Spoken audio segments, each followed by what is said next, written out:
According to the Phalonian calendar, January 31st, 512, the beautiful and prosperous capital of Seneca, and also the day that became memorable in history, when the main character fell into eternal sleep. Lady was killed by a strong and beautiful witch named Bella, but she also became part of her family and was always kind to her, so the main character thinks why she did this. But the girl still thought it wasn't Bella at that moment, when the main character was already completely wounded. Then Bella apologized and claimed that it was all her fault, but now it was too late to ask for forgiveness, and she would give her her heart so that the lady would survive. The main character couldn't speak, but in her thoughts she asked Bella not to do this, and also asked her to live. Her last memory was of a lady with a smile on her face, claiming that she couldn't tell she had a child. So let her protect Reki. 20 years later, a lot of time has passed since the capital was destroyed. The girl thought that she had fallen into eternal sleep, but when she woke up, she had white hair. She also thought about Bella Rehai and realized that her family was gone. That day, the lady lost everything. However, there was still one person who remained alive, and the lady understood that she had to keep his existence a secret from Reha.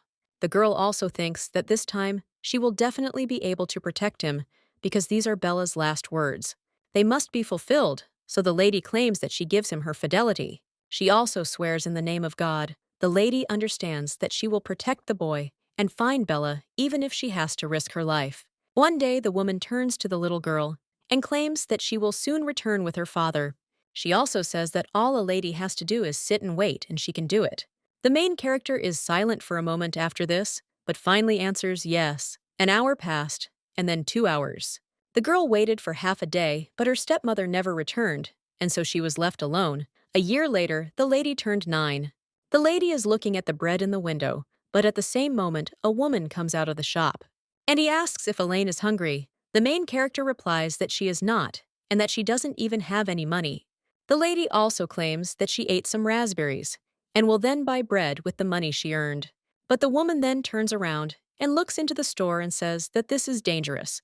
She also brings out a few pieces of bread for the lady and tells her not to worry because they are having a sale.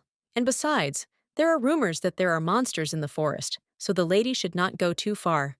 She also says that if the girl gets hungry, she can come there at any time. And the woman asks if the lady can go somewhere further away since they sell bread there, to which the lady replies that she understands and leaves. As she walks down the street, she looks at the bread, which aren't very fresh, but she understands that it's enough to eat. Her aunt can't do anything about it, because she's a dirty girl. She's lucky with her food today. A year ago, when the lady left stepmother, she did not even have money for a carriage, and therefore she could not return home. Everyone passed her by, as if they didn't notice, and as an aristocrat, it was difficult for her to survive on the streets. Cold and hunger tormented her there, and also the bullying of street children and inexplicable violence, so those times were very cruel for her. A little while later, the lady heard a familiar name and looked at the notice board. The girl then hopefully wondered if her family was looking for her. She also understood that her stepmother was unlikely to look for her. But the father is a different matter, because even if her mother has fallen into eternal sleep, she is still his child, and also his family. When the girl approached the notice board, she began searching for her last name. Her hopes were heard, and there was an announcement from the Crystal family, but it was not what she wanted to see. It merely described the celebration of the birth of a son in the Crystal family. However, thanks to this news, the girl adapted to this life. She also realized that if you think about it, she was a very greedy stepmother and abandoned her out of fear that she could take her place child. The lady also thinks about what it would be like if she had someone who could protect her. When the girl enters the alley, then she sees an empty space and wonders if the owner is really not there, and does this mean she can sleep peacefully today? But she still has their bread, so this is her happiest day. Well, then the lady feels that someone is behind her, and when she turns around, she sees some man attacking her. A little while later, the lady finds herself in the forest without one shoe and breathing heavily. But at that very moment, she hears someone screaming where she went, and how dare she bite his hand and run away. A man with a dagger in his hands shouts that he will teach her manners, but the main characters do not think about why everything is like this. The stranger screams for her to come out, and the lady understands that if this man catches her, then she can plunge into eternal sleep, after which the baby starts thinking about what she did wrong, that her life turned out like this. At that very moment, she realized she needed to calm down and get out of there. She waited until it was quiet. She understood that the stranger had left, so she needed to run before he returned. You just have to be careful. But at that very moment, the lady goes behind the tree and sees a huge monster. The protagonist looks into his eyes and is shocked Elaine knew she couldn't escape. And most likely, she will have to plunge into eternal sleep at the hands of the monster. The lady also thinks whether she will be able to survive. After which, she began to laugh completely and thought that in her next life, she would like to be born into a loving family. But at that very moment, someone behind her uses magic and destroys the monster, leaving only a wet spot. The woman asked if the lady was okay, and she realized that it was the monster she was afraid of. This woman named Bella destroyed it. It was their first meeting, but at that very moment, the girl lost consciousness. A short time later, the protagonist writhes in her sleep. She dreams of a woman, claiming that the very existence of a lady is terrifying to her. Someone else screams that she will plunge her into eternal sleep. After which, Elaine actually sees a monster. The girl thinks it's terrifying and asks for help. At that moment, she opens her eyes and screams. Looking around, the girl realizes it's a dream. But then she thinks that some of this definitely wasn't with the new one, because she remembers seeing a monster in the forest. After which, the lady begins to wonder where she is. Elaine realizes that she is in a wooden room, but it has such a calming scent. The girl asks if she's been there before. However, then he hears someone say that it seems the lady has not yet woken up and is wondering if someone is coming. After which, the lady lies back down and, closing her eyes, wonders who it is. Two people enter the room, and one of them says that the girl actually used her abilities right in front of this lady. The witch claims that the monster almost ate the child, so she could not do anything. And she was also very scared. Then the man then asks what she'll do with the child, and she replies something about what she'll think when she wakes up. The guy replies that there is nothing to think about because the little girl saw how she used her power, and she knows what happens after that. The woman replies that yes, she claims that this lady is a person, and not all people are bad. The guy then just turns around and claims that he can't accept a human child anyway, just so she knows. The door as soon as he leaves, but quietly. After which, she turns to the baby and says that she will wipe it now her with a wet towel. Well, then she also notices how the main character opens her eyes, and the witch says that after all, she didn't have to wake the lady because she woke up herself. Bella claims that she is glad that the fever has gone down, but she wonders if the girl is in any pain. Elaine realizes that this man's true identity is the Blue Flame, and many tales have been told about them, and these tales for hundreds of thousands of years. Some say that she existed long before the founding of Filion, and this girl is a witch. The main character asks if she is a witch, to which the woman replies, meaning the baby knows who she is. Bella says that's fine, and if people call her a witch, then so be it, but the main character asks what her real name is. The woman claims that this is the first time she has been asked such a question about the main character, and wonders if she shouldn't have asked. Her interlocutor replies that no, and she was simply surprised, and also asserts that her name is Bella, and asks if the lady will tell her name. The main character says to call her Elaine, and the woman asks if there are any girls where she can go. Elaine replies that no, and the woman asks if this is true, after which she asks if she wants to live with them. Elaine thinks that she has nowhere to return to and what to do, but it is unlikely that the witch saved her for some suspicious purposes. That's why she's so happy. A little while later, the main character looks at herself in the reflection, and she realizes her eyes are swollen. She ends up staying there with Bella, and since the lady has nowhere to return to, she agrees to stay with her. Well, there's something that's bothering her. That day, the main character asked the witch if she could really stay. After all, she feels like her husband doesn't like her. The woman asked if she was talking about her husband, after which she insisted that he was her friend. Elaine knew she could probably get along with him. Esmil was a demon, and demons were said to naturally hate humans. So the lady wonders if he hates her too. However, as she continues walking, she suddenly trips over a stone and closes her eyes, expecting to fall. But at that very moment, this guy picks her up, and the main character wonders if he really saved her. After which, the girl thanks him, but when the guy remains silent, she only apologizes. Esmil turns around and leaves, but the lady asks him to wait a minute. She also asks if Esmil is the plant. The man turns around and claims that it seems Bella told the lady about him. Elaine replies that she did.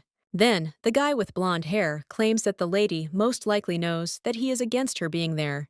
The girl replies that she knows, and then the demon states that there is no point in them talking further. He'll tell her straight out that the lady must leave this place. Elaine asks if this is all because she's human. And the guy replies that she knows that too. Bella told her a lot. That would have been true before, but not now. Esmel asks how much Bella has told, and he simply has no desire to live under the same roof with her. Elaine thinks that this is true, because if he hated people, he would hardly have saved her. But if that's not the case, then Bella hasn't told her everything. The protagonist then asks why he doesn't want to live with her. And the guy claims that the lady doesn't know anything about them, and isn't it too suspicious to stay there with them? And besides, she's already noticed how friendly Bella was towards her. She lived alone for a very long time, and knew the taste of loneliness, so he thinks that is why the lady invited her to stay there. Moreover, she accepted the person, although she never let them near her. And of course, some people are bad. But one day, her only one betrayed her. The main character asks what hid means, and the couple replies that she was deceived by someone she trusted, and he planted poison on her, after which Bella began coughing up a red liquid, and the man asks if the lady can imagine this terrible pain in her throat. But Elaine asks why he betrayed Bella, to which the guy replies that it was all because of eternal life. If you drink the witch's red liquid, you can gain eternal life. At that time, these damned people believed all this nonsense. This guy wounded the witch to drink her red liquid, and despite his terrible past, Bella brought the lady there, but he doesn't want to see her suffer anymore. This is the real reason for his dislike, so let her understand him and leave this place. Elaine thinks that it is understandable why Esmel does not trust her, and he must care about Bella very much, and also the only way out is to leave them. But nevertheless, the main character claims that she is sorry, but she wants to stay with Bella. The demon then says what greedy creatures people are, to which the girl replies that yes, and she knows that she is greedy. But Bella saved her at the most difficult moment in her life, so she was the only one who extended a hand to her. She had never received such warmth from anyone. Bella showed her these feelings for the first time, and it made her live again. Lady utters the word family, and she claims that finding a family is such a blessing. Bella saved her from falling into eternal sleep and was sincerely worried about her condition. And she also smiled at her so sweetly that the lady decided that she would also thank her so that she would smile too. The witch is behind a tree at this time, and hearing this is almost in tears when the demon turns around. Then he sees a piece of her dress, after which he turns to the lady and says, "Okay," and he will also turn a blind eye to this. He knew that the girl would be stubborn, so there was no other choice, but let her keep in mind that if the lady harmed Bella, then he immediately gets rid of it. The guy squeezes the leaf in his hands, after which only small pieces remain. Well, the main character is not frightened by this, after which she enthusiastically asserts that she understood. The guy says that the lady is so strange, and the main character asks if this is true, but she says he got so close to her when she was falling. At that moment, the witch emerges from behind the tree, and he wonders what they're talking about. The main character turns to Bella, and she happily claims that Esmel allowed her to live with her. Having received permission, she immediately felt better. The witch says it's nice to hear. A short time later, they're heading back to the hut, and the woman asks if Esmel is angry, to which he replies, "Of course he is." The protagonist thinks they've reached a new level in their relationship. After that, Bella taught her fencing. The witch asked if the lady had any innate talent, and she was sure Elaine would soon become a master. Esmel replied that of course, after all, she had a teacher like Bella. They also traveled around the country in her 5th year of life with Bella. They met a man. It was the crown prince of the kingdom of Fillion, Lloyd Fillion. Bella and Lloyd fell in love with each other, and a little while later, the witch had a child. The woman then approached Elaine and claimed that the child's name was Rihi Fillion. The main character asked if she could touch his hand, to which her interlocutor replied that of course. When the girl did this, she smiled. She realized that every day was like a fairy tale. She prayed that these days would never end, but unfortunately, her dream was not destined to come true. Several years later in the kingdom of Fillion, someone approaches Lloyd. It turns out to be Bella. The woman claims that Reka's birthday is in a month and asks if he has already thought of what to give him in. The blonde asks if she's talking about the gift, and then asks if he didn't. He's already finished preparing for the party. Bella wonders why he didn't tell her this beforehand and kept everything a secret, and she wanted to help with the preparation, after which the guy apologizes and claims that it's her birthday. He also wanted to surprise her. The man also asked what kind of necklace Bella was wearing, and did she really buy it? To which the woman replies that it was a gift from His Majesty the Emperor. He said that it was hard for him that his son was so far from home and gave her a pendant, after which she asked if he was beautiful. After this, the guy says that yes, and it's clear, but his wife asks what it is. And also, why does he have such a reaction? Surely something is wrong, to which the guy replies that everything is fine. And he's simply surprised that her father gave her something like that. At that very moment, someone turns to His Majesty and says, "It's time for them to go. After all, the council will soon begin to," which the man replies that yes, and claims that he will come now. He also turns to the butler, and Bella tells him to go because she will stay with Rihi in the room.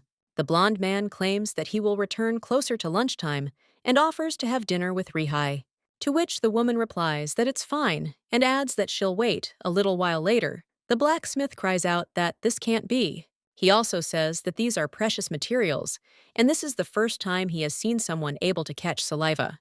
The main character smiles and says that it wasn't that hard. She also claims that it's a gift for Reha. The girl is now 20 years old. The blacksmith claims that if you think about it, the crown prince will already be 3 years old. Time flies so quickly, it seems to him like he was born just yesterday, to which the main character replies that he is right. Well, the man says he has to work anyway, and the lady brought such good ingredients. Elaine says she'll be waiting impatiently, after which she turns to the blacksmith and asks when he will finish, to which he replies that he thinks in a month. The main character thinks this is great, since she'll make it just in time. The girl also says she'll wait, after which she even declares she's leaving. The man asks if the lady will go to the capital for something, and she replies that yes, she was not at home for 10 whole days while she was fishing saliva. The blacksmith claims that this is true and tells the lady to be careful, to which she agrees and says goodbye. The lady heads home with a smile on her face and wonders if Reki will be happy to see her. A little while ago, a guy was wondering if a lady asks what gift he wants. The main character replied that yes, and claimed that his sister would give him everything he asked for. The guy asked if it was true, and then after thinking for a bit, pointed to her sword and claimed that he wanted it. Elaine asked if he wanted a sword, to which the young man replied that he did, and the main character insisted that it was fine. But she claimed that now she cannot give hers as Reki. He's still little, and he understands what he answered, yes. After which he thanked his sister. Now, the girl clutches her chest and realizes she can't wait for this day. Bella is feeding her son at this time, but she thinks it's strange because Lloyd is late. At this time, one of the maids knocks on the door of the room and asks if the mistress can see her for a minute. The woman tells her to come in, after which the maid asks goodbye, and her mistress asks if Lloyd has returned. The maid claims that for some reason there was no council today. She also questioned the other maids, and all present saw them being led to the central building to the altar. Lloyd was also among them. The woman wonders if they are talking about the altar, and this place is used mainly only on holidays, after which she says that it is clear and asks if the maid could sit with the Reki for a while. She agrees, and the boy asks his mother where she's going. The woman tells him not to worry. After all, she will go and find their dad, and will also return soon, to which he agrees. A little while later, the woman is heading somewhere and thinks she feels dark energy. The further she goes, the stronger it feels, but then the woman notices another corridor. She understands that this is a secret place and does not understand where this energy comes from, after which she heads towards the ominous aura and wonders where it comes from. But when the lady approaches the source, she is shocked and wonders what is going on there. But then she sees Lloyd in a red liquid. Meanwhile, the main character is riding a horse. She also understands that the crows are noisy today and wonders if something has happened, after which she thinks that maybe she should hurry. At this time, Bella runs up to her husband and thinks what it is and why he is lying down. The woman immediately approaches Lloyd and extends her hand to him and asks him to wake up. Else approaches her and says how sad it is. The woman asks if it's really the emperor, and then sees a heart in his hands. And when she looks at her husband, she realizes that he has a hole where his heart should be. After this, the witch cries out, "Did he really plunge his son into eternal sleep?" She also asks how he could do this, after which the man just snaps his fingers. At that moment, Bella begins to feel terrible pain and hear a voice in her head. He tells the one who ripped out the heart to open their eyes. The brunette looks at the necklace and realizes she's seen something like this before. If you offer a sacrifice, you can curse a person, and this is the dragon's eye, after which she understands that she needs to remove it.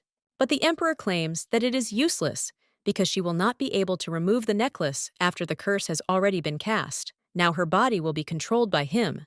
It is a powerful curse created by the red liquid of Lloyd, so for the sake of her husband, let her submit to it. The woman then says that he is a man who needs to be torn to pieces. But at that same moment, she realizes that the necklace is clouding her mind and telling her to put someone into eternal sleep. At this time, the main character approaches the castle, but realizes that it has become very cold, after which she keeps wondering what kind of light is emanating from it. The girl wonders if something is really happening there, or if she is imagining it, but at the same moment, she sees people running away. Elaine asks what is going on there, and also sees magic and realizes that it is Bella's flame.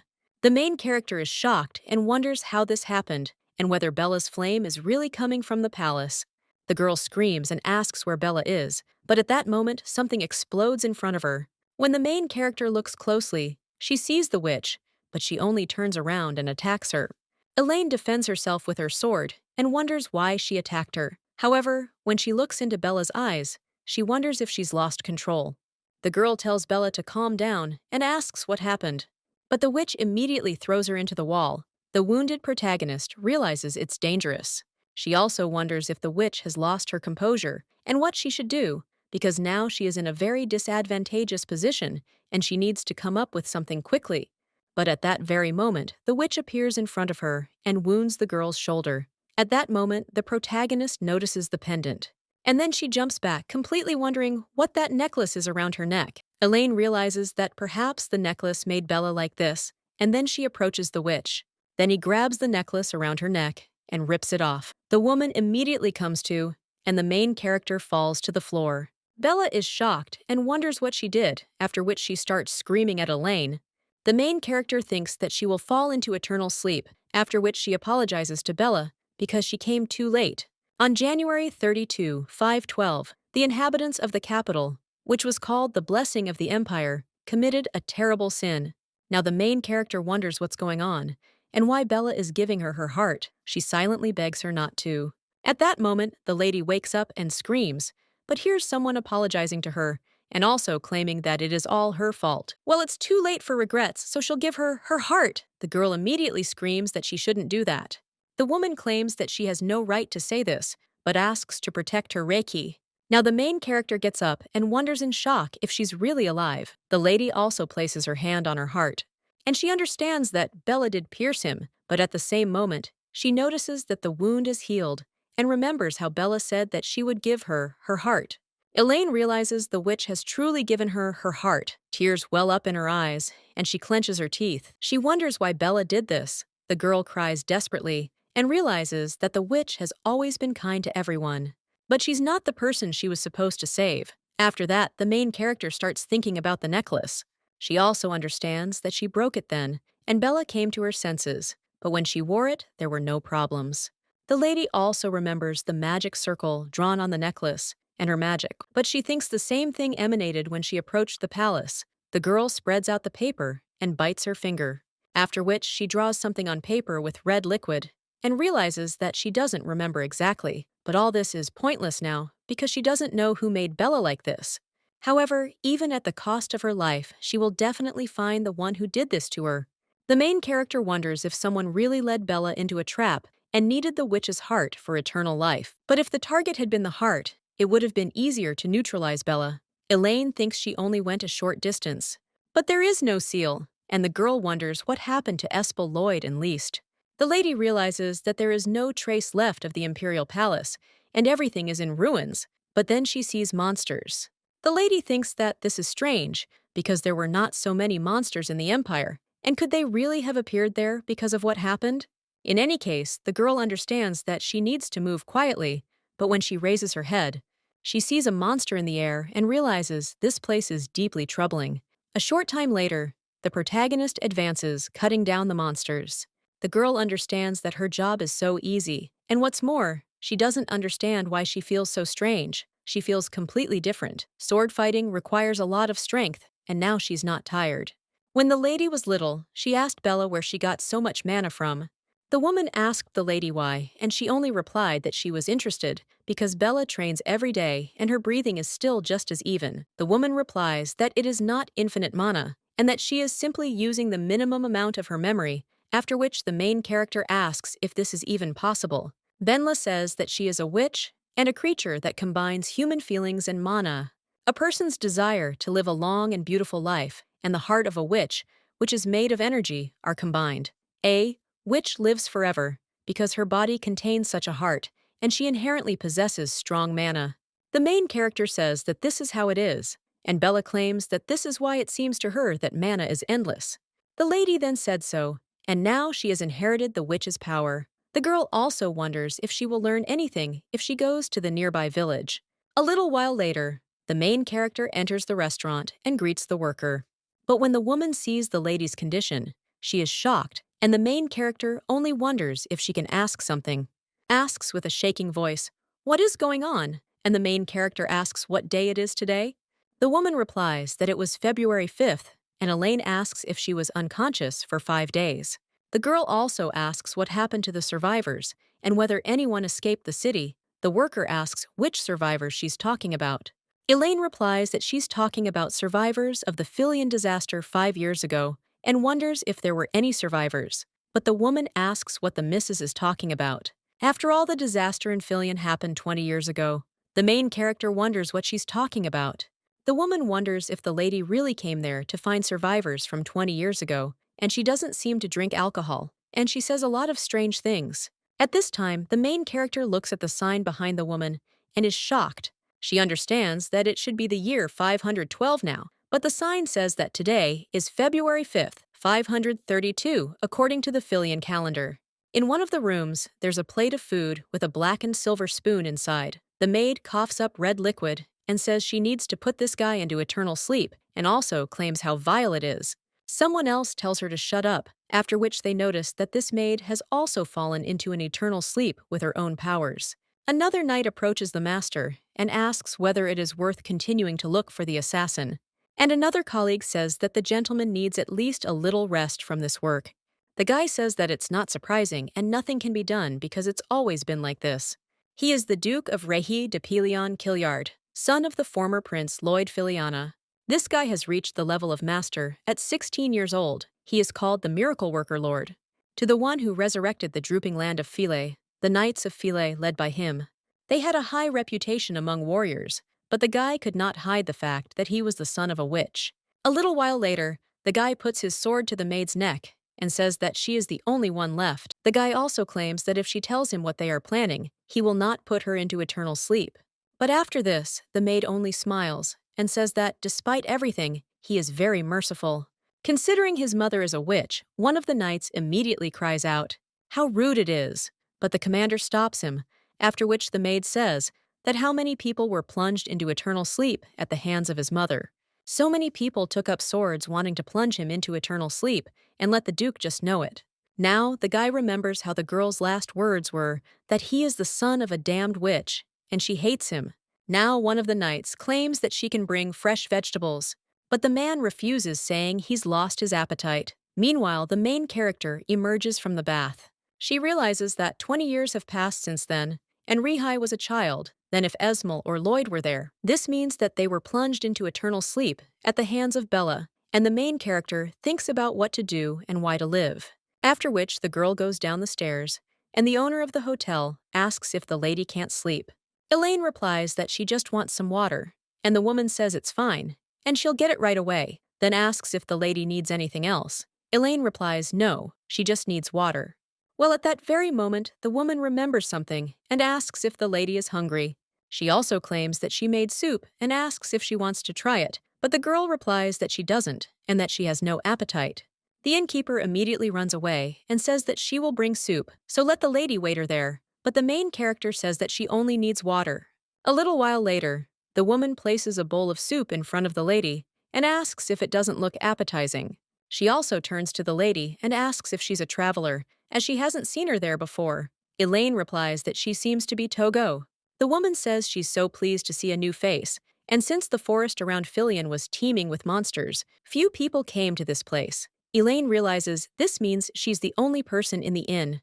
The owner says she's so lonely working there and would love to have her son back. The woman asks if she really has a son, to which the woman replies that yes, she is interested in whether the lady has heard about the Knights of Fields. Her son left there a month ago. The main character asks if she is talking about knights, and realizes that they did not exist 20 years ago. The owner asks where the girl is from since she doesn't even know about their knights. After which she says that this is an order of knights, led by Duke Filion. The main character immediately drops her spoon, and the woman screams in fright. He also wonders why the lady isn't eating. Elaine asks if she's talking about the witch's son. Well, the woman replies that yes, and this is the Duke of Rihai. Filion Elaine, with shaking hands, realizes that he is alive, after which he starts crying with joy. The woman asks if Miss is really crying. She also claims that the more she communicates with her, the more strange the lady seems to her. The girl immediately gets up from the table and asks where the Duke is now. The innkeeper insists he must be in Killiard. Meanwhile, one of the knights yawns and remarks on how boring it is there. But another says that right in front of the fortress wall, there is a monster's nest and asks if the guy isn't afraid. After all, you never know when monsters will attack, but he asks if his colleague really thinks so, and even if these monsters attack, Phil's knights will deal with them. Well, his interlocutor tells the guy not to be stupid, because most of the knights went on a mission, and now there are not many knights there. Well, the young man wonders if the wall has a barrier, since the monsters won't be able to get through there anyway. But at that very moment, they hear some sound, and the guy asks if his colleague heard anything. He simply asks if Seol really thinks the monsters have already appeared, but the guy cries out that they haven't. Behind the wall, so how could the monsters get close? But at that moment, they hear a sound again. One of the knights screams after this, but the other replies that something is definitely happening there. But when he looks over the wall, he asks if it's a person. The main character apologizes, but asks if they could open the door. A little while later, she is already in the second knight's headquarters, and he asks in a puzzled tone, "Did the lady really go through a monster's nest?" This guy is a subordinate of a commander named Yeonju. The main character replies that yes, and the guy screams in shock, asking how it's possible to say yes so easily. After all, the place where she came from is a monster's nest, and the lady was also alone and no one helped her. Solvay Mountains are no less dangerous, but the Ramsus Mountains are known as the Monster's Nest. Elaine says that, to get there in a week, she had no choice but to take this road. The guy sits back down and asks what does "in a week" mean, and what is the urgency of her arrival there. The lady replies that it's an entrance exam. The process of becoming a Knight of Killiard ends in 2 days. That's why she hurried there, so as not to be late, and had to pass the selection for the Knights of Filici. Yeonju asks if the lady came there only because of the entrance exam, and if it isn't held every year.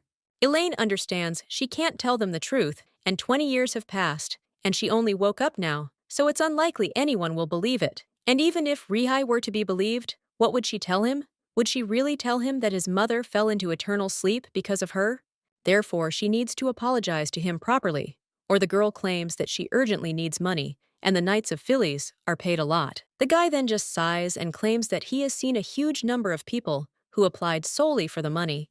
Such people are weeded out at the first stage, and self-interested people are not accepted there. Elaine screams that she is not going to go just for the money, and that she has someone to protect. The guy asks who the main character is talking about, and the girl replies that it's her family, after which the young man states that in any case, it seems she has skills since the lady managed to cross this mountain range, and the Knights of Phillies are very different from the usual ones. They are an elite force, and their work requires frequent travel. They travel to places where powerful monsters live and receive generous rewards for eliminating them. That's why they have such a high salary, and higher than other knights. So the guy asks if the lady understands what he means. The girl replies that yes, and Yeonju claims that anyone can apply to join the order, but let the lady think carefully. After all, if she plunges into eternal sleep protecting her family, then what will happen to them? Even if they pay less there, it is better for her to choose a less risky profession, and this is for the good of her family. Well, the main character replies that no, and she will protect them, and also will not fall into eternal sleep because she does not want to relive the loss of her only family member. At this time, the guy is wondering if she has lost someone before, after which he says that it's good. He'll simply give her advice, and the choice is hers. Yeonju claims he'll prepare the room, so let the lady tidy herself up. Tomorrow, she will be taken to submit an application, and the main character thanks him, after which the guy wishes her a good rest. When he gets out, he realizes that he is unsure, but it is impossible to cross the mountain range alone, so something is wrong there. He doesn't know whether it's luck or skill, but he claims that he will have to report to the commander tomorrow. That same night, the protagonist falls asleep. She dreams of little Reiki touching her hair. The girl asks if he likes her hair, to which the guy replies that yes, and it is beautiful. Elaine asks if this is true and wonders who he likes more, his mother or his sister. But the guy immediately replies that it's mom, after which the main character becomes depressed. Bella is delighted that her little one responded like that. Esmal tells Elaine not to be so disappointed. But then someone else approaches them and asks what they're doing there. The main character realizes it's Lloyd. But when she turns around, she sees that the guy is covered in red liquid, after which the floor underneath her begins to collapse. Bella turns to Elaine with concern, but the girl only sees a man with a dagger behind her and screams, trying to communicate this. But at that very moment, this man begins to act, after which the main character sees a terrible scene. The girl wakes up at that very moment and asks where Bella is, but then she sees that she is in bed. Elaine understands that she had a dream, but the lady still understands that she should not worry because Rahai, he is still alive, and she will never leave him again and will protect him with her life. At this time, the knights arrive for the exam. One of the workers sends the participant away and tells the next one to come in. At that moment, someone enters the tent and asks if this is the tent for accepting applications for the Knights of Phyllis. The guy replies that this is true, but when he sees a beautiful girl, he gets a little embarrassed. And he asks if she really wants to apply, to which the lady replies that yes, after which the girl hands over her form. The worker says that it is fine, but the lady asks not to forget to add her to the list of students. When she goes outside, she wonders if she'll see Reki tomorrow. She also thinks that he'll see his sister very soon. At this time, someone enters the commander's office and claims that he came there to tell him something, and also asks if he has time. Rehi tells him to report, to which the knight agrees, and states that 2 days ago, approached them through the pass. The commander asked if there were people there, to which the knight replies that he also could not believe it, and when he was informed about it, he descended from the tower. And a man actually came to them. He was lucky enough to get out of the mountainous area, but the guy wonders if this is a place from which one can get out, only thanks to luck. Yanju, he claims that at first he thought it was a demon, but it is definitely a human, because it does not look like a demon at all. Reiki remains silent, and then asks the guy if he was interested in what the man was doing there, to which he replies that he didn't quite understand. But this man said that he wanted to take the entrance exam to become a Knight of Phyllis.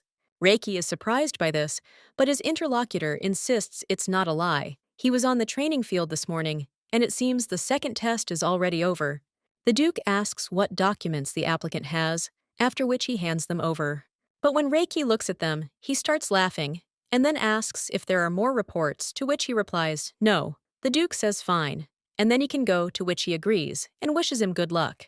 When the servant leaves, the guy looks at the participant's name and realizes that he hasn't heard it for a long time.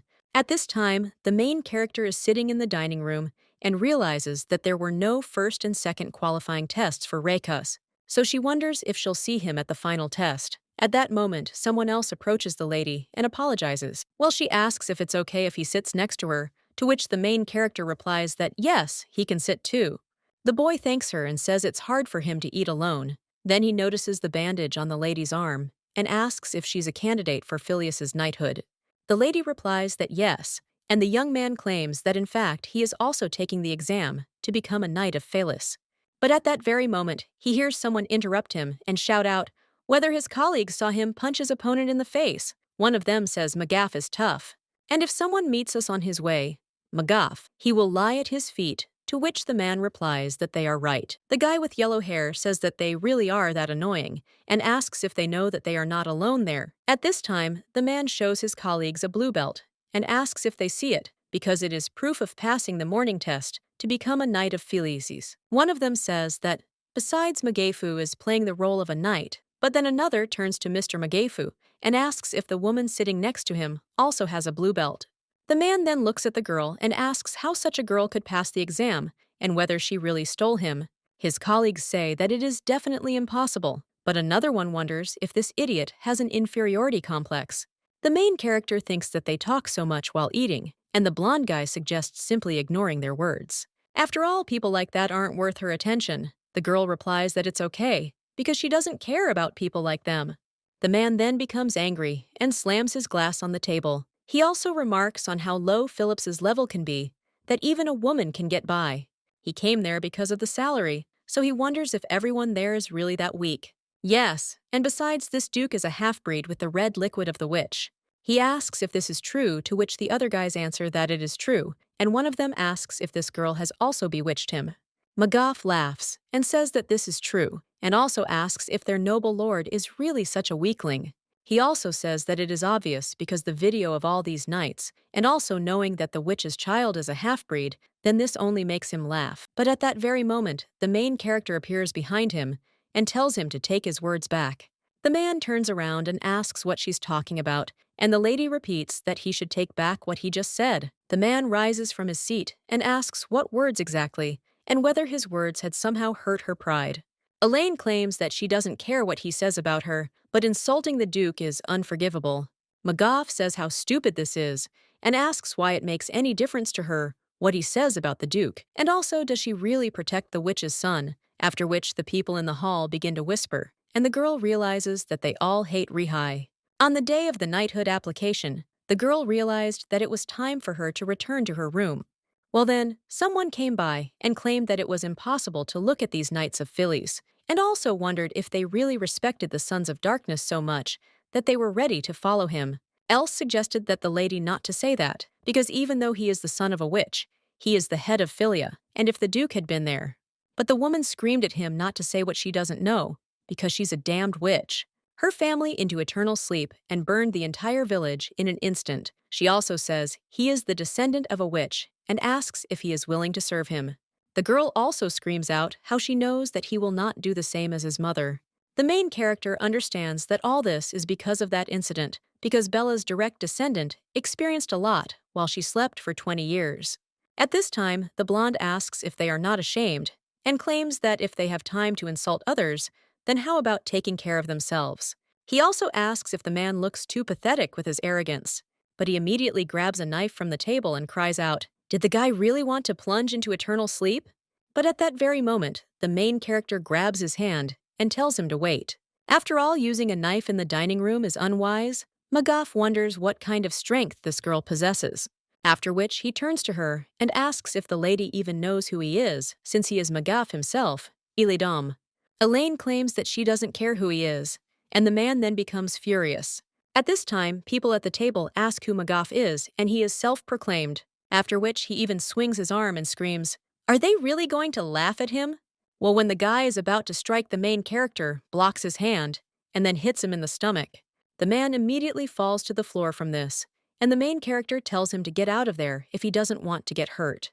The blonde claps his hands and says that the lady is a good girl. Knocking such a giant off his feet deserves praise.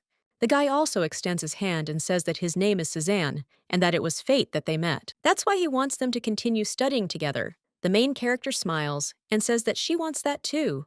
A short time later, the lady finds herself at the third exam. One of the presenters asks to select only those who have defeated all the monsters. At this time, the blonde turns to Elaine and claims that he knew she would pass, and the lady replies that she is also glad that Suzanne passed. But the lady understands that she doesn't see Reki anywhere and wonders if he won't cross. At this time, one of the knights asks for attention and states that before starting the test, he will explain the rules to them. The order will be random, and the battle will be against examiners in a circle drawn on the floor. The rules are simple because they need to hold out for 1 minute, and if someone leaves the circle or steps on the line, otherwise he'll lose the fight and be disqualified and fail the test. Afterward, he asks if there are any questions. The main character raises her hand, and Yeonju says that if they have any, then let them ask them now. Elaine says she's curious if the Duke will come to watch the exam. The guy then prepares to answer. But at that very moment, someone turns to him and asks if all the participants have gathered. The main character, looking at him, understands that it is Reki, and he claims that it is the Duke who will be the examiner of the test, so he is there. At this time, Elaine is wondering if this man is really Reki, and she didn't think that he would grow so much. The girl wonders why Reki has grown so big. The Duke asks if everyone agrees to take this test, to which the knight replies yes, and asserts that now they can begin. The Duke addresses the examinees and states that the leader of the Knights of Phillies, Rehi Filan, is there, and they will fight against him. He also claims he came there as an examiner, so they shouldn't worry too much. And they will also show him all their capabilities, after which they will scream yes. The knight tells all the contestants to wait their turn in the waiting area, but the first contestant is Heather Tage, so let him come forward. After which, the guy enters the circle and says that he is looking forward to the fight. At that moment, the duel begins, and the guy with the sword jumps on the Duke, after which he approaches his shoulder with the blade. But at that very moment, the man cuts the weapon, and his opponent ends up on the floor. All the knights are shocked by this, and the Duke tells the next participant to come forward. After which he is defeated, knocks out several more of them, and each time tells the next one to go. The blonde asks if he is really that strong, and if it is even possible to last a minute in a circle with him. The Duke meanwhile defeats another participant, and Yeonju says that Elaine is next, so he invites her to step forward. The heroine agrees, and then enters the circle. The Duke realizes she has crossed into the monster's lair, and it's definitely Elaine. At this point, the knight asserts that both sides are ready, so let them begin the duel. The boy remembers how one day he collapsed on the floor. The main character turned to him and asked if he could see. After all, she told him that it was still too early, but the young man got angry and insisted that he definitely could. Elaine insisted he was only 3 years old and asked if he wanted to wait until he was a little older, but the boy told her no, and that he wanted to become like her as soon as possible. Then the main character suggested making a promise that he would learn to fence, but he will never draw his sword against his family, and then his sister will take responsibility and also teach him how to fence. The guy asked if this was true and inquired whether she would keep her promise, to which the lady replied that yes, and she would protect him just as he would his family. Now the lady looks at the guy and understands that she could not keep her promise, and he also grew up alone while she was not around. At that very moment, the girl's sword begins to break, and the Duke states that he thinks her sword will not hold up, after which he completely knocks it away. The main character, trying to fight back, thinks about what she is doing, and that there is a limit to everything. The guy claims that with such a weak sword, the lady won't last long, and neglecting her weapon is a big mistake. At that moment, the sword splits into 2 parts, and the Duke almost wounds the main character. But at the same time, the girl holds his attack, and also thinks whether this guy is using fencing skill. The Duke at this time lowers his sword and says that this is not bad, and that she also has talent. So the lady is knighted, and she's also a fine fellow. The heroine then cries out with gratitude, a smile on her face. And when she leaves, she rejoices and thinks that she finally made it. The Duke only watches her go. A short time later, the knights are already standing, preparing for their initiation. Someone claims that the ceremony of the Knights of Files is about to begin, and the knights understand that this moment has finally come, after which someone asks to go up to the podium in the order of the queue from left to right. The main character is the first to arrive. The girl approaches Reki and kneels. The guy claims that she will have to give her life for Philip, and according to her oath, he will be with her both in life and after it. So the Duke asks if the lady swears allegiance to him. The girl understands that she will keep her final promise. After all, the witch asked her to protect Rihai, but now she can't tell the whole truth because it will hurt the guy to realize the fact that Bella's heart belongs to her. The lady decides to keep this secret in her heart because her life will belong to the one and only Bella, as well as the precious Rihai. So the lady claims she swears. A little while later, all the knights gather, and Cezanne says that all these people are knights. The main character says yes, and she knows. Then Yeonju interrupts them and claims it's all over. So he offers to start getting to know each other. First, he asks for permission to introduce himself.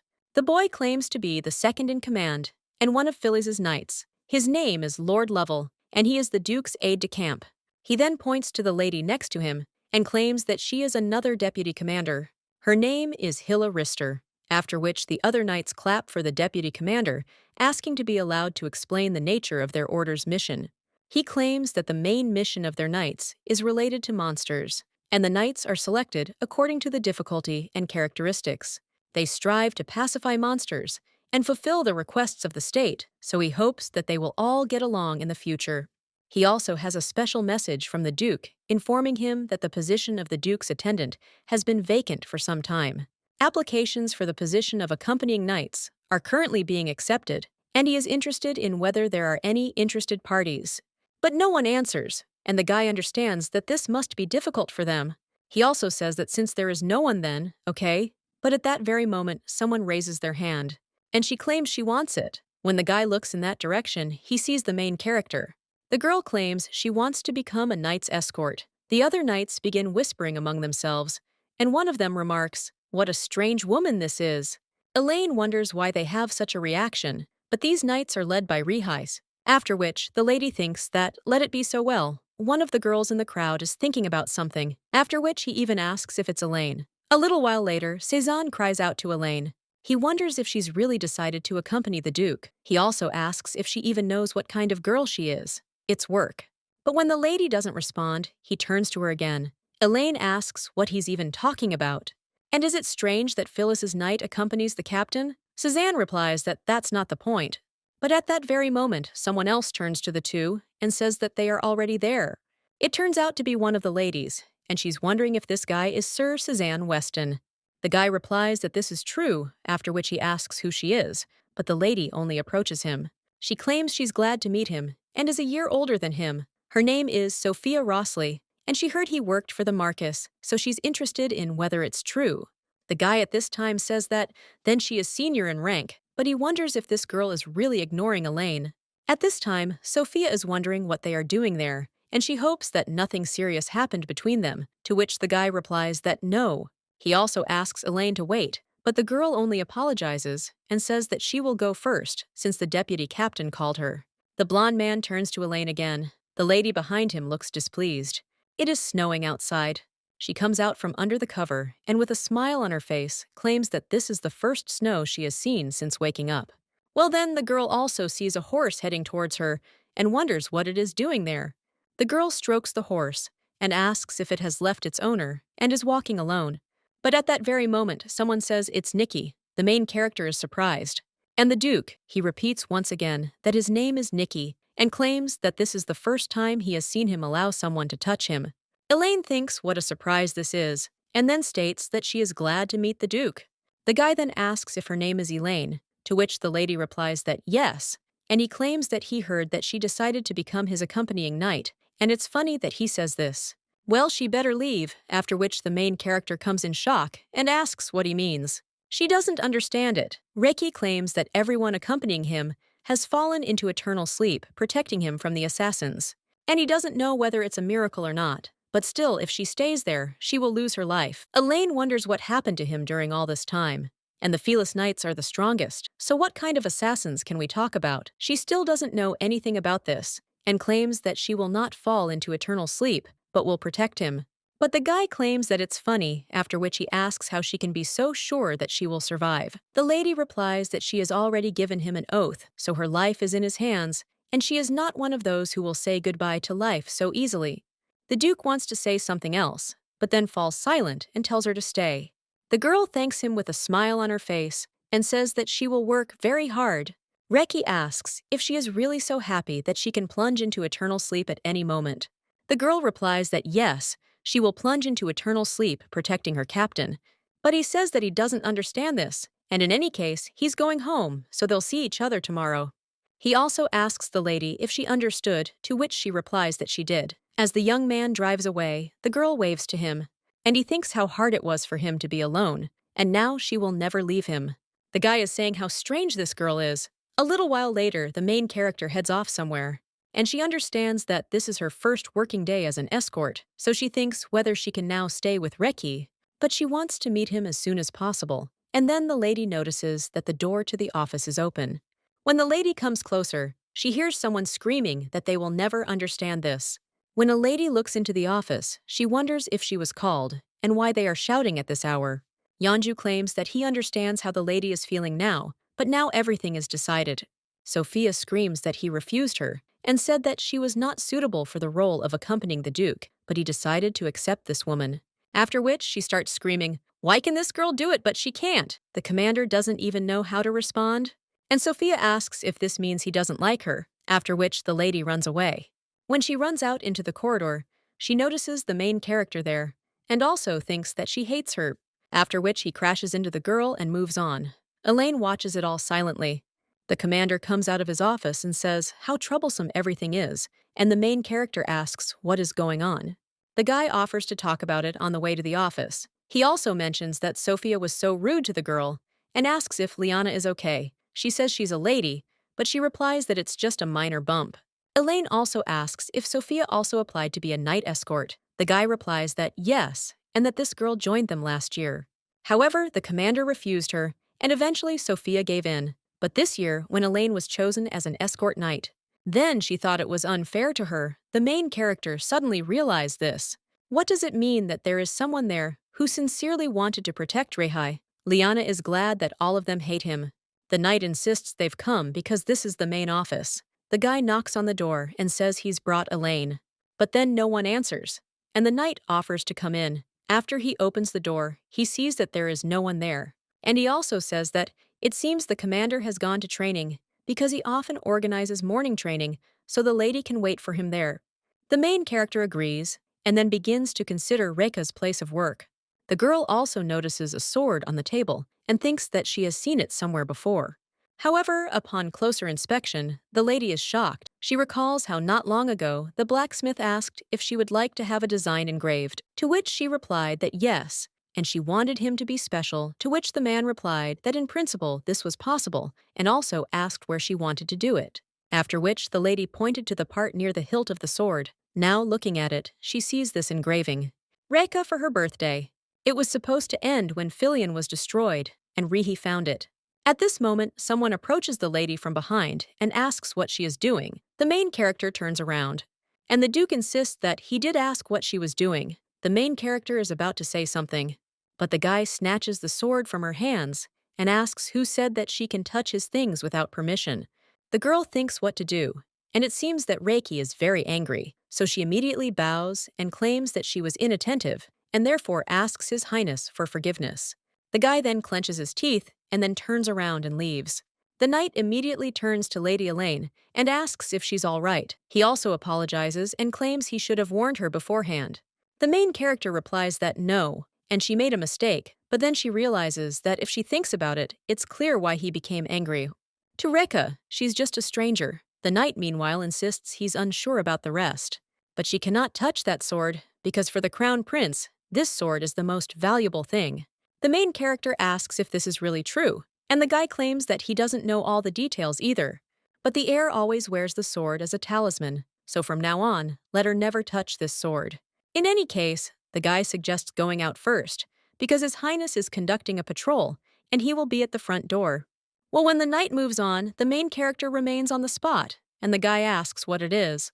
The girl apologizes and claims that the thought just occurred to her for a second. Now she understands that, fortunately, Reki liked this sword. The guy is outside at the time, looking at the weapon. He also remembers the time when he was little, and then someone came up to him. The knight also turned to the lord. The guy asked what brought Walter there, to which he replied that he brought something for the gentleman. When he opened the box, the boy saw a sword and wondered why. The knight claimed he had met a man in front of the fortress gates. He said that he was the grandson of the blacksmith who forged this sword, and he asked to give it to Lord Regist. The guy then asked if the lord knew him and what he believed in, and also why he showed it to him. The man replied that he had seen it for the first time, but this blacksmith said that the sword was forged on Elaine's orders, and he couldn't believe it. The guy asked who Elaine was, and the man then said that his mother had one, but then he stopped and claimed that this man had a very influential family. Because the gentleman doesn't like to remember his mother, he didn't say anything, but as for Elaine, this man. But the guy tells his interlocutor to stop and claims that he will listen to him and then judge it himself because it is not the Lord's business. So let him tell where that blacksmith is. A little while later they came to him. The man claimed the lady had said she was returning to Sebeka, but after what happened, she never came to pick up the sword. Perhaps she was caught up in the incident in Sebek, so he waited until the sword was completely ready. The man also says that as they see, he has little time left in this world, and therefore, before his plunge into eternal sleep, he wanted to find that child. Fortunately, albeit late, the gift found its owner, so the boy understands what Walter once told him, that he grew up receiving love while he was little, and even though he doesn't remember anything about that time, but he can't give this sword left to Elaine to anyone. A short time later, he's already gathering knights. He also claims that he will explain the route of today's patrol. Recently, the influx of non-locals has increased due to entrance exams, and there have been reports of minor accidents and crimes. So today, he's going to patrol the area on his own, and half the group will go to the server, and the rest will follow him. The brunette asks if they understand, to which the knights exclaim yes. The main character watches Rihai. And he understands that he carries the gifted sword with him, and as expected, it suits Rihai very well, so she is glad that he values it so much. A little while later, the knights go out on patrol, and when they pass by the city's inhabitants, they bow. The main character understands that her fears were not justified, and everyone is well disposed, so as expected, the local residents are grateful to Reiki. At the same moment, the girl hears someone else talking to them, and when she turns around, she realizes that it is a little girl. The little girl holds out a package with something and claims that these are cookies prepared for the Duke, after which they ask to take them. The main character turns to His Highness and asks what she should do, to which he replies that they'll have a convention later, so let the girl take them. The main character thanks the little girl and says she's sure His Highness will like it. But at the same moment, people see someone heading towards the man from behind with a bucket of some kind of liquid. Elaine immediately screams to His Highness that someone is running up to him from behind, but it's too late because the man is pouring out the water. However, all the water falls on the main character, who quickly ran and stood in front of the Duke. The other knights immediately cry out to His Highness and ask if he is all right. The main character also turns to His Highness and asks if everything is okay. The guy wants to ask what just happened, but at that very moment, one of the knights screams for this man to be caught. They immediately put him on the floor and scream at him, "How dare he do such a thing, His Highness?" However, the man claims that his grandchildren died because of his damn mother, and they weren't even 5 years old, so he wonders why this guy is still alive. The protagonist wonders if he's talking about the family who fell into eternal sleep during the incident in Sebek, but it wasn't Bella's fault because there was someone who controlled her from the shadows. The girl immediately clenches her fists, but the Duke turns to her and tells the lady to wait. He also wonders why she committed such a reckless act, since he could have easily avoided it. After which, he turns to another knight and tells him to first take the lady to a place to spend the night. The main character wants to say that she is fine, but at the same moment she sneezes, and the guy tells her to listen because it is useless to be stubborn. Let her wash and dry herself first and then come to the office. The main character addresses His Highness once again. But another knight invites her to go, after which the girl finally agrees and leaves. Then, the man who wanted to pour water on the Duke screams that he is a coward because he uses his subordinates as a shield. He also shouts that, as expected, the guy is the same as that witch, but Rihi tells him to shut up. And let him be glad he didn't slit his throat right then and there. The man gets scared after that. The Duke orders the old man taken away and thrown into prison. The man immediately screams for the filthy witch's minions to let him in. And everyone knows his mother's sins, and the fact that he's alive is a sin in itself. At this point, he thinks, how strange this is. After all, he doesn't care about these words thrown like daggers, but he still doesn't understand why thoughts about the moment when the lady protected him and asked if everything was okay are so unpleasant. At this time, one of the knights turns to His Highness and reminds him about the patrol, but he only says that the number of people has significantly decreased, so patrolling will continue tomorrow, to which he agrees. After which they leave, and the guy understands that the old man's words were not a lie, but the fact that he brought this street back to life is also true, and his existence is clearly not a mistake. A little while later, the blonde man turns to Elaine, and she screams that she's been doused with water, and asks if the lady is okay. The girl replies that it's just water, but Suzanne tells her not to shield them, because they say the lady was doused with water, instead of His Highness. Elaine understands that rumors spread quickly. The young man claims that he really doesn't know because despite the fact that she is an escort, how can she sacrifice herself like that? And what if there had been boiling water or poison? It wouldn't have ended with her just getting wet. The girl replies that of course that possibility can't be ruled out. She could be injured or sick. But he still thinks that His Highness will be in even more pain if he gets hurt. After this, the girl says that okay, she will go first because her escort is not finished yet. A little while later, she knocks on His Highness's office door and claims that she has changed her clothes. The man tells her to come in, and the lady heads into the room and apologizes for it taking longer than she thought. The Duke claims that he has just arrived too, so there is nothing wrong with it, to which the ladies agree. The girl also moves to stand next to him, but the man tells her to wait. Then he asks why the lady is so selfless. The girl, slightly puzzled, replies that she is, after all, Her Highness's escort. And the guy just claims that he shouldn't have asked such a stupid question. He also thinks that the girl has that look again, after which everything he says is for her not to pay attention, because he asked a strange question, so let her forget. The guy realizes that he seems to have an idea of what is happening to him and that he is putting his feelings on display too much. But at that very moment, he spills ink. The main character immediately turns to His Highness, and she asks if he's okay. The guy tells her not to fuss, because he's just going to rewrite these papers. The lady replies that no, and it's not about the papers because his hand was also dirty. The guy then looks at his hand, and the main character tells him to give it to her. The Duke says he'll do it himself, but the girl says everything's fine. She pulls him by the hand and also tells him to give her his hand. Children, she will wipe everything off. Well, the guy says that this way she will also get dirty, after which the lady replies that it's okay, and she can wipe it with her handkerchief. Elaine thinks how good it is that she carries it with her, even when Rihai was a child, because he often caught colds. She had no choice but to always carry a scarf with her, and she thought that now that it had grown, she would no longer have the opportunity to use it, but the lady was ultimately mistaken. Reiki asks if everything is okay, because it seems that this scarf is now impossible to use. The main character replies that it's okay, because that's what he was meant for after, which she realizes that everything is ready. The girl also tells him that he needs to remove the remaining stains with water, to which he replies that this is correct, and thanks her. The guy looking at his hand understands that this lady was talking to him like a child. The protagonist realizes that after Togo, there were several quiet days, and she also observed Reika's work, until one day, something unexpected happened. One evening, the man said the lady had worked hard today, so they would see each other tomorrow morning. The girl assured His Highness that she obeyed and wished him a safe journey. The girl understood that fortunately, nothing special had happened today either, and she hoped that everything would continue calmly without any incidents. But at that very moment, the maid turned to her and asked if this was the lady escort. The girl apologized and asked the lady to help her. Elaine asked what had happened, to which the lady noticed a strange sound coming from one place and suggested they go there together. The main character said that this is it, after which she agreed and offered to check what was there. She also said that they were staying behind her, that she agreed and thanked the escort. The main character, moving further, realizes that the sound is somehow ominous and wonders what is going on there.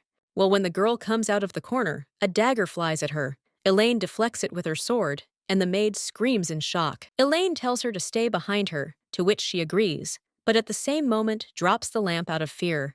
The maid apologizes and says her hands were just shaking so badly. Elaine says that if everything is fine, she should quickly come back behind her. After which the main character sees a lot of people in front of her and realizes that they are all mercenaries. One of them attacks the lady, and she wonders if there's a master among them. Anyone capable of wielding this sword must be very strong, and most likely their main target is Rihai. If this is so, then she must grab them, after which the girl makes a dash forward, cutting down all the mercenaries. They ask what just happened, but at that moment their wounds open up, and they all fall down. The man who is the master cries out that he heard that the lady had just entered, but the girl immediately runs up to him and is hit in the stomach. The stranger realizes she hit him right in the ribs and falls. Elaine says that she will let him live because she needs to find out who is behind this, and then she turns to the maid and wants to say that everything is fine now and she is safe, but she realizes there's no one left behind. At that very moment, the girl hears a sound coming from the Duke's room. The lady immediately runs there and realizes she must save him. When the girl enters the room, she cries out to His Highness, but he sees that the maid is about to attack him from behind, after which the main character runs up to her and hits her on the neck. The girl immediately falls to the floor, and Elaine realizes that the maid was in league with them. Mercenaries have also entered that room. The main character merely addresses His Highness and asks if he's okay, given that he has red liquid on his face, but the young man replies that everything is fine, and besides, she doesn't belong to him. At that moment, one of the knights runs into the room and cries out to His Highness. He asks what was there, and whether those lying on the floor were mercenaries. The Duke replies that this is true, and that it's something new, after which the knight asks if they're okay, as they have red liquid all over their suits, but the two reply that it doesn't belong to them. The knight then claims that less than a month has passed since the last assassination attempt, and that he was attacked again. He then turns to His Highness and Lady Elaine and states that he thinks they need to move up the schedule a bit. The man asks what he means by schedule, to which the guy replies that it might seem a little unexpected. But why don't they move Lady Elaine's residence to the next room? The Duke then asks what he's talking about. The main character replies that this is excellent and she can move right now, so let them leave it to her. The knight says everything is as expected, and he knew the lady would like it. The duke, meanwhile, tells them to wait, as it was so unexpected. But the knight replies that everything is fine, although in this situation, it would be strange to talk about order. He also asks if the knights guarding his room were defeated, and if something had to be done about it, since he is still in danger. The main character agrees with the knight, after which the duke says that they did talk and asks if Lady Elaine really wants to change the room so badly. The girl with a smile on her face replies that, of course, but then the two with a downcast expression on their faces say that if the duke suddenly doesn't like it, they still won't change the room in the morning. The man says no, and they misunderstood him, after which the main character complained about looking at him. And the duke suggests that they do as they wish, after which the main character rejoices and asks if she can run and get ready. The knight replies that would be great, but he thinks they need to clean the hall first. The girl then agrees and asks if they'll postpone the move until tomorrow. A short time later, the mercenary and the maid wake up in the dungeon. The duke approaches them and asks if the mercenary is awake. He also claims that they are gagged, and when he does this, the mercenary asks how many days have passed. Reki asks if he's talking about days since it's only been an hour. The guy then clears his throat and claims the woman was so strong that he thought he'd lost consciousness for several days. The duke claims that he heard from his escort that the boy had reached the level of a master. He also wonders who gave him the order to do this. The mercenary claims the duke is asking even though he knows everything. He also asks how many masters there are on the entire continent, and he doesn't even know it, but the duke urges him not to avoid the question. After all, he is trying to confirm his theory, and he is interested in whether the guy can betray the person who hired him.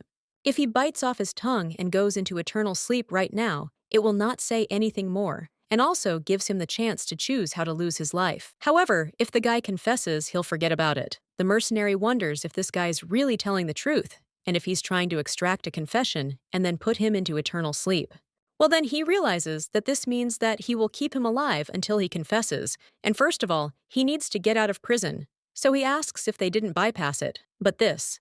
The duke replies that, of course, and the boy understands that it's risky, but still better than falling into eternal sleep like this. He then asserts that he'll tell him everything. However, at that very moment, something pierces his neck. It turns out to be a dagger from a maid's shoe. The woman says it's stupid and can't believe the guy gave in to the enemy's persuasion. That's why you shouldn't use a master driven by money. The duke then turns to the maid, but says so as not to deceive him, since the man she serves hasn't even considered the possibility of such betrayal. So he created an entire squad of assassins, consisting only of people who hate the duke. This one is merely a temporary power bought with money, and there are many who hate him and want to plunge him into eternal slumber. The duke won't be able to defeat him, even if he gathers such traitors. After which, the maid shows something in her language, and when she bites it, she falls into eternal sleep. At this time, the guy is thinking whether she is saying that it is useless to find out who it is, but it is really terrible. A little while later, the main character moves into the room and realizes that she needs to check if she has forgotten anything. From now on, she will live in the next room with Rihi, or the lady hopes that he will now be safe. At this point, Cezanne approaches the lady, and the protagonist greets him. But the blonde man claims he heard about last night, and that they said it was mercenaries, so he asks if the lady is injured. Elaine replies that everything is fine, and there's nothing to worry about. The guy says that's a good thing, because he's been really worried about her ever since she became his escort. Elaine apologizes for making him worry. She also wonders why there are so many people in front of the notice board today. But at that very moment, someone turns to the lady and asks who it is. Sophia wonders if it is the knight accompanying His Highness Lady Elaine. Cezanne understands that it is this woman again, and the main character only greets Sophia. The girl claims that despite the hard day, the lady looks quite fresh, and Elaine asks if this is true. The woman claims there was such chaos yesterday, and wonders if she'll be able to accompany the Duke after his trip to the training camp. The protagonist asks what kind of camp it is. The guy claims that a notice arrived about a 3-day training session, and that the feline knights always train at this time of year. Another lady claims that it must be difficult for His Highness to look after them at this time, and if the attendants fail to do their job and an accident occurs. Cezanne realizes that this girl does not mince words, after which he apologizes, but asks if Lady Sophia is saying that Lady Elaine is incompetent. The girl replies that of course not, or she is simply worried that something like yesterday might happen again, and Lady Elaine is the one accompanying whom His Highness recognizes. After which she asks Lady Elaine if this is true. The protagonist thinks Lady Sophia thinks so highly of her, after which he shakes her hand. And he thanks him, and also asserts that he will work even harder in the future to protect His Highness. Suzanne is shocked to realize that this is not a compliment, and Sophia asks if the lady can let go of her hand, after which the main character changes. Sophia wonders if this girl is serious, and she doesn't look like a fool, after which she says that they will see each other at camp. And from the first day, she monitors how the lady copes with her duties as an escort. The main character says that yes, and they will see each other there, and the blonde man just sighs, and says that Elaine probably often hears about her naivety, to which the girl replies that never. A little while later, she knocks on the Duke's office and realizes that Lady Sophia thinks so highly of her that she must now work even harder for Rehai. Well then, no one answers, and the girl wonders if the Duke hasn't arrived yet. When she looks into the office and addresses His Highness, she realizes that there is no one there. But she needs to get the keys from Reika so she can get into her new room, so she'll have to wait. But when the Duke doesn't show up, the lady thinks it's strange in the States, and why is he late since this usually doesn't happen to him? Then the lady leaves the office and understands that she will go into the room just in case. But the main character notices that the door to one of them is open, and she remembers how the Duke claimed that attempts on his life and similar things always happened. One of the knights claimed that something like yesterday could happen again, so now the main character is in shock, wondering if it could have happened again. After which she bursts into the room and screams at His Highness. But the guy dries his hair after the bath. The girl also notices that he is wearing only pants, after which he becomes embarrassed, screams out an apology, and runs out of the room. Well, because she is in a hurry, she trips over the threshold and starts to fall backwards. The guy immediately grabs her and asks if everything is okay, to which people respond that she is fine. Well, when she turns to him, she understands the situation and becomes embarrassed even more. The girl immediately bows and says he was very late, which is why she was worried. She also screams that she's already leaving, runs out of the room, and slams the door. Elaine realizes that she might be going crazy, and no matter how worried she is, barging in like this is too much. The lady thinks that Reiki is already a grown man, and he is already 23, which means that it is time to start a family and get married. Well, she can't even imagine it, and maybe it's because she's used to little Reiki. The girl also thinks about who will become his lover, but she understands that this is not important, and the main thing is that the guy is happy. The Duke opens the door and asks if the lady had come to get her keys. Elaine replies yes, and then apologizes for what happened, as she didn't knock before entering his room. Reiki says that he is actually surprised, but she didn't do it on purpose, so everything is fine. He also asks where Letty's things are, to which she replies that she left them in the office. The guy then offers to go. The main character agrees, and when they head off further, the girl thinks that if she asks him why he was late, it won't be too much, but she's very interested. The Duke immediately claims he overslept, and the protagonist wonders if she really did blurt out the question. Then she asks him what he's talking about. Reiki replies that she kept glancing at him and making a face as if she wanted to ask something. Elaine wonders if it was really that obvious. And the guy asks if it's really strange that he overslept, to which the lady notes that it was only a little. After which the Duke actually smiles, and the main character realizes it's the first time she's seen the adult Reiki smile. The boys claim he was having nightmares, and woke up a little later than usual.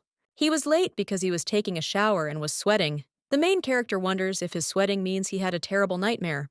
The guy replies that maybe he's been having dreams about it for a long time, so there's nothing to worry about. Then he asks if this nightmare has been haunting him for a long time. And the Duke claims that he doesn't know from what moment, but suggests ending their conversation and moving her things. Elaine agrees, but wonders about the nightmare the boy has been having. His Highness didn't reveal the details, but the dream must be related to the incident in Sebec. If this is such a terrible nightmare, it would be better if it didn't exist. The guy turns to the Summer and asks why she's standing there, and also inquires about her things. The girl immediately replies that yes, and understands that she must look for herbs that will help him sleep well, and from now on, she can watch him closely. A few days later, the Duke asks if everyone is ready to, which the knights reply that they are, and the man says that it is a great view, then they can go. At that very moment, the gates opened. On February 22nd, the Feline Knights left Killiard for 3 days of training. As they head through the forest, the blond man claims that they have been walking for 3 hours, but still have not arrived. His interlocutor asks if Suzanne is already tired, and inquires how he became a master with such poor stamina. This young man's name is Abel. He enlisted in the military at the same time as Elaine and Suzanne. The blonde insists he's not tired at all, but at the same moment, the Duke announces they're stopping and claims they've arrived. The protagonist asks what he's talking about, considering they're on a small path deep in the forest. But then the Duke points to a mountain visible from this spot and insists they should go there. The boy also asks if everyone can see that there's a cliff with a waterfall there. There, at the top of the waterfall, is their camp. Suzanne thinks they still have a long way to go from there, but the man insists that from now on, they'll start climbing the cliff, and the 7 who get there last will enter the water, after which he says that it's time to begin. The knights immediately start running, and the main character also thinks that she needs to head out, but at that very moment, she feels a fleeting glance on her. The girl gets scared by this, and the blonde guy turns to her and asks what Elaine is doing since she needs to run. Elaine realizes that she may have imagined it and then moves on. A short time later, several knights are already in the water. Those watching them say that this time too, only the rookies lost. And another one replies that the newcomers didn't know that such an unexpected training session awaited them. Well, someone else whispers to his friend that it looks like there are some interesting knights among them. After all, those two got there pretty quickly. Meanwhile, the blonde turns to the lady and claims that just one look chills him to the bone. So what a relief that they came earlier, to which the lady replies that it is the right one, and the guy asks what number it is. Elaine replies that she doesn't know, and somehow didn't notice. Elaine realizes she's confident she would have finished first if she'd run at full speed, but right now, it's best not to stand out. However, Suzanne claims that the girl took first place among the newcomers. At this time, Abel also approaches them. The guy claims that Suzanne was lucky, and he made it in time, so he won't have to go into the water. The guy with a smile on his face replies that he told him from the very beginning that they were on a mountain path, and he immediately understood that it was he who was climbing the rock alone. Abel grabs the guy by the clothes and says that since he is such a good guy, he should also go shopping. After which, he throws the guy into the water, but he becomes furious and asks what Abel is doing. After all, he arrived on time, and he didn't need to go into the water. But at that very moment, something blocked the sun. And when the main character turns around, she sees a huge monster. The knights are surprised to see it, and the Duke immediately draws his sword. And he tells everyone to draw their blades. The main character says they need to hurry too, to which Abel agrees. Elaine thinks it's strange, because Turkan is a monster that lives in warm areas, but she doesn't understand what he's doing in such a place. The Duke at this time claims that only 5 in front cover him, the rest are waiting. This monster, even though it's only mid-tier, can't be underestimated. The Duke then wants to order the knights to attack. But at the same moment, someone screams that they cannot put this monster into eternal sleep, because if they do so, then he'll be in big trouble. One of the knights then screams out, "What is he doing? It's dangerous, so let the guy leave. The whole monster is behind him." But the blonde replies that he can't, because if he moves, they will plunge the monsters into eternal sleep, after which the Duke asks what kind of nonsense he's talking about. And if he doesn't leave on his own, he will force the guy to do it, but he replies that it's impossible, after which the monster hits him. Reiki. He realizes something needs to be done, after which the main character runs up to His Highness and asks if he's okay. The Duke tells her not to make a fuss, but everything is fine. But at the same moment, the guy who was hit by the monster turns to them and claims that he shouldn't have aroused suspicion. He also claims that he is just an ordinary wizard and asks not to misunderstand him, after which he uses his magic on the monster and teleports him somewhere and also sighs. The guy also wants to say that then he will go, but at that very moment, the Duke puts a sword to his neck, and he asks if he really thinks they'll let him go so quickly. He also tells the guy to tell him where he sent the Treekin and to just try lying. The guy immediately screams that he'll tell them and asks them to put the knife away, to which the Duke agrees. After which the guy claims that the monster was teleported to his laboratory. He's a wizard who conducts experiments in this forest. The Duke claims he's heard that all wizards are a little strange, but he wonders if the boy is on the dark side. The young man wonders what he's talking about, since it's absolutely not true, and he can also prove it. The Duke asks if it's true, and then tells him to provide evidence. The young man immediately starts rummaging through his bag asking where he put it. Then he finds it in one of his pockets. After which he shows the badge. Rihi says it's from Halon. The wizard replies that this is correct and that it's issued by the Halon Royal Academy of Witchcraft. It's a special badge only for senior graduating students. And his name Nathan is engraved on the back, after which the guy asks if they believe him now. But the Duke replies that no, and that his name can only really be verified in Halon. Then the wizard gets a little angry and claims that it will be more difficult to prove, and then he turns around and starts running away and claims that he left. Someone screams for him to stop right now, but the Duke claims that it is too late, after which the wizards teleport away altogether. The main character turns to His Highness and asks if they shouldn't pursue him, but he tells her to just forget about it, because wizards are a waste of time, and they can contact the Academy to confirm his identity. Moreover, it will soon become dark, and before that, they need to get food for 3 days. They must return there before sunset, after which he asks the panels if they... A little while later, they are already frying food, and the Duke tells everyone to pay attention and asks if they are sure that no one is missing, to which they answer that they are. And the man claims that the purpose of the training camp is to teach recruits to adapt to any conditions and form new connections. Newcomers will be able to overcome the barrier between senior comrades and colleagues, so he hopes that everyone will be understanding and supportive of the newcomers. After which, he raises his mug and says that it is time for dinner and wishes you bon appétit. A little while later, the main character turns to His Highness and hands him a bowl of food, telling him to eat it.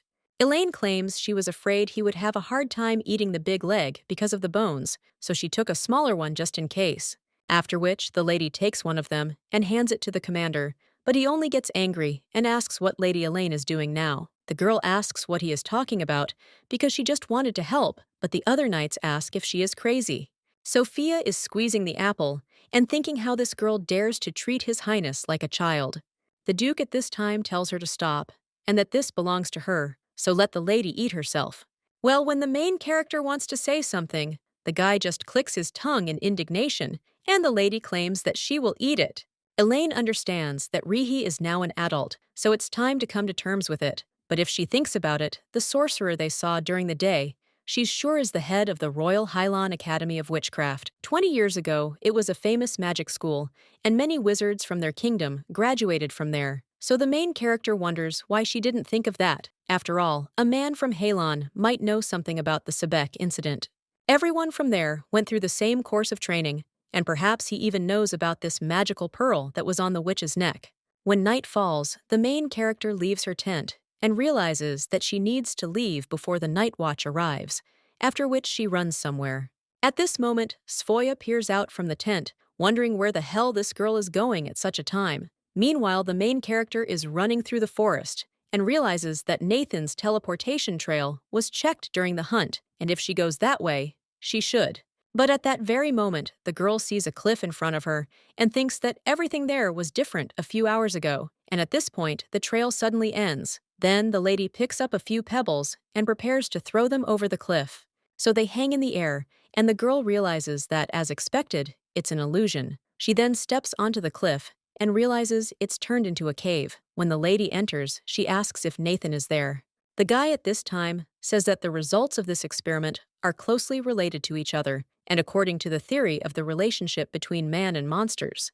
Then he only needs Saturn. The main character then turns to Mr. Nathan, and he raises his head looking at the girl, and then screams and says that she scared him, after which he asks who she is. Elaine tells him to calm down, and the guy claims that he has already seen this form, and the girl asks if he remembers it.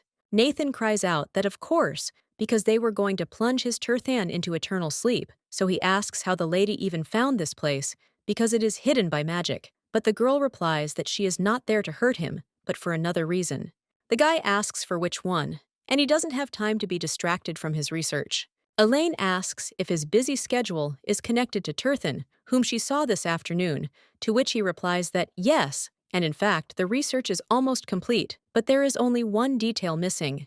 Elaine claims that he is talking about Saturn, and he needs it, but he cannot get it, after which the lady asks if this is true, to which the guy replies yes, but wonders how she found out about it. Elaine replies that he was muttering it under his breath when she entered, and in any case, if she gets it for him, will he take on her case? The guy then asks the knights if she's kidding. How was she supposed to deliver Saturane? It's a flower that blooms after a blessed fairy rain. There are no supplies, and it's so rare that the lady wouldn't be able to obtain it, even if she offered money, so the girl wondered what if she knew where it grew. The guy immediately screams out where it is, and the girl replies that it cannot be shown on the map or explained the way to it. And he still hasn't accepted her proposal, to which the young man replies that this is true. Elaine thinks how good it is that she traveled with Bella before, and she didn't know that she would have to look for Saturane. At this time, the blonde asks if the lady is lying to him by any chance, to which the girl replies that it is a state and not a lie, and if they come to an agreement, and she cannot bring Saturn, then he can terminate their deal. After which the lady asks what he will do, because she is the only one who can get this flower, and if he does it alone, how many years will it take? The guy then said that he understood, and they could make a deal, but in exchange the post lady would definitely bring this flower. But he still says that she could have asked for the magic tower instead of him, after which he asks why the lady came there. The girl replies that the process of working with the magic tower is complicated and takes a lot of time, but she is in a hurry, so she asks him to remember what she asked today, and the fact that she was there, he should not tell anyone. The guy asks what the lady is talking about and claims that she makes him nervous, which is why he is as silent as a fish. The main character says that this is good, and also takes something out of her pocket and asks to examine the sign, which she just showed. At this point, Sophia is heading through the forest and realizes that this lady is definitely headed in that direction. The girl thinks she followed Elaine just in case, but wonders how far she went. She also needs to check what the lady has planned and report it to His Highness, but at that moment, she sees a cave in front of her. The main character at this time returns back and realizes that she never thought that Nathan, whom she met by chance, would prove so useful. But at that very moment, someone turns to the lady and asks if she was there. It turns out it's Sophia, and Elaine asks what she's doing there. Well, the main character's interlocutor claims it's her asking her. The girl then wonders if Sophia noticed her leaving. Her interlocutor claims that the lady's movements aroused suspicion, which is why she followed her. But the girl is still interested in what Elaine was doing in this cave. After all, she usually doesn't leave His Highness's side, even under the threat of falling into eternal sleep. So why did she suddenly, out of the blue, leave the camp in the middle of the night without permission? The main character doesn't even know what to say and is wondering what this girl is talking about. Well, Sophia claims that since her interlocutor cannot give an answer, there must be something inside the cave. The main character then realizes that if she's caught communicating with Nathan and Rihai finds out it will be bad, Elaine wonders what to do and what to do. And at this, the girl asks if this is a magical barrier, and the main character thinks that Malgan's illusion has dissipated and turned into a magical barrier. At this time, Sophia gets up and screams out what the lady is hiding, but the main character replies that she cannot tell about it. His Highness ordered this to be handled with strict confidentiality. Elaine understands that, even though this is a lie, Lady Sophia is a staunch follower of His Highness, so she will not dig any further. Elaine suggests that she stop this circus and go back to camp, because she will not gain anything if she gets involved in this. Sophia wonders if the lady is now trying to intimidate her by hiding behind the guise of His Highness. But when accompanying him, does the lady really think that since the whole community allowed her to accompany him, that this changes anything? Even last night she was in this role, so Sophia screams so that the girl knows me about, after all. Didn't she notice that His Highness hates her? She also wonders if this is true, and why His Highness chose a woman to accompany him. Sophia turns around and starts to run away, and the main character turns to her and asks if Reki hates her. 2 days later, the guy approaches the lady and asks if she has finished the shadow court with roll call, to which she replies that yes, and there are no absentees. When the Duke tells her to organize 30 people for the gathering, the lady replies that she understands, after which the girl also turns to His Majesty and offers her assistance. But he remembers how Sophia screamed, asking if the girl hadn't noticed that His Highness hated her. Now the main character is a little downcast and asks His Highness if she is really bothering him. Reiki asks why she has such unexpected conclusions about the girl, and she replies that she was simply curious whether he felt uncomfortable with her. The guy is silent for a moment after this, then claims that the lady doesn't bother him. He also recalls how the girl with a smile on her face insisted that she would try harder. And while I was helping him remove the stain with a handkerchief, he says it doesn't matter, because he's not causing any inconvenience to the lady. The main character asks if she's really happy, after which she thinks that, thank God, because she was worried that the guy really hated her. But in any case, the Duke suggests that she prepare for departure, to which the lady agrees. Having completed their 3-day training, the feline knights returned to Killiard, and 2 days later, they received a message sent from County Valendor. It was a request to investigate a disappearance at the estate. A little while later, they arrive at the estate, and the Count, with a smile on his face, says that they have finally arrived. He also claims that he asked for help, but did not even imagine that His Highness would come in person, and this is the first time he sees him after celebrating his birthday. The man also asks how he is doing, and he seems to be doing well, after which the two shake hands. At this time, the Duke is thinking about the fact that half a month has passed since several people disappeared in this estate, and it took 15 whole days to turn to him for help. Apparently, the Count ignored the petition to file a missing persons report because the missing persons were commoners. Now, however, he turned to them because the cat he was raising had gone missing. So the boy thinks how absurd this is, and the number of missing people doubled because the Count turned to the knights so late. If he had asked the felons for help sooner, it wouldn't have caused such damage. So the man thinks how incompetent and corrupt he is. The Count asks if the Duke will find Beatrice soon, to which he replies that the search for missing persons is currently the top priority. After which, he also asks to be shown a map of the eastern forest in question. One of the servants agrees and hands it over. He claims that this is what the villagers have been saying. The Duke then says that this is how it is, and turns to the knights, asking if everyone heard. So let them be careful, because it could be a monster that clouds the mind using hypnosis. After which, the guy opens the map and tells everyone to look there, because judging by it, the missing people are in all 3 places, on the lake at the villa, and on the horse riding area, so it is unclear where the monster could be.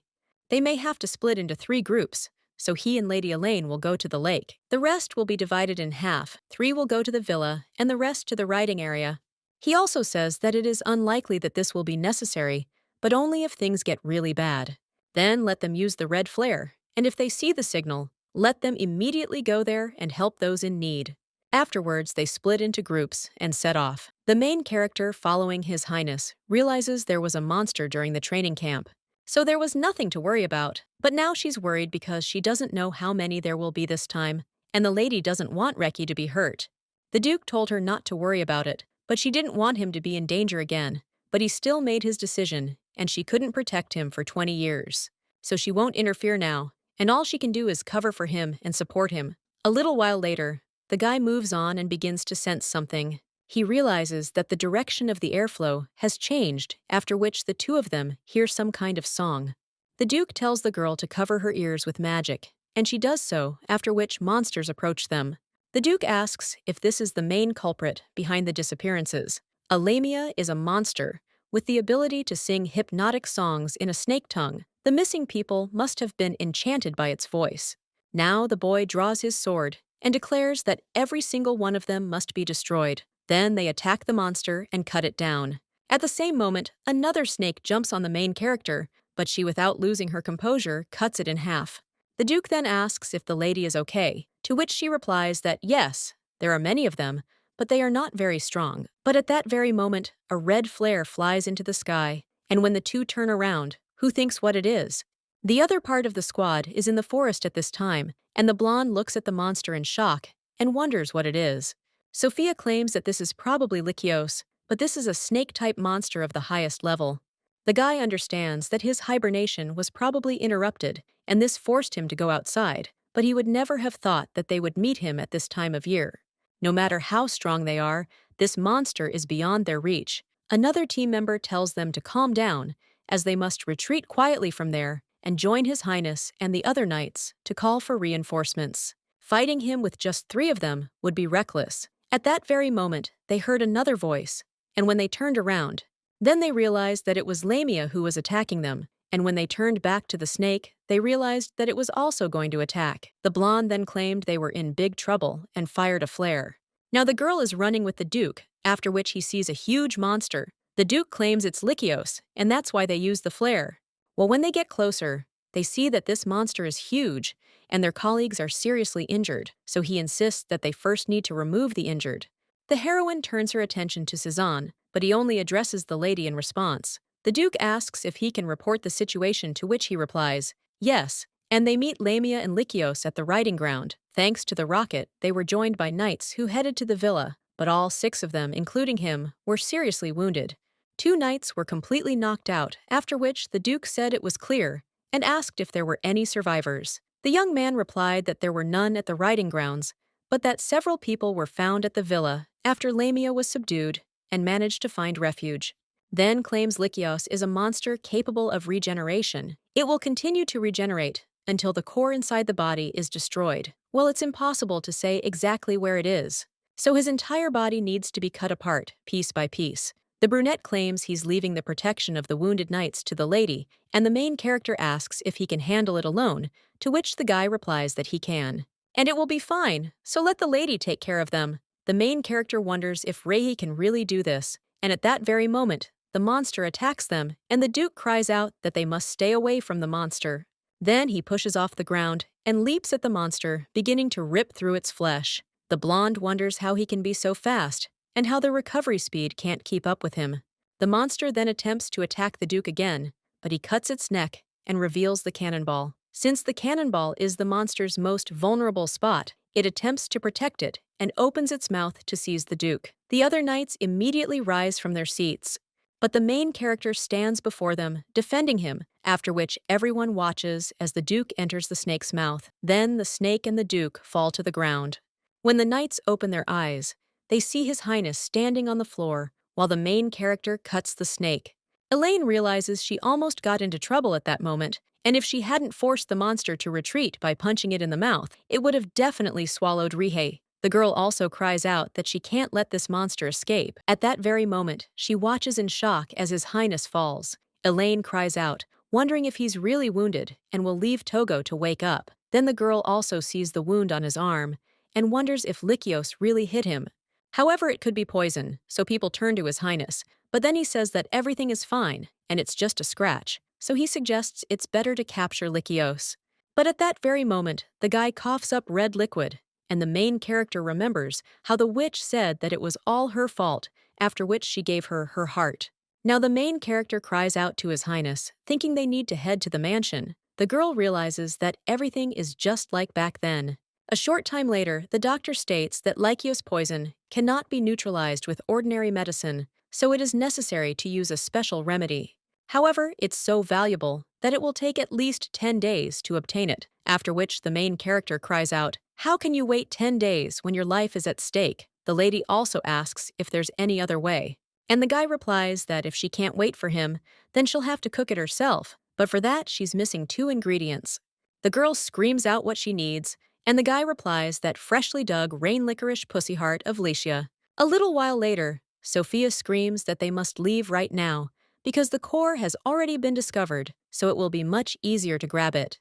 But the blonde insists that's too much. Almost everyone is seriously injured now, and their mana is gone. Therefore, if they return to the forest in this state, they will fall into eternal sleep, and that certainly won't save His Highness. When Sophia wants to object someone, he also claims that Sir Cezanne is right, because following this monster is tantamount to falling into eternal sleep. It's night now, and the knights haven't had time to recover from their injuries. And then the main character claims that she will first bring the rain licorice, which surprises the knights, and the lady claims that she knows what she looks like, and besides, she is not injured, so there will be no problems. Another knight asks the lady if she's sure everything will be okay, if she goes alone, as it's already dark, and could be dangerous. The main character replies that she's sure, and then her companion replies that, yes, and it would be a good idea to get some licorice beforehand. She also asks if there are any objections, and the other knights remain silent, after which the lady states that they are hoping for Elaine, and they will all go to the rehabilitation ward.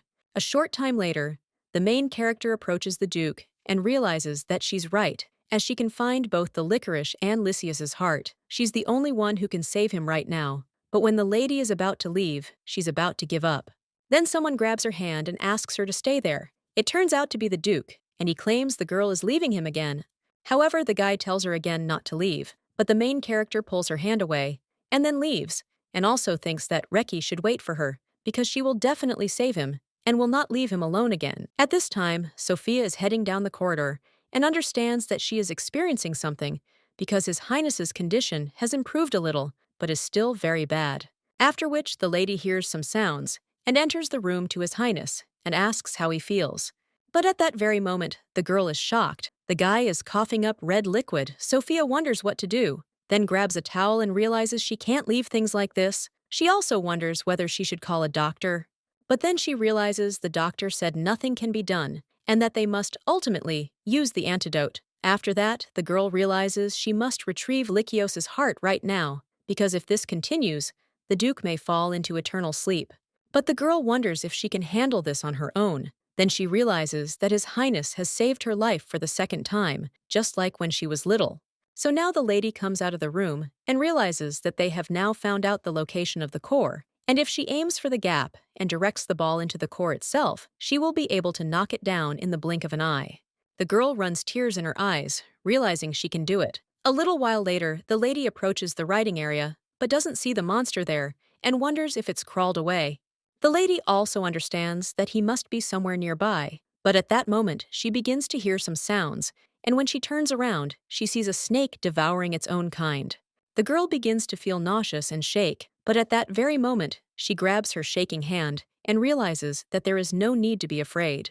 And does she really want to escape? The lady realizes she needs to gather her energy with the ball and hit it straight at the core. A short time later, she does so and sees the cannonball. But at that very moment, the lizard's tail swipes at her back. Lady flies to the floor, and the lizard looms over her. The girl looks at the place she cut, wondering if it's healed too soon, but realizes that regeneration can't be that fast. The lady also sees the snake heading toward her, and wonders if this is the end. She takes a handkerchief from her pocket, and realizes she's so loudly declared that she will always protect the Duke. Clutching the knife in her hands, the girl thinks how pathetic she is. At that very moment, the lady also sees the snake begin to fall, after which she sees Elaine cutting it open. Sophia wonders how that girl managed to get there, after which the main character cuts the serpent's core open and wonders if the lady was stabbed in the neck. Elaine, meanwhile, takes out the heart and with a smile on her face says she's finally found it. But at the same moment, she notices something else. Someone asks if this is Lady Sophia. She also wonders how she ended up there, but then claims that what is more important is whether she is injured. The main character asks if she came there, but the girl replies that this is not the problem now, because His Highness's condition has worsened, so let Lady Elaine go, and she will follow her later. Sophia thinks how pathetic she is. She can't even believe that she was able to come all this way, and simply said that she was going to save His Highness, but received such an injury. At that very moment, she hears the lady telling her to climb in. When Sophia looks ahead, she sees the main character offering her shoulders. And she also claims that with such a wound, she can't walk normally. So let her get in, and she will carry. At this time, the Duke feels worse and worse, and wonders where he is, and whether he is really floating in the air. But then he realizes it's more like water. He hears someone laughing and wonders who it is. People who laugh ask how the monster can do this, because he looks like a drowning mouse, and he must like it. The guy looks at his hands and wonders if this is a childhood memory, but then claims that he is not a monster. One of his interlocutors asks what he is talking about and whether he really doesn't know whose child he is, since he is the son of a witch. At this time, the guy notices the fireworks and realizes that he remembers this day because it is the king's birthday. The biggest and most spectacular festival of the year was taking place then. A little while later, the boy was watching the fireworks from the window. But Val immediately ran up to him and, looking at the gentleman's face, screamed, "Who the hell did this to him?" The guy claimed that Walter was strange, which surprised the man and made him ask why he was saying that. But the Duke only asked him in response why he made such a sad expression on his face when he saw the monster doused with water. The man then asked who told the guy that, and he replied that it was true because he knew that it was not a person who gave him life. She brutally burned tens of thousands of people, and he is the son of a witch. But at the same moment, the man hugged the guy and claimed that even if he childy, that doesn't make him a monster Reiki. I understood that he wanted to hear it from someone else, because he was also a person worthy of existence, after which the young man claimed that he just wanted to hear it from him, smiled in response, and also claimed that the gentleman's gauze was wet, so he would replace it with a new one. And the Duke understood that even when everyone was throwing stones at him, Walter was desperately trying to protect him. Yet he was in far greater pain, and nothing could dull that pain. He was the only one in this world who sided with the Duke despite the Duke being a monster. Well, his only support soon vanished from his world forever. One day, the butler claimed that the knight Walter had left the castle and disappeared. The guy also recalled how the man claimed that he would be back soon, and he said this before leaving, and also claimed that he needed to find out something. He left in a hurry, with a serious expression on his face, and the only thing that came back was the news of his disappearance. A short time later, a blond boy approaches the Duke and asks if he's talking about Walter. He was hiding behind that stupid overgrown knight, but now he's all alone. This young man is the crown prince of the kingdom of Filion, after which he claims that the Duke did not greet him in the corridor, so he should apologize. And shouldn't he also show respect to him who is the heir to the throne? Reiki then apologizes, but then punches the guy in the face and tells him to say it again. The Duke apologizes again, but the guy punches him in the face, and this continues multiple times. The blond man says how false it is, and how his apology shows no respect for him as the crown prince. Then the guy punches his companion in the leg, causing the Duke to fall to the floor. The crown prince tells him not to be impudent, because now no one in this castle is on his side. That's why he always had to stay close to the floor if he didn't want to disappear like his knight. At that moment, the boy knew for sure that without Walter, he was just a child who couldn't do anything, so he had to change. When he was 14, the assassins began to threaten him. After all, he had gathered strength to resist, and by the time he took control of Gilead, the situation had become so dire that he began to be guarded. One of the knights said that he would be honored to be chosen as an escort for His Highness, also called Ron Benjamin. He was an intelligent, well-spoken young man, and there were times when he grew tired of his excessive drive. But he didn't regret taking him. A little while later, he found this guy lying on the ground without breathing, with huge wounds. The red-haired knight said that they had no trace, and it looked like this guy had fallen into eternal sleep after being injured in the explosion. Since then, several of his companions have been plunged into eternal sleep as a result of assassination attempts. One was asphyxiated, another drowned, and 3 were poisoned. It became a curse, and anyone who tried to protect him was doomed to a terrible end to life, so he was afraid that his curse would spread to those around him again. That's why he didn't want anyone to be near him, and he was definitely going to do it. And that day, the lady unexpectedly appeared in his life. This is a girl named Elaine A. While ago, the young man approached Walter and asked him to tell him who Elaine was, the one who had commissioned the sword for him. The boy claimed he hated everything about his mother, but seeing the sword changed his mind. Afterward, the man wondered where to begin his story. He claimed that this lady was an old friend of his mother's, and that she had light green eyes and long silver hair. This girl was very cheerful and smiling. When she was near the master, she could not stop laughing and always told him that she wanted Reiki to be happy and that she would protect him all her life. Now the guy opens his eyes because he hears someone talking to him, but then he sees Elaine in front of him with tears in her eyes. The girl, seeing that the gentleman has woken up, smiles and says it's a real relief. The guy wonders if this is still a dream, and he wonders why she has that expression on her face, even if she is not the Elaine he knew. At this time, the guy asks what happened, and the lady asks if he feels better, because the Duke was poisoned and fainted. But now, thanks to taking the antidote, he was able to come to his senses, after which the guy asks if this is really so. And when he looks at the towel in the lady's hands, he wonders if she really cared about it. The girl replies that yes, and she couldn't calm down until she saw that he was waking up. The Duke asks, "What about the survivors?" And the lady replies that everything is fine because they are now recovering in tents. The guy says that it's clear, and that a lot happened while he was unconscious, but the main character immediately calms him down and tells him not to overdo it. And also slept a little more, because she will tell him the details after he has fully recovered, and then she will go and report. But at the same moment, the Duke turns to Lady Elaine, and the girl asks, "What is it?" After which he thanks her with a smile on his face. The main character is surprised by this, but then smiles completely and says that you're welcome. At this time, Sophia is lying in bed and thinking where the lady got such strength from, because it is comparable to the strength of His Highness, and one could say that it is even better. The girl wonders if he knows about this, but at that very moment, she hears someone knocking and addressing her, and asking if he can come in for a while. Sophia wonders if it's Lady Elaine, to which she replies yes, and claims to be entering, then apologizes and asks how she is. The girl replies that everything is much better, and asks what's wrong with His Highness.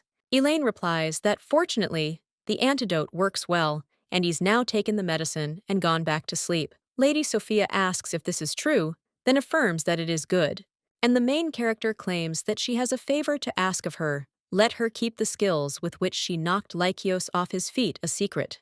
Is surprised by this, and the main character understands that if she surpasses the strongest knight, she will attract attention to herself in vain, and then her face will be known throughout the continent. Some people will remember her, and her identity will be revealed when they see that she has not aged even after 20 years. But at the same moment, Sophia says that it's good, and the main character is surprised, and her interlocutor asks if she really thinks it's strange that she's not as noisy as usual. The protagonist is simply surprised by this, and Sophia insists that the lady saved her, so she's in her debt, and won't tell anything, giving her word as a knight. She also claims to apologize to Lady Elaine, after which he asks for forgiveness, for the fact that she spoke rudely, without knowing her skills, and she is simply jealous that the lady accompanies His Highness, and she has been trying for a long time to achieve his recognition. Lady was the eldest daughter of a deceased Agraf, but 5 years ago, a monster suddenly invaded their village. The girl was on the brink of death after losing her home and family. At that moment, His Highness saved their village. The lady cried out, "Why did he save her?" She had lost her family and home, and it would have been better to fall into eternal sleep. Well, the guy argued that even if she was suffering, it was no reason to plunge into eternal sleep, because the living must live. The girl then screamed at him, "Doesn't it seem like it's none of his business?" To which the guy replied, "No, it's definitely his business. He didn't have a single family member or home to return to. This happened when he was still a young child. There was a time when he sat and cried like her. A person who loses everything is not easy to break, so let her not give in because she still has a long time to live." Now the main character is hugging the lady, and she thinks that she is so embarrassed to cry in front of others. Well, at that very moment, someone else bursts into the room and screams at Elaine. He also notices Lady Sophia, and he asks if she's awake, but the main character just says that the guy scared them, after which she asks what happened, since he didn't even knock Suzanne. He replies that it's nothing special, and that he just has a few questions about Lycios. The protagonist realizes he hasn't spoken to Lady Sophia yet. The boy claims he heard that Lady Sophia knocked out such a huge monster on her own. Elaine replies that he was weakened by His Highness's attack, and that she wasn't the one who knocked him out, as Lady Sophia helped her. Well then, the girl lying in bed answers that no, and it is true that Lady Elaine did everything herself. The main character turns to the girl and realizes she promised to remain silent. Suzanne asks if that's really true, and the lady replies that it is. And she really fought with her, but she was a burden because of her injuries, so she is very ashamed of it. The main character says that she does not think that Sophia was a burden to her, and thanks to her, she was able to cope with Lycios. Well, Sophia claims that she was only in the way, and couldn't help due to injuries, and then the lady had to carry her on her back. Elaine replies that it's not at all, and that the lady still helped her anyway. The two exchange a few more words, and Suzanne, he tells them to stop already, because in any case, the main thing is that they return safe and sound. Thus, the feline knights remained in the Agrafa mansion until Reha recovered. One of the maids claims she is truly glad the monster was captured. And the atmosphere in the mansion has been disgusting lately, to which the other agrees and claims that she heard that Sylvia, who disappeared without anger, returned safely. Another one claims that if it weren't for the knights, there would have been big trouble. They were said to be very capable, and the rumors seem to be true, so she hopes they'll stay for a long time. Well, at that very moment, the ladies hear some kind of sound, and when they turn around, they all see a large black bear. One of them screams to call the knights faster, but at the same moment, someone apologizes for scaring her. It turns out it's the main character who is carrying the bear, and she's wondering if they could show her where the kitchen is. A little while later, the doctor is already measuring His Highness's pulse and says that it is amazing because he was poisoned by Lycios, but the internal injuries were not fatal. If he had been an ordinary person, he would have fallen into eternal sleep within an hour. But with the help of the Silver Knight, the boy was spared serious injuries. A little while later, one of the knights claims that the ingredients were brought by Lady Elaine, and at first she thought that she would only get herbs, but this lady was able to get even the heart of Lycios.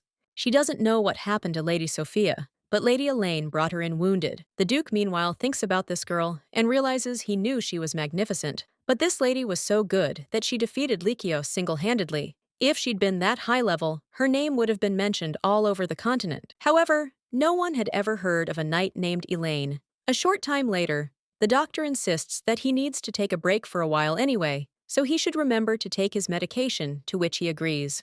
At the same moment, the heroine is at the door to His Highness and asks if his examination is finished. The guy replies that yes, he asks what the lady wanted, and replies that she brought food. A little while later, the girl places a plate of food in front of His Highness and says that it is bear stew, so she hopes that he will get better soon, and also hopes that he will like it. The guy then thinks about bear stew and wonders if that's why she caught the bear. Elaine replies yes, and she thought it would be nice to strengthen his body, so she prepared this. The guy says that's understandable, but then claims that the lady saved Sophia and brought Lycia's heart. He also asks if the girl really dealt with it on her own, to which she replies that no, and that Lady Sophia helped her. But the Duke claims that he heard that she was badly injured, after which the main character claims that she was the first to inflict damage on Lycios. The Duke then says that as soon as he first saw Lady Elaine, he thought that this was abnormal. So now he is interested in what the girl did before joining the Knights. The main character is surprised by this question and understands that Reiki is suspicious of her, and has he really noticed that she defeated Lycios alone?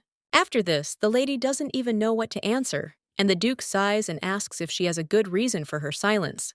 Elaine replies, yes, and apologizes. The guys insist that if that's the case, he won't bother them with questions, but when he wants to say something else, he suddenly breaks off and declares the conversation over.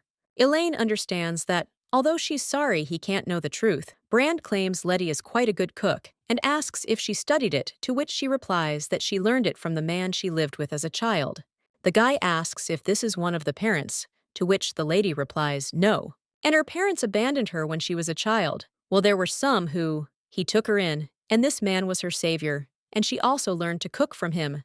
The guy then wonders if that's why the application forms were blank, then says no one has ever done anything like that for him, but it seems the person who took her in really cared about the lady.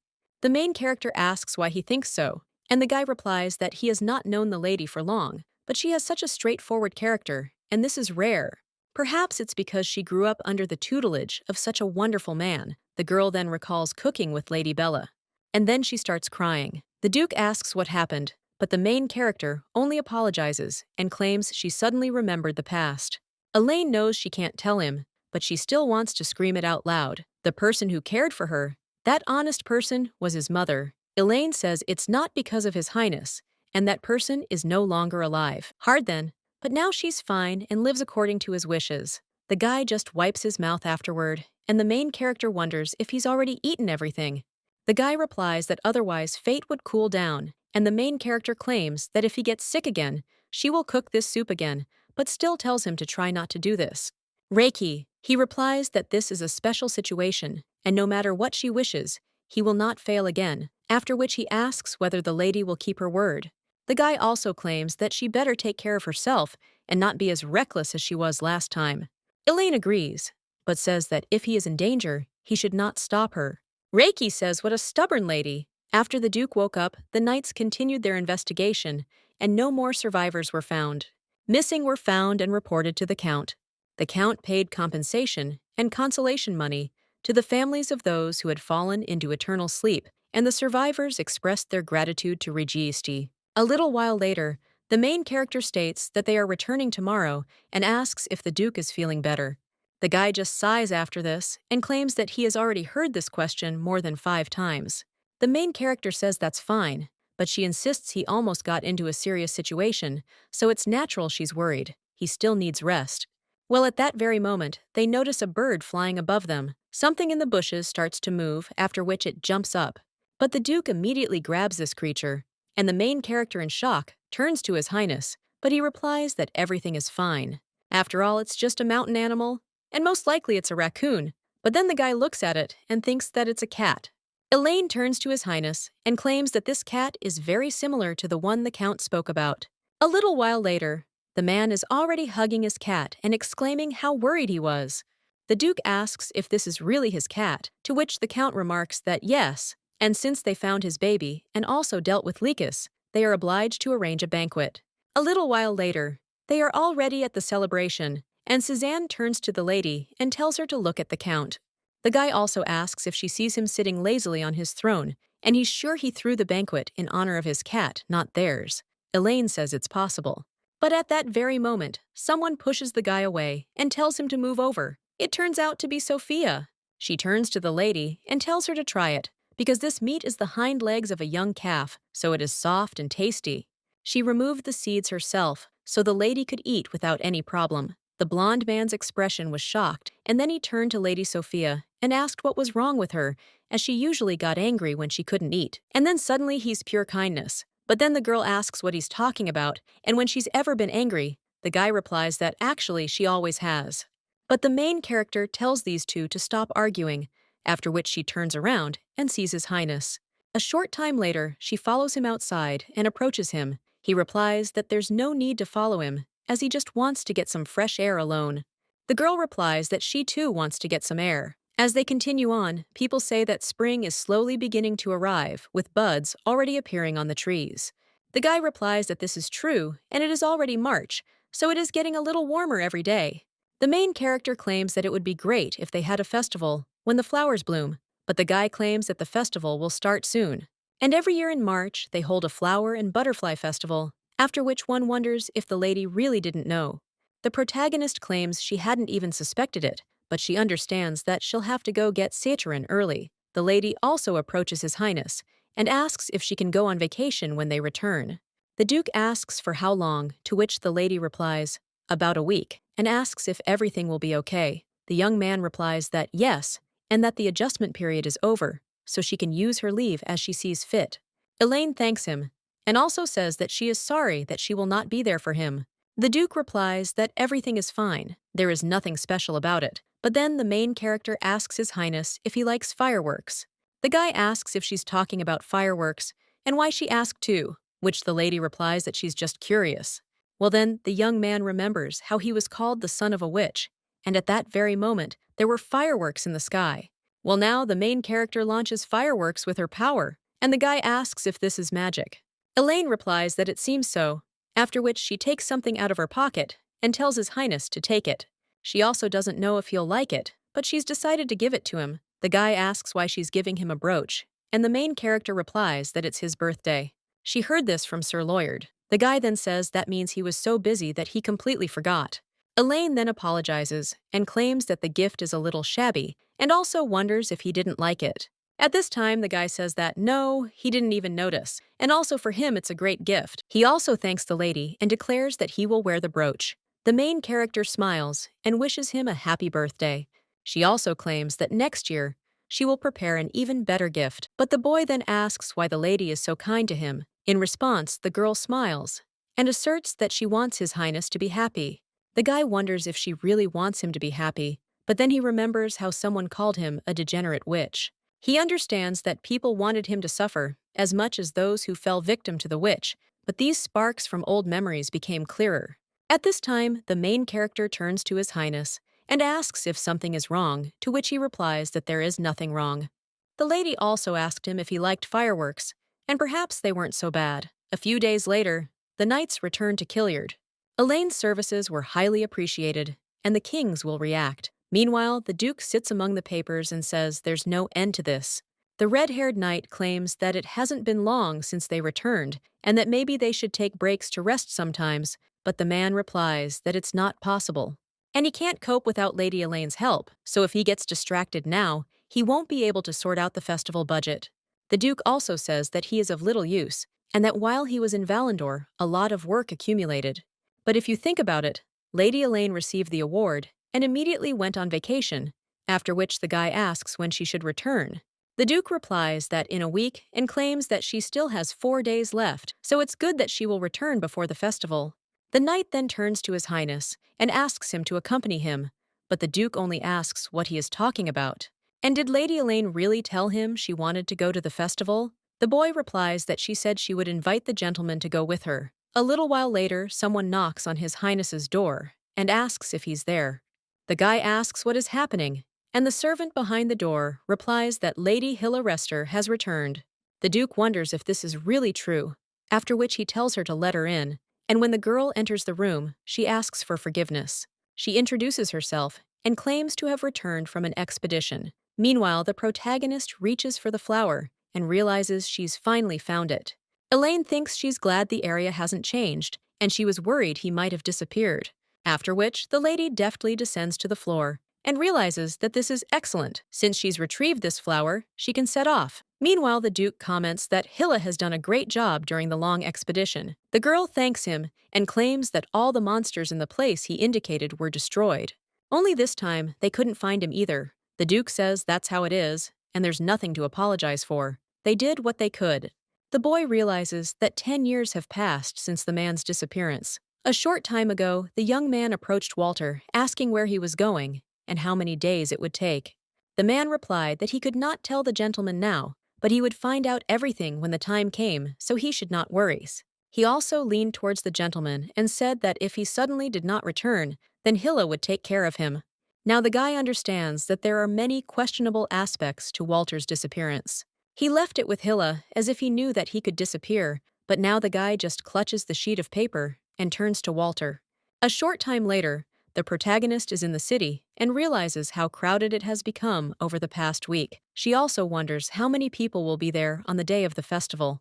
After which, the lady goes somewhere and thinks what kind of people these are, because even though they have the uniform of their order, she sees these faces for the first time. At that moment, someone else addresses Lady Elaine and says they haven't seen each other in a while. The protagonist realizes it's Sophia. The girl asks if she really returned from vacation today, answers something here, and then asks who it is. Sophia replies that they are knights who have recently returned from a long expedition. At that moment, one of them turns to her and asks if this is the new girl, as he's never seen her before. The main character bows and says that she is glad to welcome them. The lady introduces herself and states that she is His Highness's escort. Well then, one of the guys asks if she's really an escort and says the lady could have come up with something more believable, since His Highness would never have been assigned an escort. Another knight says she's a newbie and asks what kind of joke this is. Well, the main character replies that she is not lying and they can confirm this with His Highness. One of them asks if she is serious and wonders if she is a newbie, and also whether His Highness had given permission for the newcomer to be an escort. But Sophia immediately shuts the ladies up and tells them not to jump to such conclusions, since Elaine single-handedly defeated Lykios. After this, the guys are shocked and ask if she is really talking about that same Lykios. Sophia claims that His Highness has already thanked her for this achievement. One of the knights asserts that if true, this is astonishing. After which, she turns to Lady Elaine and asks how it went vacation and whether she had time to rest. The protagonist replies yes and thanks. Lady Sophia, Elaine realizes it seems rather sweet. At that moment, someone else addresses Elaine. It turns out to be Suzanne. The guy says they haven't seen each other in a while and wants to know when she's back. She replies that she just recently did. And the blonde claims that if he had known that she was there, he would have reported it, but the timing was inappropriate. Elaine asks what happened, and the guy replies that on the way there, he ran into His Highness in the corridor. He seems very busy because the festival is not long away. A little while later, someone knocks on the Duke's door, and he asks if it's Lovell, then tells him to come in. But the main character comes into the office and tells His Highness that she has returned. The guy is surprised by this and asks if she had a good vacation, to which the lady replies that everything is fine, and that is why she thanks him. The girl also says that she is sorry, because Sir Suzanne told her that he was very busy in her absence. The Duke replies that everything is fine, because he is used to it, and asks if the girl plans to go to the festival as a knight. Elaine says yes, and most likely. Then the guy says that this day will also be her vacation, but the main character asks if he won't go. The Duke claims he has a lot of work to do and doesn't have time, but the girl offers to go with her. He's been working so hard, it won't hurt if he takes a day off during the festival. So the man asks what he should do about the work, to which the lady replies that from today on, she'll be helping him so they can finish quickly. The lady invites him to go with her and asks if he agrees. But the guy replies that no, after which the main character, dejected, asks why so. Well, the Duke just smiles and claims that it's a joke, because he's already heard from Lovell that the lady wants to go with him, so he can't refuse her. The main character then happily asks if he is lying to her and if he will take his words back, because he is busy, to which the guy replies that he is not lying. The lady realizes that she will go to the festival with Rai, and then claims that she will return immediately after changing her clothes, so let the Duke put all the work aside. After the lady leaves, the guy gets up from his seat and thinks about the festival. He realizes that normally he wouldn't have gone there, but it would be nice to relax with his subordinates. On the day of the festival, the guy is already outside, and a little while later, the main character approaches him. The girl apologizes and claims that she is a little late and she doesn't know anything about outfits, so she turned to Lady Sophia for help. The lady also asks if it looks ridiculous, but the Duke replies that it doesn't, and also turns around and claims that it suits hers. Elaine understands that Rihai said that this outfit suits her, and the guy is only suggesting that they go to the festival. A little while later, they are already there, and the Duke claims that this year there were more people at the festival than last year. At this time, the main character puts her hand on His Highness's hand and asks if he cannot let go of her hand. The guy asks her what she's talking about, and then asks her to wait a second. When the lady looks at him, the Duke tells her not to overdo it, because it is she who should not let go of his hand. The guy starts leading the lady, and she thinks it's strange, and wonders if Reika's back has always been this big. A little while later, the guy claims that they have arrived, and the main character is surprised. After all, he sees so many street vendors there and smells a very delicious aroma. Elaine asks if His Highness wants anything to eat, since she will bring it, but the guy replies that he doesn't want to. Liked something? Then let the lady just buy it for herself. She agrees to something and claims that she will return soon. A little while later, the girl returns with her purchases, and the Duke thinks how fast she is. After which, he sees everything the lady has bought and asks if she can eat it all. The girl replies, "Of course." After which, he hands one of the dishes to His Highness and says that it is for him, so let him try it. Reiki thanks her, and the girl claims that it is very tasty because there are so many spices in it. When the boy tastes the food, he realizes it's a bit oversalted and wonders if it's because the sauce is so rich. Walter didn't allow him to eat such food because it was unhealthy. At this time, the main character asks the Duke if the food is tasty, to which he replies that it is not bad. But at that same moment, the lady notices something else, and when the guy asks what happened, the lady replies that she found something interesting and asks if he wants to go with her. When the Duke turns around, he sees a target game going on, and a little while later, they approach it. The shopkeeper asks if a young couple has come to see them. The main character asks him what he's talking about, after which he looks at the Duke, and the shop owner just laughs and says how shy they were, after which he asks if the two want to play a game. The grand prize is a large teddy bear perfect as a gift. Elaine asks if it's true, and the Duke asks if the lady wants it. The girl asks him what he's talking about, after which the Duke turns to the merchant and claims that he wants to play, to which he replies that it's excellent. The Duke says it sounds interesting and invites Lady Elaine to play together. A little while later, the shop owner looks at how they hit the bullseye and asks what it is. The main character claims that since they both received maximum points, they are in first place, but the man only says that he lost and asks if such people really exist. After which he hands the teddy bear to the lady and tells her to take it. He also thanks these two because it was nice to look at. The main character thanks him and then hands the teddy bear to the Duke, but he asks what she is doing with it. The lady claims that she wants to give the teddy bear to His Highness, but he asks what she is saying since he won it for her, so let the lady take it. But the girl insists she wanted to give it to him too, after which the guy tells her to take it. The shop owner can't take it anymore and yells for them to have a love fight outside. Elaine then suggests playing rock, paper, scissors, and whoever wins gets to give away the teddy bear. After that, they begin playing. But the main character loses, after which she asks in shock if she really lost.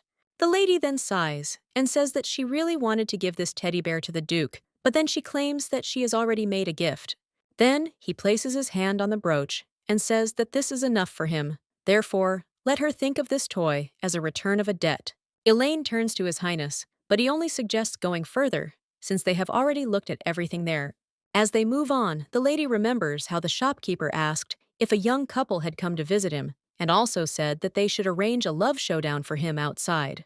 Elaine wonders if she and Rihai are really lovers, but he's still like a little nephew to her. She understands that it's natural for them to be misunderstood, because they're nearly the same age, and today Rihai is even 3 years older than her.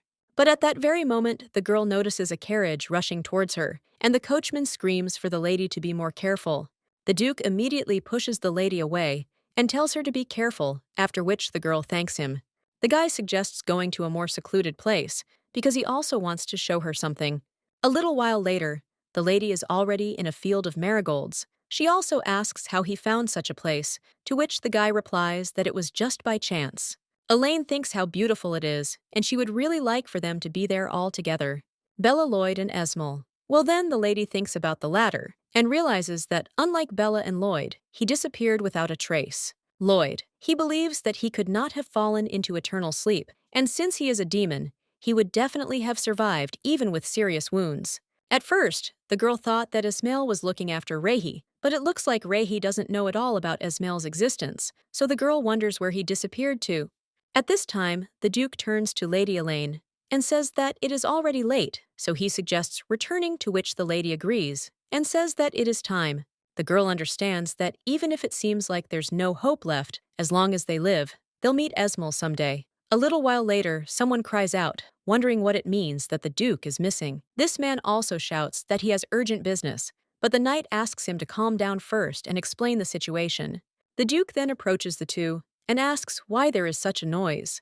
At that very moment, the man turns to His Highness and asks for help. Rehi asks if he's not the Rister's butler and asks what's going on. The man says that a big problem has happened because Mrs. Hilla's younger brother, that is, the younger Mr. Edwin, was kidnapped. The Duke, in shock, asks if he has been kidnapped, after which the man leans on His Highness. He also begs with all his might to save his master, and then collapses to the floor. The main character and the brunette are surprised by this. A short while later, the butler drinks some water and sighs. The Duke asks if he's calmed down now, to which the man replies that he has. He also thanks His Highness and apologizes for the inconvenience caused, but his interlocutor replies that everything is fine, and since he has calmed down, let him tell. The brunette asks the butler if he is sure that Mrs. Hilla's brother was kidnapped, to which he replies that yes, and that it happened yesterday.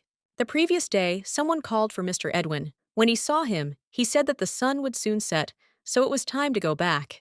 The guy asked if time had really flown by so quickly, after which he claimed that he understood and would be right back. This young man is Count Reister, named Edwin Reister. The knight then asked if the gentleman had finished his shopping, and he replied that it was all for his sister who would soon return.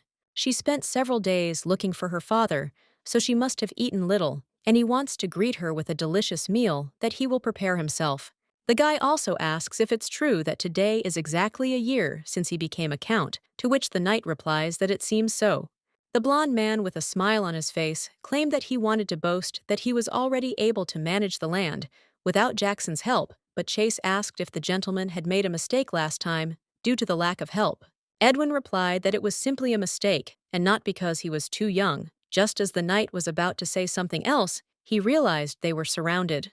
He grabs his sword and is about to attack, and one of the mercenaries asks if that little guy is really Mr. Edwin, and also Hilla Rister's brother. Edwin sternly asks if he called him baby, and inquires who this man is, as well as who is calling him and his sister by their first names. The man insists he doesn't need to know, and then steps closer. He also offers to go with him, but at that very moment the knight presses his sword to his throat. The red-haired stranger laughs and asks if he really thinks he can scare him with that iron. The knight only curses at him, but at the same moment he feels some kind of force approaching him, after which he writhes in pain. And then he collapses on the floor. Edwin screams in shock at Chase, who puts his hand on him and tells him not to move, because if he moves, his friend will be fried. This sword conducts electricity, and if he increases the voltage, it will put this guy into eternal sleep. If Edwin doesn't want him to fall into eternal sleep, then let him throw away everything he has in his hands and follow him. The blond man then just fades away and says, "What a cowardly fool this stranger is." He then raises his hands, and the red-haired man declares that he's glad the guy isn't as stubborn as his sister.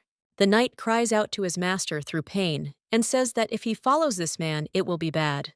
Well, the stranger just throws some kind of package under the guy's face and tells him to give this note to Hilla. After all, if she doesn't want to see her brother's undead body, then within a week, bring him leashed to Felion to the specified location. Now the butler claims that Chase came to his senses, late returned to the mansion, and delivered this note.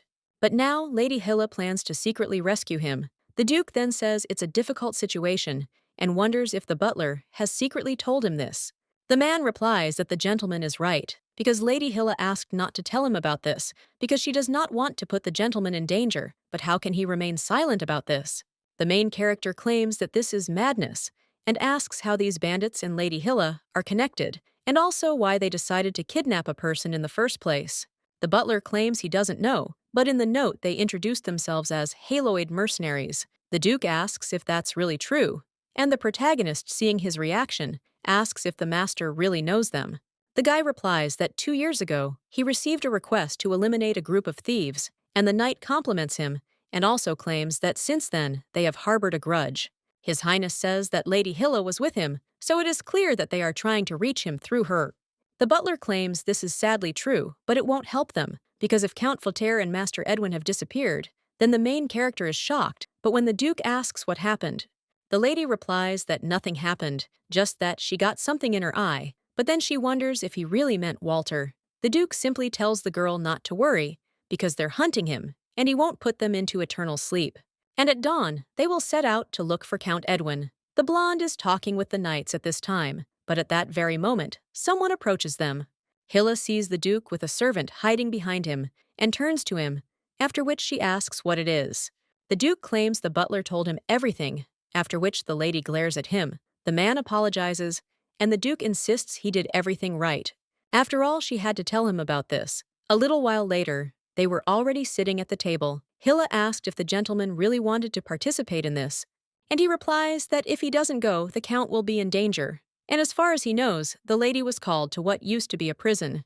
The people there are experts in surveillance, so if he doesn't go, they will immediately catch her, and then they will plunge her into eternal sleep, and the hostage, who is her brother, and then the lady will become a hostage, and they will also demand his arrival. They harbored a grudge against him, and would do everything to get to him, but then the lady claimed that she had made a promise and must protect the master until her father returned, and that little would happen before his return. And what face will she see then? Reiki claims that Walter would not want his children to be plunged into eternal sleep at his request, and she knows this well. The protagonist thinks about Walter Riston and Hilla Riston. She realizes that Lady Hilla was Sir Walter's daughter, and that she wasn't close to them, so her memories are vague. But 20 years ago, they were close with Lloyd and the commander of the Royal Knights. The girl realizes that this man disappeared mired in the swamps of the surviving Leahy, so the blonde says that the master must promise her something. If his life is in danger, then His Highness will have to run away, forgetting about her and his brother, to which the guy agrees. But the protagonist turns to Lady Hilla and tells her not to worry. The Duke also says his safety will be ensured, and the girl asks who? Reiki. He claims he forgot to introduce himself, then points to the main character and claims he's her bodyguard, Elaine. The main character says she's pleased to meet him, and the woman wonders if this is the same Lady Elaine who applied to be a security guard during the ceremony, and she can't believe that the Duke allowed her to accompany him. The man claims he was told they were halogen mercenaries and is wondering if there is any other information.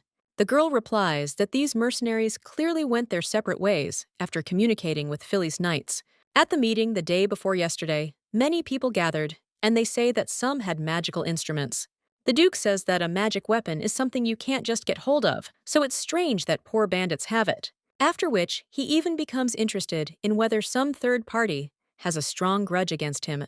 Hilla claims that she found an old map of the prison, but still a map, and if nothing has changed, then everything should be as on the map. The Duke says good, and suggests taking this map apart and coming up with a rescue plan. The lady's brother is in prison at this time, after which someone approaches him, and he wonders if he knows why he was kidnapped. His sister serves a famous man, Réhy de Fillon, and he thinks the boy, though young, already understands everything. This guy is the son of the witch who caused the Sebeka incident. After his father was plunged into eternal sleep by this witch, he suffered burns all over his body. Left alone and struggling to survive, he assembled a group of mercenaries. But the grown-up son of this witch drove away all the mercenaries and his mother, as well as her. The child ruined his life. He can't fix the past, but he can restore justice, after which he wonders what the guy thinks about it. And also, should justice be restored? But the young man replies that it's none of his business. The man clenches his teeth and asks if he's talking about it. And then they hit the guy in the face, causing him to scream. The stranger says it's his business, because his sister works for this bastard. He didn't want to touch Edwin because he was a hostage, but he didn't think his sister thought they were doing the right thing. The guy then screams and asks what the hell he's doing, but the man tells him not to worry, because no one has ever fallen into eternal sleep because they were missing one eye.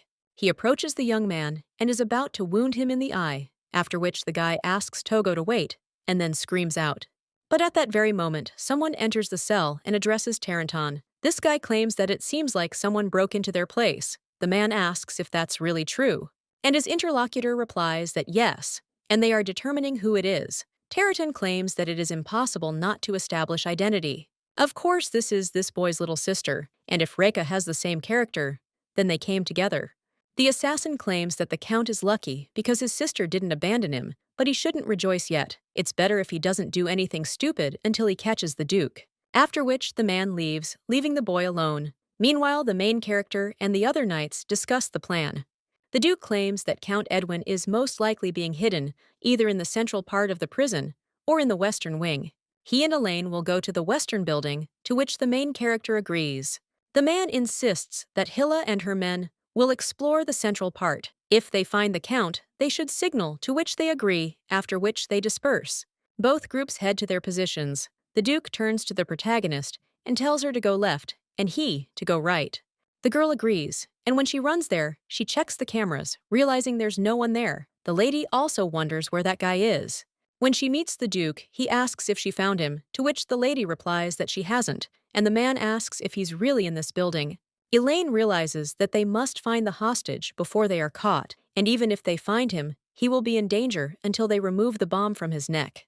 Then the brunette suggests looking at the top floor, but at that very moment, someone asks if what he sees is really true. Another voice replies that this is probably the case, after which the main characters and the Duke run toward the source of the sound, but when they reach it, they find a dead end. And when the two turn around, they're surprised. Meanwhile, Hilla addresses her men and claims he's not in that direction, then asks how they're doing. One of the knights claims they couldn't find him either. They can't contact the others, after which the woman remains silent and wonders where they went. The lady thinks about her brother, and then whispers that then they will search another building, and she will search the warehouse, and they will search the management building. After which they run away, and when the woman approaches the warehouse, she mentally asks for her brother to be there, but at that very moment someone attacks her, and the girl sings the funeral service. The man asks if the Duke is really running after him, then swings his sword at her and asks where the Duke is. The lady deftly dodges, and the stranger claims he doesn't have time to deal with her. Hilla replies that she doesn't have time for him either, so let him just tell her where her brother is. But the man then grabs the blade that was presented to his throat and uses force. The lady immediately lets go of her blade and grabs her hand. She realizes it's as if it's been burned by high-voltage electricity. And the man at this time asks if she will now tell where the Duke is. At this time, the main character and the Duke are settling a couple of guards, and the lady sighs while the brunette claims that they were almost caught. At the same moment, they hear something else. There were some sounds, and the girl claimed it was a warning. The Duke claimed they might have caught Hilla. But at that very moment, someone screams that there is an invasion, after which the main character wonders what to do since they haven't found the Count yet.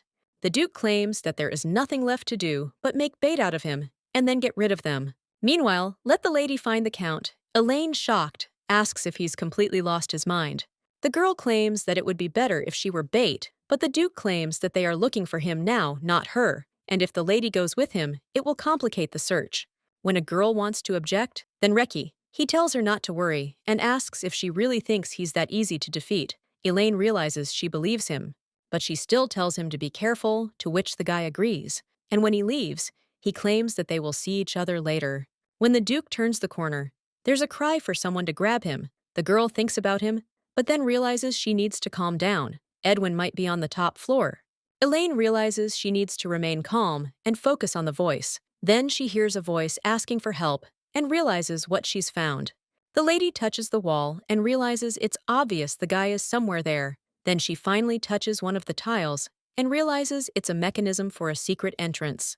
When the lady descends into it, she sees a door and upon opening it is shocked. Meanwhile, other boys are chasing the Duke, screaming for him to be captured. One of them asks why this guy is so fast, and the brunette runs up to another building and asks what it is, because he sees the building for the first time, and it wasn't on the map. After which the guy hears a scream, and also those who are chasing him, and thinks that it is better to check it out. When he goes down to the basement, he hears screams. Someone is asking for help and claims to do whatever they ask. One of them screams out that there is no one and asks for salvation, but the man with red hair only cuts them. He also turns to the Duke and asks how he likes this picture and how it feels to watch someone who looks like him fall into eternal sleep. Reiki asks why all this, and the man wonders if he is really asking such a thing. He'd been waiting for them for a long time, and he'd been doing this to pass the time. He was tired of it because finding someone with a similar appearance and kidnapping them was an expensive pastime. The guy looks at these people and realizes that they have black hair, white skin, and violet eyes. He says how terrible this man is and how he really thinks he could commit such crimes and escape punishment.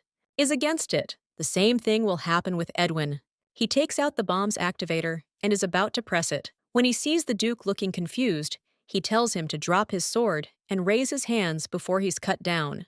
At that very moment, they put handcuffs on him, after which they throw him at the feet of his master. The man says that this is how it is, after which he grabs the guy by the face and claims that he will finally be able to take revenge. At this time, the main character finds Mr. Edwin, and when she sees what condition he is in, she says how cruelly they treated the little child. The girl claims she's in league with Lady Hilla and has come to rescue him, so now the boy can go ahead. But at that very moment, the young man screams for her to get lost. The guy also claims it's dangerous to approach him because he has a bomb hanging around his neck. The girl wonders if he's really that scared of the bomb, after which he apologizes and claims that he will look at her, but the young man claims that he told her not to approach him because what will happen if it explodes? Elaine understands that this device can only be opened by force, and even a professional will need a lot of time to deactivate it, and even if it is activated. But then the girl realizes she needs to think, then she extends her hand and prepares to use force. But the boy cries out that he told her not to touch it. Elaine replies that everything is fine and he shouldn't worry, after which the guy closes his eyes and prepares for the explosion, but nothing happens. The shocked young man asks how she did it, but the lady only smiles and understands that this is a device that can only destroy magic. Even some mages and masters cannot control external magic. And she was only able to do this thanks to the powers Bella gave her. The lady claims she's simply done similar things before, then unties the boy and offers him her hand. He also asks if it's time to go back. The young man extends his hand in response, and then they leave. The mercenary turns to the Duke and says he now looks down on him, but the brunette only smiles, which enrages the stranger. However, the Duke says this guy is funny because he put innocent people into eternal sleep, thinking it was him. This wasn't enough for him, so he went after his subordinate's family. And he also shows how terrified he is of dealing with him. The man then hits the Duke and asks if he really doesn't understand anything. He also tells him not to blame him for putting his subordinates into eternal sleep. After all, it's all because of him, after which the man presses the button that should activate the bomb, but nothing happens. The man in shock asks what happened and whether the button is broken, but the Duke notes that it is not broken. After all, his subordinate had already removed the bomb and escaped, so nothing happened when he pressed the button. The man asks how he knows, and the guy replies that he received a signal. The hostage was found on the top floor of the western building, and the bomb was defused. The guy then asks what he'll do since the hostage escaped. The man only gets angry at this, and then cries out that he'll still put the boy into eternal sleep, but the Duke immediately breaks the handcuffs. Then he grabs the man by the arms and throws him to the floor. The assassin shocked asks how he did it. And the brunette replies that he just has bad handcuffs, and they should have been made of stronger material since he was going to catch him. But the mercenary realizes they were strong and wonders if this guy is even human. His colleagues ask what kind of curse this is, after which he screams for the Duke to be taken. Well, at that very moment, daggers fly at them from behind, after which they fall down completely. Meanwhile, the blonde lady apologizes to His Highness for being late. The young man says it's no big deal and offers to take them outside and tie them up. A little while later, the mercenaries are already sitting and tied up in a bunch. Their Duke says that now everyone is there. Hilla says there were other people besides them, but they're already finished. Renate claims she did a good job and asks if her hand is okay. The lady replies that everything is fine, and she just made a small mistake during the fight against the magic weapon. The guy then says that it's good that her life is not in danger, and asks where Duke Edwin is and whether he is with her. But the girl asks if they haven't found him, to which the guy replies that he thought he'd find a guy next to her. At that moment, someone cries out to His Highness. It turns out to be the main character, along with Hilla's brother. The girl immediately turns to her brother, and the Duke claims the lady has found him. Elaine claims that when she searched the top floor, she found a secret room and saw a guy there, and also removed a bomb from his neck. The blonde immediately turns to her brother and claims that he has injuries on his neck. But her brother replies that everything is fine because it's just a scratch and the bruise was left by the rope. But the lady immediately hugs her brother and then apologizes for not being able to find him faster. The guy also turns to his little sister and with a smile on his face claims that he is really okay and that she was also late because of preparations to save him. The main character claims that in any case, everyone is now safe and the young man suggests returning home. After all, everyone was eagerly awaiting his return, to which the others agreed. After Rehai and the knights rescued Edwin and the commoners, he immediately returned to the mansion and received treatment. But a little while later, the main character screams in shock, asking what it is. The Duke with a cut on his cheek asks what she is talking about, and the ladies claim that she is asking what is on his face, and also what to do with a scar on such a beautiful face. The guy then asks what she's talking about, and the lady opens the ointment and tells him not to move because she'll apply it her e. The Duke steps back and replies that there's no need, he can do it all himself. The lady then asks how he can do it himself without a mirror, after which the guy sighs and says how stubborn she is, and also agrees and tells the lady to do it faster. The girl agrees, and then begins to apply the ointment, and Reki looks at her, understands that he doesn't know where to look. At this moment, someone knocks on the door and asks His Highness to come in for a moment. The young man tells the person to come in, after which the lady apologizes and enters the room, and also claims that she came to thank him. Her brother also claims that he is very grateful for yesterday, and cannot imagine the danger he would have been in if Lady Elaine had not found him. He is also very grateful to His Majesty who came to the aid of his sister. While the Duke says there's no need to thank him, since the guy was there in the first place because of him. The main character insists she was just helping him. The young man then says that they are both so cute, and his sister claims that, frankly, speaking at first, she did not believe that Lady Elaine could be His Highness's bodyguard.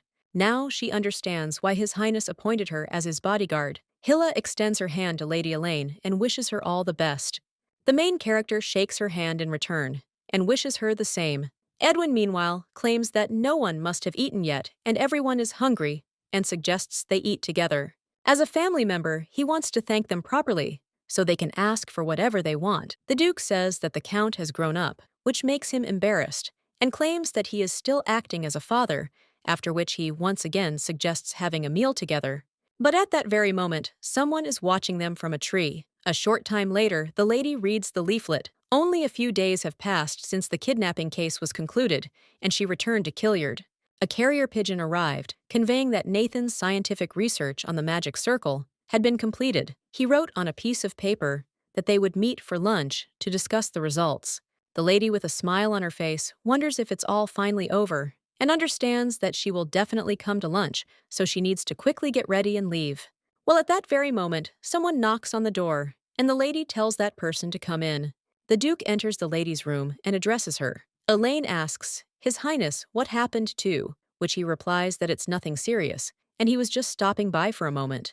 After which, the guy hands the lady the gloves, and the main character asks with admiration if these are really for her. The Duke replies yes, and that this is especially important to him. He also asks if the lady remembers how he told her about the old guard.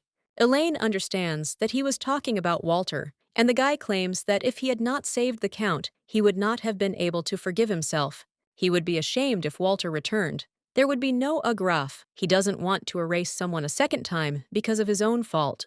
The main character turns to His Majesty with concern, and the guy asserts that, in any case, this is his gratitude to her, and he hopes that the lady will like it. Elaine replies that she really liked it and wishes him all the best, after which the guy leaves. The girl looking at the gloves understands that this is a gift from Reka, but at that very moment, she comes out of her thoughts and understands that she doesn't have time, so for now, she'll put it in the drawer. Then the lady runs away. When she reaches the square, she realizes she's arrived just in time, but wonders where Nathan is. But at that very moment, she hears a noise near the shop. It turns out to be the same young man with blonde hair, and he asks if it's true, to which the merchant replies, of course he's been doing this for a while. Initially, the fruit cost 5 gold coins, but since the guy is a tourist, he only gets 1 gold coin. The young man then, with a smile on his face, asks if such a fruit is really at such a low price, and tells the merchant to wait. But at that very moment, someone hits the boy from behind, and when he turns around, he sees Elaine. He screams, "How scared she's made me feel!" and the main character asks if he is really going to buy the fruit at such a price, which makes the merchant look very unhappy. The blonde says that he doesn't need this fruit, but they told him that they were ready to give it to him at a low price. The girl then takes out a copper coin and tosses it to the seller. The man asks if it's really copper. The main character wonders if such a price is acceptable, since he shouldn't cheat visitors. He'll spread bad rumors about Kiliad and cause trouble for Burnett. The girl also turns to her friend and asks how many years he hasn't traveled abroad, to which he replies that it's been 10 years. A little while later, they go somewhere, and the lady offers to exchange in this room so that no one will notice them. The guy immediately extends his hands so that the lady gives him a flower, and their main character says that it's okay. Then she hands over the plant in a flask. The guy thanks her for it, and as if stealing claims that this wonderful thing is finally in his hands, the main character asks if he's satisfied and whether he'll show her the results of the study now. To which the guy replies yes, and hands over a stack of papers. He claims that among the existing magic, he brought other characteristics that she mentioned. Elaine thanks him and claims she'll read everything. Lady also thinks that all she remembers is the vertical eye and that magic circles have that ability, but that's not what she was looking for. She also thinks she'll remember something else while reading. Then something else falls out of the stack of papers, and the lady realizes it's a scrap. However, when she picks it up, she's shocked. The blonde asks what happened, after which the lady confirms that this is the magic circle she was looking for. The guy shocked asks what she's talking about, and if this is really the circle. Elaine replies, yes, and asks what's wrong. Nathan says he either meant to bring it or didn't bring more than one. This circle disappeared in ancient times, and it is a dangerous magical circle that could take over the entire continent. Elaine asks what he means, and if it's some kind of magic. He replies that before doing anything, he needs to clarify a few things. And he asks what kind of person Lady Elaine is. The girl is surprised, and the guy adds that, as he already said, it's village magic that most wizards don't know about, so how could she know about it? Elaine claims that she is simply curious and wonders if the guy is afraid that she might abuse magic. The lady also tells him not to worry as she asked for it, because she didn't know anything herself, and even if she did, she has no opportunity or reason to use her. The guy considers this and then says, okay. The main character points to the circle again and asks what kind of magic it is. The young man claims it's mind control magic. She has no limits and can control everything, but under this, she can become dangerous if a bad person uses her, and if the lady is not careful, everyone will suffer. The main character ponders subjugation and thinks it's accurate because Bella's eyes weren't like hers back then, as she thought the witch was under someone's influence. Now the main character is clutching the paper with the magic circle and thinking what kind of fool used Bella, because the whole city and the people in it suffered.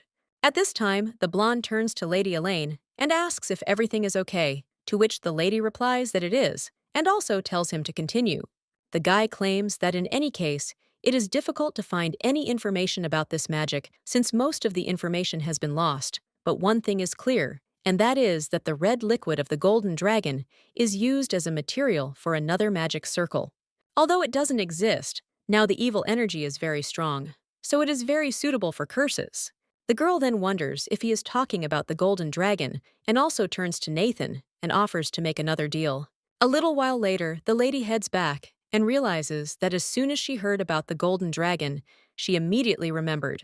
20 years ago, the royal family attempted to subdue an evil dragon when a special force was suddenly dispatched from the palace to subdue it. 4 royal families participated: Lloyd and Bella, the second and third princes, and the current king, Hasidi I. The most suspicious of them are the Hasidi, but they disappeared after the incident in Seebeck. The same thing happened to Lloyd. That leaves the prince and princess. The second prince, Chelsea de Filion, ascended to the throne immediately after the previous king, and Lloyd were put into eternal sleep, so it's possible he did it for the throne. But the third prince is now a duke, and he hated Bella terribly. The emotional context is quite convincing, or they're both to blame. People clutch their heads and realize that everything isn't working out. To find out what happened that day, we need a list of the detachment that subjugated this dragon, and all the originals were lost during the incident in Seebeck. So the lady asks if she can see them. At that moment, she bumps into someone and apologizes. But when he gets his head around it, he sees that it's Cezanne and Sophia. The blonde claims he hasn't seen the lady all day and asks where she came from, to which she replies that she was just strolling around the square. The lady also asks why they're together. Sophia laughs and insists she wanted to be with him. The guy, however, claims that unfortunately, he met her on the way back from repairing the sword, after which the two begin to quarrel, and Sophia asks what he said and whether he really met her by misfortune, to which the guy replies that he could have avoided the new one and followed her instead. At this time, the main character turns her attention to His Majesty, after which he turns to Lady Elaine. He also says that Cézanne is there too, and he was looking for him. The blonde realizes at this point that this sounds somewhat ominous. Afterwards, the Duke asks Lady Elaine and Sir Cézanne if they'll come into his office for a minute, to which they agree. The blonde man asks if he really has to come too, and wonders what happened. The Duke replies that he wants to talk about the Lakers in the north. Margrave Lakers says they need to meet. They will talk about this in more detail in the office, to which the guy agrees. A little while later, the blonde man in shock asks if the Margrave is really signing a contract. Brunette replied that it was indeed so, and that they needed to purchase a large quantity of high-quality wood for the renovation. The most durable wood is from northern Lakers, so he tried to make a deal with them, but they immediately asked to meet with him. He understands that the guy got there with the support of the Margrave, after which he asks what the matter is. To respond to this, and the Duke claims that if he doesn't want to talk about it, it's better to remain silent. However, he wants the boy to accompany him, even if it makes him uncomfortable, because the deal is at stake. Cézanne replies that yes, and he will gladly accompany the gentleman.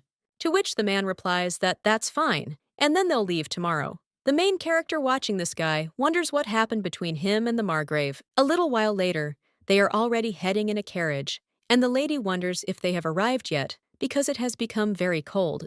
After which she turns to the blonde and realizes that he looks suspiciously bad, so the lady wonders what is going on. The lady also addresses His Highness and states that there are rumors that supplies from the north have stopped, so she is wondering if everything is okay. The guy replies that yes, and he doesn't know the reason, but a year ago deliveries slowed down and recently stopped altogether. Elaine asks if that makes trading difficult, to which he replies that it is because they need to visit them, and they can resume everything, but Cézanne remains silent. A short time later, they exit the carriage, and His Highness declares that they have arrived. At that moment, a man approaches them and greets His Highness, and also states that they have not seen each other for a long time. He is the Margrave of the Lakers. The Duke shakes his hand and claims they haven't seen each other in a while. The man also turns to Cézanne and says that they haven't seen each other for a long time, to which the guy replies that they haven't seen each other for a long time and addresses him as Lakers. The man looks a little sad after this and tells them to go inside the mansion. When the main character heads there, she realizes that the Lakers are an old family living in the far north. In this land where the evil dragon dwells, there's not always a watchful eye or protection to prevent its awakening. The Lakers family does this, and they're renowned for their high level of support, serving as a shield for the residents. The Margrave claims that they can discuss the deal there, and the Duke wonders if Miss Lakers is in charge of the timber trade and asks where she is. The man replies that she's not feeling well, so he's taking care of her today and asks for understanding Reki. He replies that he understands and suggests starting. At this time, the main character thinks about Miss Lakers and realizes that this is a young girl who, according to rumors, had enormous power in society, while they say that she suddenly disappeared a year ago. Elaine wonders if she's really that bad that she has to rest for so long. But at that very moment, the maid comes up to them and apologizes. At that moment, she trips on the carpet and starts to fall, but the main character grabs her. The Duke turns to Lady Elaine and asks if everything is all right. The protagonist replies that everything is fine, as she didn't get burned thanks to her clothes. The girl also asks if it's okay if she steps away for a bit. The man then orders the maid to escort the lady, who bows and agrees. When they head to the bathroom, the maid apologizes several more times, and the main character replies that everything is fine and tells her not to worry. The maid claims that she will prepare a change of clothes for the lady, and the main character replies that everything is fine. The maid asks what she is talking about, and the lady says to just give her a dry towel, and she will take care of everything herself. The maid asks if everything is okay, to which the lady replies that it is, and tells her not to worry and to continue working. The maid replies that she understands, after which she hands the lady a towel and leaves. The main character puts the towel in her pocket and realizes that she is glad that Reika has her own business there because she also needs to find something there. The Lakers are the foremost clan of the North, so they need a list of those arriving in the northern mountains. 20 years ago, the team that conquered the Golden Dragon would have handed over this list to the Lakers. But at that same moment, the lady bumps into someone and then apologizes, but this guy says how awful it is. And he asks her what she wants. The young man also asks if she's so shy that she can't even look him in the eye. The main character wonders what kind of rude person this is and decides to simply ignore him. Elaine then looked irritated. She tells him to ask her, but the guy grabs her by the shoulder and tells her to wait. And she also apologized properly. The main character asks what he's talking about, and her interlocutor asks if something is wrong, not only with her eyes, but also with her ears. After all, he said to apologize properly, and wondered if she hadn't heard. Then the girl says he needs to apologize properly because he bumped into her. The blonde asks what she just says how brave she is, and then asks if she knows who he is. But Elaine asks if she really should know. At that moment, someone else addresses the girl and says she didn't return, so he came there. It turns out to be the Duke. The girl is addressing His Highness. The blonde man asks if it's Reki. The Duke wonders what the lady is doing there with His Majesty the Crown Prince. Elaine wonders if this is the Crown Prince, but at that very moment, knights run up to him and shout to His Majesty what happened. The blonde only asks the Duke why they came there, to which he replies that they have business. The prince says how arrogant this is and asks if they would like to tell him more.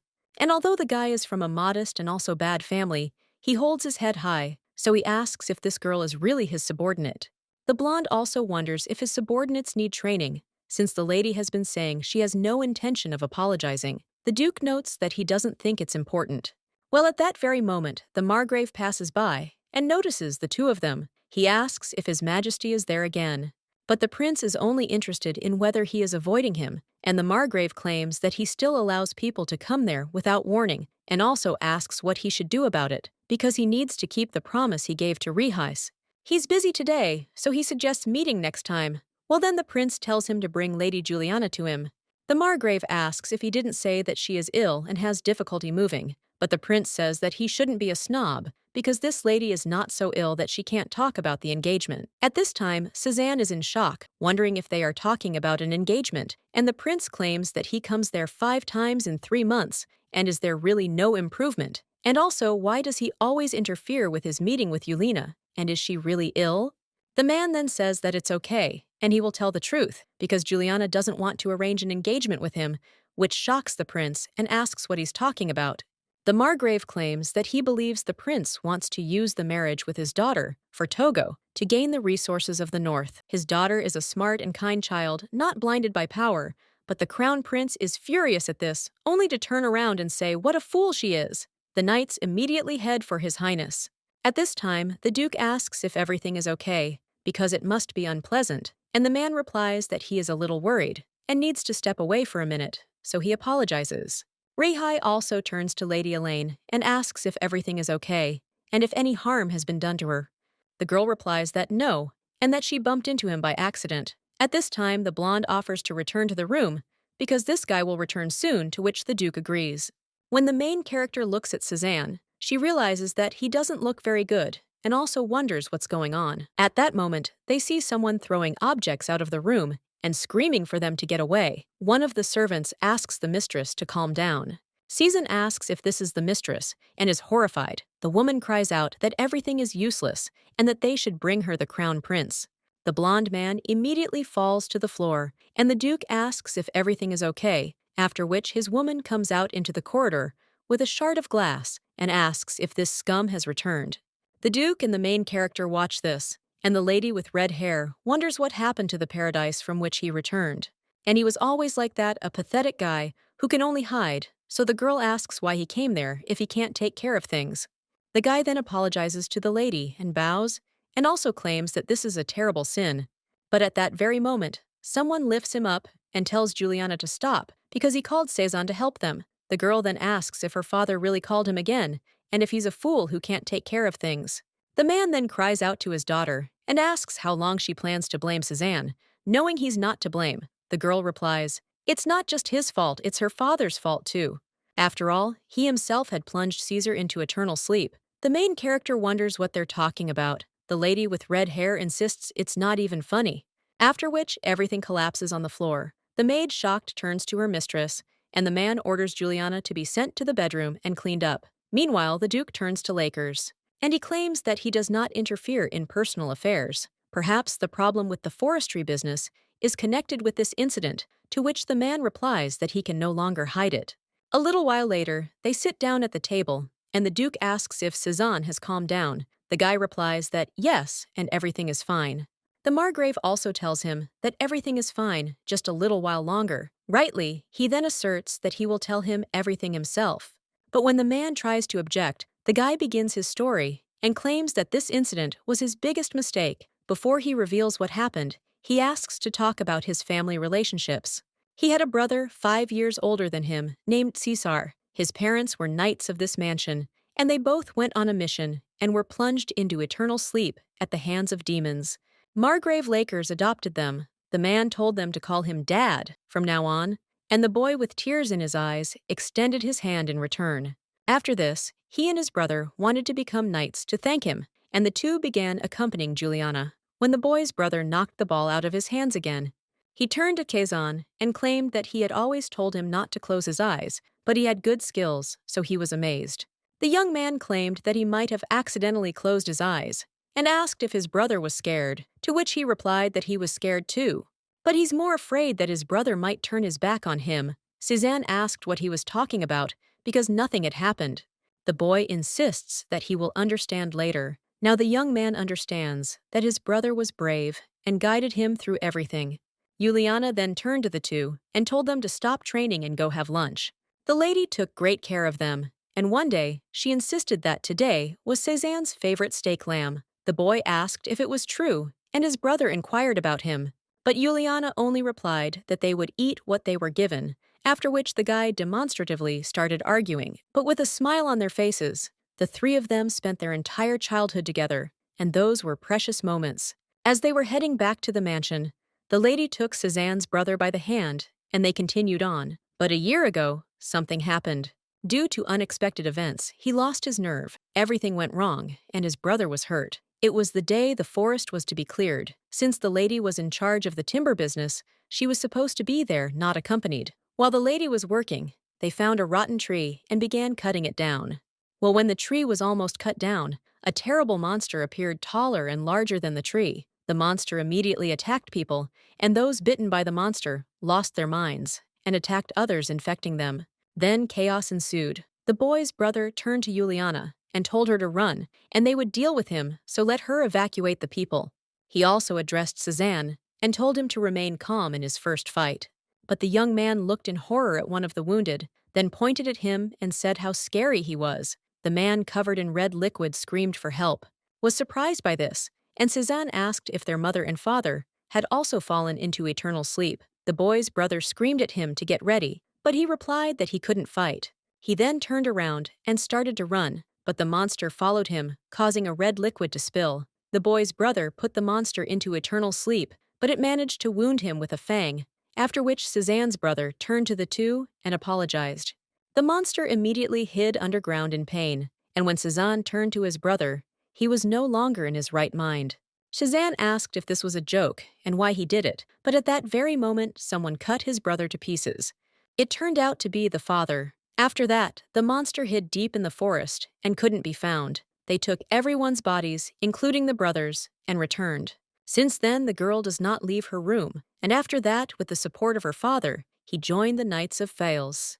The main character then turns to Cézanne, but he rises from his seat and states that he will move away. When the guy leaves, the man claims that he probably did the wrong thing, and he thought that it would be better if Cézanne joined the Knights of Felice. But that's not true. The Margrave also claims it's late, so let them stay with him, and there's room. The Duke then insists that if he can help in any way, he should just say so, as he'll do his best. The man thanks him, and when he leaves, the protagonist says, "She's sorry." After all, she would never have thought that Cézanne would have gone through something like this. Elaine asks if they're really going to leave him alone, and the brunette insists it's best to leave him alone. After which, he suggests they return to their room and rest, as it's not right to interfere in personal matters. Juliana is in her room at this time.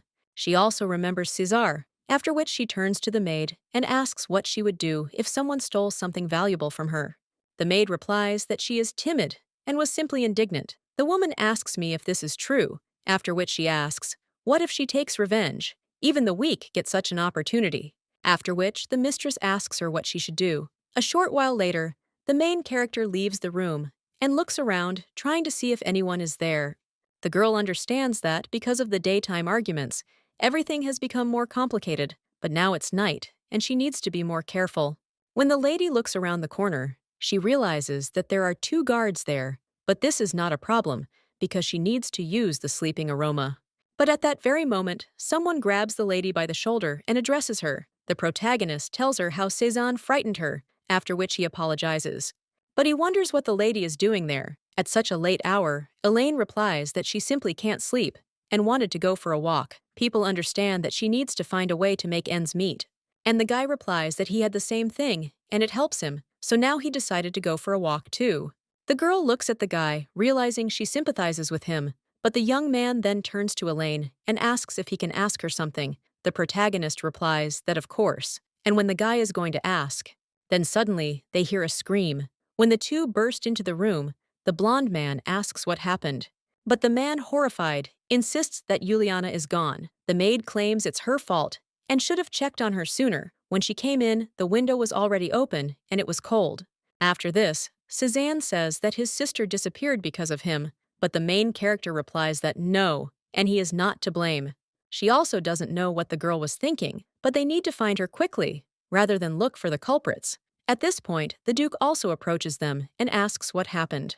The lady approaches him and claims that Juliana is missing. The guy asks what those screams were and insists that they need to find her as soon as possible. But at that very moment, someone cries out to the gentleman and claims they found it. The man asks if they really found his daughter, but the guy replies, "Don't tell me they found her shoes." He examined the spot where the shoe had been, and the lady's footprints were heading north. The man, shocked, wondered if this was really true, while the girl meanwhile was running barefoot. She also thinks about César and remembers how she said that she would not obey her uncle. After all, no matter how much he tried to marry her off, she would be devoted only to César. The guy claimed that the stubborn elders were against them and trying to stop them, so he was no match for her. But the lady insisted she didn't care, because she only listened to her heart, and he would be part of the Lakers family. The girl also claimed she'd already done everything she could, and he wondered if that was true.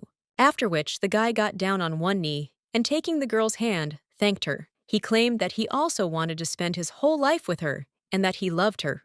Now, the lady is running through the snow and realizes that she promised to be with him forever. Then, she trips over a rock and falls and begins to cry.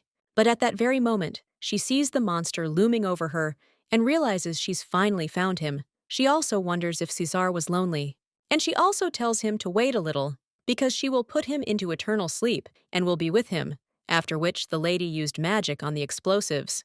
But at that very moment, someone runs out in front of the girl and pushes her away, so the ladies don't have time to activate the explosives. It turns out to be Cézanne. The guy turns to the lady and says that she is safe. The Duke is also behind them and claims that they'll sort things out completely, so let the others cover the lady and make sure she doesn't escape. The guy then pushes off the ground and leaps onto the monster, slicing through its flesh. The blonde claims that it is dangerous to be there in any case, so he suggests returning to the mansion. But the girl screams for him to leave and punches the guy in the face. She also asks, and then he intervenes, and let them not worry about her or wonder whether she will fall into eternal sleep or not, but simply leave. The girl asks what will change if they return now, and without César, she has no reason to live. The girl also shouts that he was his older brother and asks if the guy is sad and if he wants to run away again. But the young man suddenly breaks down and cries out that he's sad. He asks her if she thinks he likes this life, but every day for him is a series of regrets for the helplessness due to which his apparatus plunged into eternal sleep, guilt for the fact that his sister and father suffer, and he does not have a day without nightmares. It's all terrible, but he still lives because his brother gave his life for him, so the lady can't give up. She has to live. If she leaves, he won't be able to forgive himself. But at that very moment, a monster appears behind him, and someone screams for Cézanne to be careful. The boy picks up his sister and jumps with her. But when the lady ends up in her arms, she drops the bomb. The main character, shocked, wonders if it's a magical explosive and wonders when the lady brought it. Elaine realizes that she will be in danger if the explosive goes off, after which the girl grabs it, but at the same moment, the monster strikes her on the arm. The Duke screams at Lady Elaine, after which he cuts the monster in half and runs to the girl screaming if she is okay. Elaine replies that she is fine, it is just a small scratch, but when the girl looks at the place where the wound was, she is shocked because it has disappeared. The girl wonders if this is because of Bella's power, and the Duke claims that it looks serious, and maybe the lady should check. But at the same moment, the girl pushes his hand away and says in horror that she can do it. The guy then asks why she's hiding this from him. The Duke understands that she always cares for him and wonders if he can't take care of her. The brunette also wonders what the girl is afraid of and asks what happened. But at that very moment, the Margrave runs up and screams at Juliana. The main character immediately heads off somewhere and claims that she will return and heal the wound herself. The boy only watches sadly as she leaves. The next day, after the fight with the monster at noon, Juliana woke up. The girl asked what happened to the monster, to which the Duke replied that if you believe his eyes, he fell into eternal sleep. Now the lady is only wondering if he was really defeated so easily, but even after revenge, she feels despair because the monster who plunged Caesar into eternal sleep has plunged into eternal sleep. At this time, the ladies extend more something, and the main character claims that she took it in the forest yesterday, but it looks like it belongs to Lady Juliana. The girl replies that this is true, after which she remembers how she and Cesar smiled at each other, and the guy wore such a ring around his neck. Now, the lady with tears in her eyes insists that it's Caesar's. The main character looks at her sadly and claims she doesn't know if she has the right to say such a thing. But he still asks the girl to live on, because Mark Graf Lakers and Suzanne fled immediately upon learning of her disappearance, and were just like her. They had the expressions of something precious vanished in an instant, and they were all suffering from the trauma. But let the lady not be deterred by their new cause of suffering, for these people want to be happy again. Juliana then turns to Suzanne and her father, and he asks her to forgive him. The girl also understands that she has no strength and that it's terrible that she couldn't protect Cesar. She hated herself so much and was in so much pain, so she blamed her father and Cesar for everything.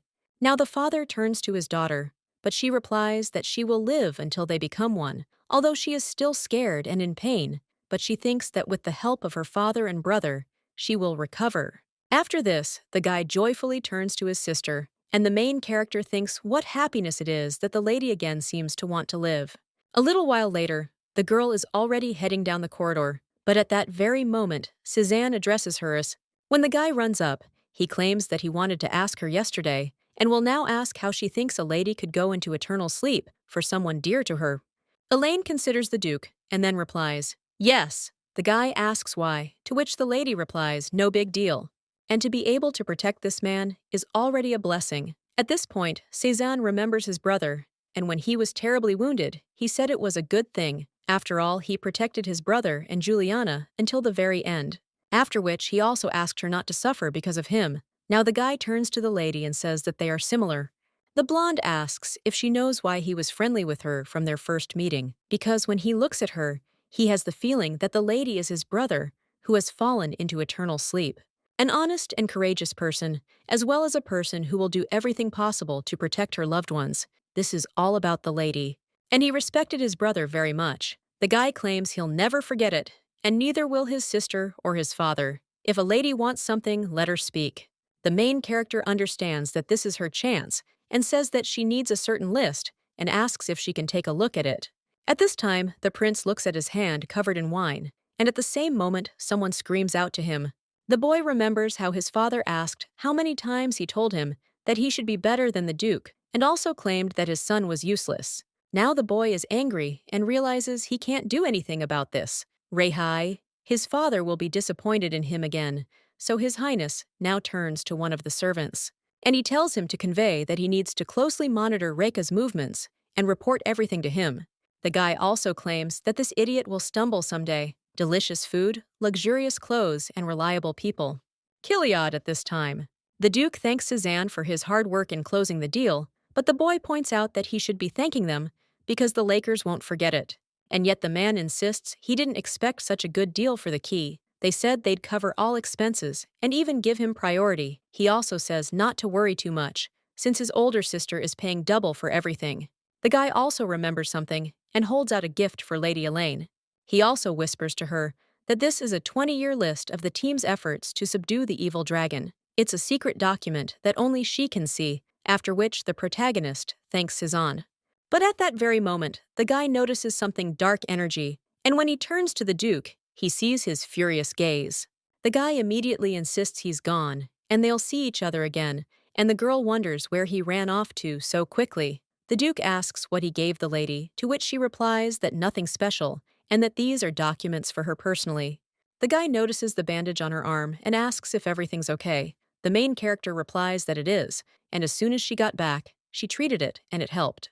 The Duke says that thank God, and the main character, looking at his expression, wonders if he is really angry about this. Elaine claims that she was rude then and asks for forgiveness if she offended him, but Reiki replies that apologies are unnecessary because he would also be upset if someone touched him. The guy's gonna say more something, but then stops and says that nothing, and also let the lady come back without, today everyone is very tired, so they need to rest. The main character agrees and leaves the Duke, however thinks her expression is something else entirely. Elaine has become a close person to him, but there is an incomprehensible distance between them that he so wants to break, but it is still too early. A little while later, the girl sits up on the bed and realizes she should see who was there. April 18th, 5:11. Fillion calendar, the list of the team to subdue the evil dragon. Lloyd DeFillion, Taylor Wood, and Kevin Breyer took part in this operation. The girl thinks that if he stole the body of an evil dragon, he would probably become a high-ranking official. Well, if you look at high-ranking people, then the lady is surprised and wonders if there really was a team that returned late. She reads that this team is collecting the body of an evil dragon, after which she understands that these people would have been easy to touch him and could have stolen his parts. The names of these people are important and should even be recorded separately. There was the commander of the 11th Division, Kalius, Danique Crystal Havel, and also the commander of the 4th Magic Division, and Talos Asgar, who was the commander of the 7th Magic Division. At that very moment, the lady hears someone knocking on her door. She also hides the paper and tells the person behind the door to come in. When the knight enters the room, he turns to Lady Elaine and asks if she has time now, to which the girl replies that she does, but wonders what happened. The boy replies that it seems His Majesty will arrive soon. The Duke realizes that he has finally been able to contact and find traces of Sir Walter. When he reads the sheet, it says that traces of this man were found, and the location is an ancient Malton located in the northernmost part of the country. A short time later, they arrive in the village. The Duke insists they've decided to meet at the Horned Inn, so they should go, to which the protagonist agrees. As they continue on, the villagers whisper among themselves. The brunette claims they're strangers there and are attracting a lot of attention, to which the lady replies that they certainly are. The Duke says that if everything happens, this way will they cooperate with the investigation, and the main character, at this time, is only thinking about Walter. Before the Sebec incident, he often encountered Lloyd, and even though 20 years have passed, he probably still remembers her face. If he sees her, everything will fall into place, and taking this into account, it would be better for her not to encounter him. But the girl understands that this is impossible, because Reiki was 3 years old, and she is grateful to this man for growing up with him. Even if she has to leave Reiki, he will definitely want to find her. At this moment, the main character and the Duke enter a restaurant. One of the guys there raises his hand, after which they approach him. When Reiki sits down, he claims that he received a letter and asks if this information is accurate, to which his interlocutor replies that it is accurate. The brunette says that it was written in it that they found some object related to their case and asks what it is and where she is. The guy points to the restaurant owner and tells him to look at what she has on her neck. Afterwards, the Duke sees a medallion with Walter's coat of arms. The servant asserts that although much time has passed, it is still the coat of arms of the Reister family. The main character asks why she wears it, and the guy replies that he asked her, but the answer was vague. The woman said she found it near a ghostly mountain. The brunette asks what kind of place it is, and his interlocutor claims it's an ominous place known only to the villagers. They say that people who went there either never returned or went crazy, so the locals don't go near it. Mountain is really that dangerous. But the lady found the pendant there, so it's strange. The man also asks if the woman can tell the exact location, to which the servant replies that she is saying that she doesn't remember much Reiki. He said that it was good, and he understood, but he thought that he would have to ask a few more questions. The Duke thanks the boy for his work and states that he needs to return to Killiard. Well, after which, he also turns to the owner of the establishment, and she asks how she can help. The Duke mentions a pendant around her neck and asks where she got it. The woman then asks what it is and why he needs to know it. But at that very moment, the Duke puts a bag of money on the table and tells the lady to sell him this clown because he will take it at any price. Another man approaches her and asks what is going on there. But when she opens the bag, she sees a multitude of gold coins inside. The woman asks if he's willing to spend that much money, to which the man replies that he does, and that he really needs it. He also wants to ask a few questions. The worker immediately takes off the pendant and says that, then let him take it, because such people don't feel sorry for anything. But at that very moment, someone snatches the pendant from her hands, after which the woman screams for the emergency services. Well, the young man looks at her with displeasure and screams that this is his clone, and the woman is selling him. The man immediately grabs the guy and asks why he belongs to him, and asks if the young man could give him back. The guy with red hair claims that he found it 10 years ago near the Ghost Mountain, and this woman stole this pendant from him. The Duke thinks about what happened 10 years ago and asks the guy if he saw the owner of this pendant, to which he replies that of course he saw it, because he was little then, but he remembers everything. The Duke asks if he can elaborate if he's telling the truth. Reiki then grabs the bag of money he offered for the sharks and hands it to the boy. And he claims that if he tells everything, he will pay him, after which the young man claims that he has light brown hair and light blue eyes. The man was tall and had 2 scars on the back of his right arm. Goethe smiled after these words and insisted it was true. He also realized that 10 years had passed since Walter's disappearance, and they had finally found his trail. A short time later, they're already at the hotel, and the Duke asks the boy if his name is Jody. The boy replies, yes, and the Duke claims he looks like a child, then asks if his parents are the owners of the hotel. The guy replies that the man has a hunch and is an orphan, and the innkeepers adopted and raised him. Of course, this doesn't sound like much, since he wasn't properly fed and was forced to work hard every day. He was beaten when he did something wrong, and this year he turns 15 years old, but he looks younger than his peers, and is bullied by his peers because his parents own a hotel. The guy claims that this is where he will finish telling his story, after which he asks what brought these two there. After all, this man is so young and willing to pay such a large sum, so it's important to him. The Duke replies that they came to find the owner of this pendant and are wondering how the guy met him, to which he replies that he thinks it's a long story, and he remembers him because of Karan. The main character asks who it is, to which the young man replies that it's the man who lived in the haunted forest long ago. Now he has disappeared, and he treats the owner of this pendant with some suspicion, because as soon as this man came to the village, he and Karen, there has been an accident. The Duke asks what happened, and the boy replies that even before he was born, a strange man lived on a ghostly mountain. His name was Karan. This man's hair was dark and seaweed-like. People avoided him because of his unkempt and gloomy appearance, and the village children were both afraid of him and interested in him. The children used it to learn more about him. One day, the boy asked them what they wanted, but the children insisted that they needed Karen's hair, because if the boy brought it, they would consider him brave and would not touch him anymore, and he wouldn't be able to escape from them unless they found him. So one of them asked if the boy understood. These were the conditions they presented to him, and the boy didn't want to do it, but he had no choice but to sneak into Karen's house. When the guy came in, I was just thinking how creepy it was, and wondering if anyone was there. Then the young man started looking around, and realized he just needed to pick up a few fallen hairs. But at that very moment, someone else I walked into the house and asked him what he was doing. When the guy turned around, he asked in horror if it was really Karan. But at that very moment, he caught the shelf, and a vase began to fall on him. Wennerer closed his eyes in anticipation of pain. He felt nothing and realized Karan had caught the vase. The green-haired boy said it was dangerous there and asked what the young man was looking for. Jody answered honestly that his friends said that if he brought his hair, they would not touch him anymore, and that is why he came there. The man then cut off a lock of his hair and handed it to the boy. He claimed that the boy would be smarter with it. After all, Karen wasn't that scary. After that, the kid stopped bullying him, and he started visiting Karen. Karen was kind, but also strange. He looked out the window to see who had come, and one day he muttered something in his sleep. One day, a guy saw a beautiful crystal ball in his room, and he noticed it and hid it. The young man didn't care, so he threw caution to the wind. Being with Karen meant more to him than anything else. And then one day on his way to Karen, he encountered something unexpected.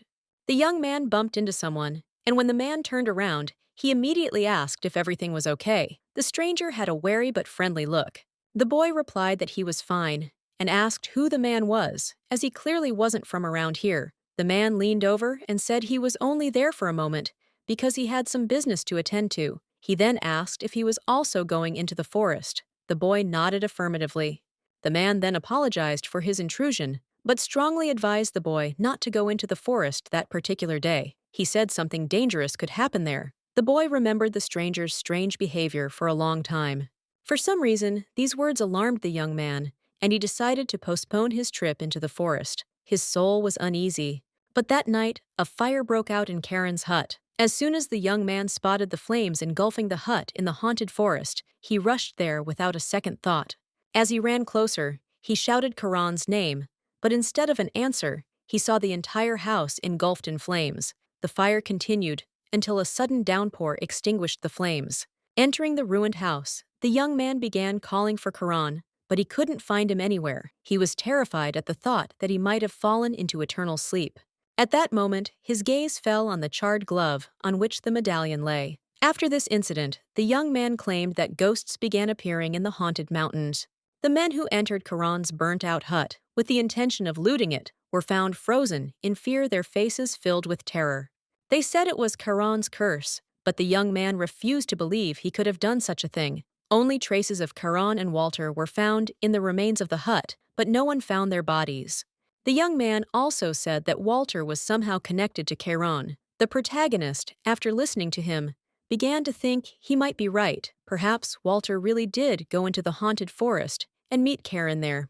However, she also wondered if Walter had disappeared along with Karen, and if he was to blame for the fire in the hut. She turned to the boy to find out if he remembered anything else about Karen's. Jody replied that it might sound strange, but despite spending a lot of time with Karan, he knew almost nothing about him. Karan rarely and reluctantly talked about himself.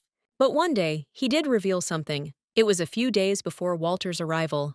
That night, Karen seemed extremely anxious. He couldn't sleep and spent hours staring out the window. Jody decided to play a joke on him and came up behind him to scare him.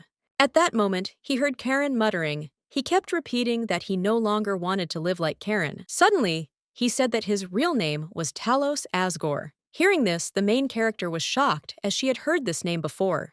Talos Asgore was the commander of the 7th Magic Division, which participated in the operation to destroy the evil dragon. The lady asked the boy if that was his real name. Jody confidently replied, "Of course," and he remembered it perfectly. After this, the Duke stated that it was necessary to learn more about Talos Asgore, but she noted that it was already late, and they would continue the investigation in the morning. The main character agreed to this, but at that moment, Jody approached them with disturbing news. He said he had been kicked out of the tavern and now had nowhere to live. His voice trembled as he said this. After some time, the Duke and the main character resolved the matter. The Duke gently stroked the boy's head, comforting him. He assured Jody that as long as they were in this village, he would be protected. The Duke took responsibility for the boy. Jody thanked him and admitted that for the first time in a long time he felt safe. He also said with a smile that they would make great parents. The Duke, chuckling, warned Jody not to show anyone the money they'd given him. The Duke explained that if adults found out how much money he had, they might try to kill him. Therefore, it would be better to exchange large amounts of money for silver or copper and hide the rest. Jody agreed and replied that this time the innkeepers would not be able to nothing take away. He felt myself much more confident after conversation with the Duke, knowing that now there is a plan and support. After some time, at that time people's shouts were heard on the street. The crowd was going to all more, and there was tension in the air. People were whispering and trying to figure out what had happened. Home, the heroine and the Duke hurried. Find out that happened. They made their way through the crowd and saw a man lying unconscious. His face was distorted with fear, and it seemed that he had survived something terrible. One of residents' villages with anxiety reported that the day before found child, who somehow ended up on a ghostly mountain. Rumors quickly spread, and people discussed what could have happened there. Home, the heroine wondered what was hiding this forest. What causes such a feeling in people? Strong fear, she tried put together all the evidence together to find the answer to this question. The Duke taking advantage of General in a flurry, he suggested heroine go to the forest, while all the inhabitants distracted. The girl, realizing that this maybe be their chance, nodded in agreement and followed him. A little time later, they found themselves in a forest, which with each minute became all darker. The girl noticed that the higher they rose, the stronger the snowstorm became, enveloping their cold, snowy vortices. Soon, they saw a destroyed hut, whose the charred remains looked ominously against the backdrop of a snowstorm. The Duke, pointing at her, firmly stated that their path lies there, despite the frightening appearance. Approaching closer, they discovered burnt papers and scattered tattered things that barely saved mine original appearance. Everything around breathed feeling desolation and loss. Elaine, with bitterness, noted that all there was a lot of damage here. She suggested that perhaps time did your own business, and the tree rotted, adding to the general impression devastation. Duke attentively examined hut and claimed that nothing here does not indicate a connection with Walter, but the next moment he was overcome with shock, and he froze in place as if saw something incredible. Burning ones appeared in front of him, eyes shining brightly in the shadows. In fear he turned to the Lady Elaine and screamed too. She immediately closed eyes, realizing that this maybe be associated with magical spells. The girl, not having time respond to the warning, found myself under the influence of a spell. Her voice changed, and she turned to Sir, as if in a trance. Reiki demanding that he go forward there, where was hiding threat. Lady thinks that it's strange because the guy is just, what was there? But at that very moment, someone turns to her. Turning around, she notices how the man is smiling, although his face covered in fluid and scars, and his clothes were torn. Suddenly, he fell to the ground as if he had lost all his strength. Girl, without losing time, runs up to him in a panic, screams, and begs him to wake up. However, the man unexpectedly enough her by the neck, his eyes full anger and despair. So with tears in his eyes, he begins to say that because of her actions, his mother is immersed in eternal sleep, and this turned his life into an endless nightmare that haunts him every day. Meanwhile, the Duke, who is in another place, finds himself under action, illusions. His look chained to the burning city flames, reflected in his eyes, filling the soul with sensation, helplessness. Illusion. It's becoming more and more real. He starts to realize that in front of him is not just a picture, but an embodiment, something sinister. Name Specto pops into his mind, like as if the monster himself imagines myself. This, a terrible monster, feeding the energy of people, uses their internal injuries. How source forces.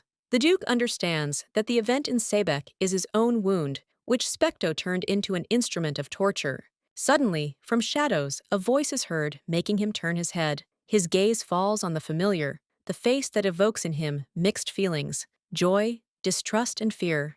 A man with anxiety screams him about that necessary immediately run, because danger at all close.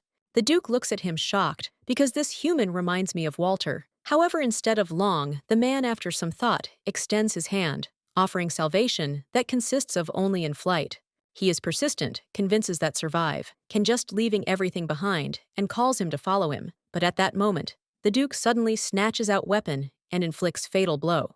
He is cold-blooded, notices that he was already worried this nightmare is too many times to deceive yourself. Soon, illusion dissipates, and the Duke comes to his senses, stunned and tired. His thoughts remain confused, but the feeling is that illusion finally disappeared brings fleeting relief. The guy also is looking for Lady Elaine and screams at her, but then he notices that she lies on the floor as if having lost forces. He immediately rushes towards her, trying to find out if it's okay. Lishi, but a lady with tears in my eyes, barely can you hear it? Asks him forgiveness, as if would admitting his guilt. Young woman starts saying that committed mistake, what she turned out to be too cold and carefree. The Duke understands that if the lady won't wake up, she may freeze to death. Without unnecessary words, he takes off his cape, carefully covers the girl, and assures her that she should hold on despite for nothing. The Duke adds that them to come deal with the rest ghosts and hallucinations that continue their chase. Lady suddenly takes his hand, softly, tells him not to leave and calls him Rihi. The Duke finds myself thinking that her words make him strange feeling. This name gives birth to something strange in his soul, feeling like it connected with something important from past, although he cannot remember that exactly. In his memory pops up a vague image of a person with a kind and familiar smile. He feels vague anxiety, not understanding who this and why this image is so clear, pops up in his thoughts. But he shakes, head gets up, and decides that now is not the time for such thoughts. His main task is to deal with the monster that threatens them to everyone. He turns to the lady, carefully asks, she can hold out a little longer, a little assuring that everything will soon end.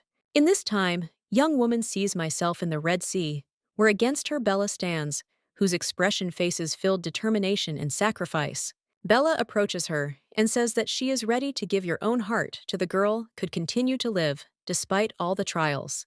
However, home heroine seized, horrified begs Bella not to do it, this explaining that such a step can plunge her into eternal sleep forever. But the woman replies that there is nothing like that there. After all, the lady is already living off her hearts. Elaine screams, begging her stop, and suddenly feels like her chest begins burn stronger, as if flame flares up inside. Woman only with interest asks what it's like it is to live with someone else's heart. Elaine, overcome despair, screams that I never wished her any harm, and didn't want her to. This happened. But then a sound is heard, another voice. Someone claims that this lie, and says that she felt better, because she survived thanks to Heart, Bella. This human turns out Esmel, who adds that each cell her body's belongs Belle. Home. The heroine is shocked and exclaims, is it really so? This really is Mel. But on the other hand, the sides approach it, another figure whose presence causes her vague horror. Stranger claims that the lady stole his wife's heart. Elaine begins look back, feeling like around her they begin going to other people. They are getting closer and closer, accusing her in that she, the witch who plunged them into eternal sleep, depriving them of hopes for salvation. Elaine, filled with fear, cries out that it's not true, that she only tried, save them, and never wanted to no one harm. But at this moment, they turn to her figures, very similar to herself, and coldly assert that all the accusations are fair after all. This she is in everything, I'm guilty. All around they begin blame her, in that their misfortunes began because of her. If, would she didn't go into the forge that day, and didn't meet Bella, would not have happened. She also indicate that if would her, there was no stepmother such cruel, and she herself was not born, this pain would not exist. Home, the heroine deprived of her powers, surrenders under the pressure of accusations. She admits that perhaps all this is true, and that is precisely she destroyed everything to which touched. She remembers the words that she promised, protect everyone, but I couldn't contain her word. Now it seems to her that to disappear is the only one way, fix everything. After all, there was no one left to protect. But at that very moment, the girl hears how someone is calling her and begins wonder who this may be. Suddenly, someone grabs her by the hand, and looking at this man, lady, he's surprised, as if not believing it, your own eyes. She realizes that all is not lost yet. After all, there was one person left for whom she should fight her target now, to protect son Bella's. Worried guy leans towards a lady. Elaine asks if she has come. She comes to her senses, his voice trembling with excitement. When home heroine looks at his face, she notices that in his eyes reflected sincere worry and fear for her.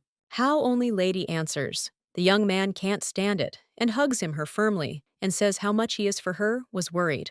He admits that I have never experienced such fear as then, when saw how her hands and feet were freezing like life, as if she was leaving her. Home heroine then addresses. Sir Reiki asks, disappeared Lee, specto fully. The guy pulls away and apologizes because he didn't know that she woke up. He also replies that the monster is no longer there. He about to everyone took care of it, while lady was unconscious. Therefore asks, she doesn't have to worry after all hallucinations. There won't be any more. Home heroine clarifies confidently, is he in this? But at the same moment, he notices that the Duke is without a cape in the middle of the cold. Young woman screams what happened to his coat, and why did he do it so easily dressed? Then, and in all appearance, and his cape in her hands. After why does the guy claim that her temperature is, the body fell heavily? Young woman exclaims, did he really take it all off after what asks him to put it on? This back. Pointing out that his whole body was frozen, she falls silent for a moment, and then thanks him for worrying so much about her. The Duke replies that did. It's for her sake, security. Even if Elaine's strong, it doesn't mean that she will be able to cope with one for everyone. He adds that, if it's hard for her, then she's a lady, always maybe turn to him for help, because he is ready, support her at any time. Home, the heroine is confused, is being asked question really. She still is in a hallucination. Or did he say something unusual? The guy remembers how the girl at some point asked him not to leave and notices, "This is about myself." After he did, this calmly says that nothing unusual happened, but the main thing, heroine sighs with relief, saying that, "This fine." She admits that she was afraid that he heard something awkward. Luckily, she understands that nothing from the past was not voiced. In fact, case if would she said something his behavior would be different. However, her thoughts interrupts the bright light breaking through from debris. Intrigued Elaine, wondering what it is, maybe to be, and together with the Duke, they begin dig up source Sveta. Soon they find Crystal Ball. Elaine notices that in it concentrated huge quantity mana and suggests that this maybe be that, the very artifact that mentioned Jody. The Duke agrees that this perhaps, but it emphasizes that need to study the ball in more detail. It offers leave it in place temporarily to avoid risks. Meanwhile, in the city, people begin to discuss strange events. They notice that from the very morning sounds resembling screams are heard. Someone from residence expresses fear that if it happens like this, if it continues, a real monster may emerge. Jody, watching what was happening, suddenly realizes that the Duke and Elaine disappeared more in the morning, to no one without saying anything. He arises suspicion that they went to the haunted forest. But his thoughts interrupt someone's voice saying that someone is approaching. Jody turns around to see who this may be. Jody sees the Duke and the main heroine. One of residents noticing them, Condition asks if everything is okay with them and what happened in the haunted forest. Elaine apologizes and promises that later in detail will tell about to all that it happened, but now she doesn't have the strength for it. At this moment, Jody joyfully screams and calls their uncle and aunt running up to them. He looked worried, asks if it's true. They were in the haunted forest and didn't get their wounds. Elaine again. She apologizes for making him worry and assures him that they are fine. However, Jody doubts her words, noting that the Duke's face is red and Elaine herself covered in sweat. Home heroine turns to the Duke, asking if he really is everything okay with him. The Duke admits that he is a little. "I have a fever, but there is nothing serious about it." Elaine puts his hand to the Duke's forehead, feeling how hot it is, and is worried says that to him, need to urgently to have a rest. From her, the Duke touches a little. He's embarrassed, but he's trying to assure all that he just needs it. Rest, and he quickly will get better. Suddenly, he weakens and leans on his shoulder. Elaine home. The heroine, surprised, supports him. The Duke apologizes for his weakness and says that he simply ran out of strength. Elaine answers that I understood his condition. She tells the Duke to hold on and assures him that will help to him. Then she turns to Jody and asks him to return to the flophouse, to which that agrees. Later, the Duke is lying on the bed resting. Elaine comes into the room to check how he is doing, feels. Elaine, concerned the Duke's condition, asks what his temperature is. To this, Reiki replies that everything is fine and there is nothing to worry about. He claims that it's just a slight fever and nothing serious, but the girl doubts, noting that his condition is clearly more serious. She notes that the heat from which he loses strength may be dangerous and be careful, touches his forehead to check the temperature. Elaine notices that the temperature is still a little decreased, but remains worried, knowing that settlement too much. It's small, and there are no doctors there. She shows the Duke the tea he managed to find, and says that according to rumors, it helps reduce the temperature, after what offers Reiki drink it. The guy thanks her and takes the mug, but the moment their fingers touch, there is a moment of awkwardness. Both are embarrassed, and Elaine decides to break the silence to lighten the mood. Shyly says that she will bring food and let him drink tea and rest, to which the guy gratefully agrees. A few minutes later, the girl leaves the room, sighs, and thinks that everything happened too suddenly. Everything seemed familiar, but Elaine couldn't understand why she was so surprised now. Remembering how the Duke hugged her, she feels embarrassed by the memory and wonders why it became so important. After walking a few steps, she bumps into Jody and addresses him, asking what he is doing in this place. Jody, curious, asks if she and the Duke actually went to see Karen. Elaine confirms it. The guy, continuing the conversation, notes that there is now Karan's crystal ball in her room. The main character realizes that this is true and replies that the guy is turning to his sister, asking if he can take this ball. He understands that this is difficult for her, but admits that he misses Karan very much. There is no trace of him left in the hut. This ball is the only thing left of Karan, and although he does not know whether he is alive or not, he believes that at least with this object, he will feel a little better. Elaine apologizes to Jody, but claims that she can't give him the ball yet. They needed to carefully study the crystal ball, as this was the only way to find traces of Karen and Sir Walter. It was crucial to understand how to harness its powers so they could track them down and find answers to their many questions. The young man, observing what was happening, tried to figure out whether it was really possible to find Karen with the help of this orb. The lady, after some thought, replied that she believed that they had a chance. Once they completed their analysis, Elaine promised to return the orb to Jody, but for now she asked him to wait. She hoped this process would give them more information about what happened and where Karen might have disappeared to. Jody agreed to wait. He couldn't help but wonder if they'd tell him everything right away when they found Karen, or if it would take even longer. The lady assured him that of course she'd give him all the details as soon as the information became clear.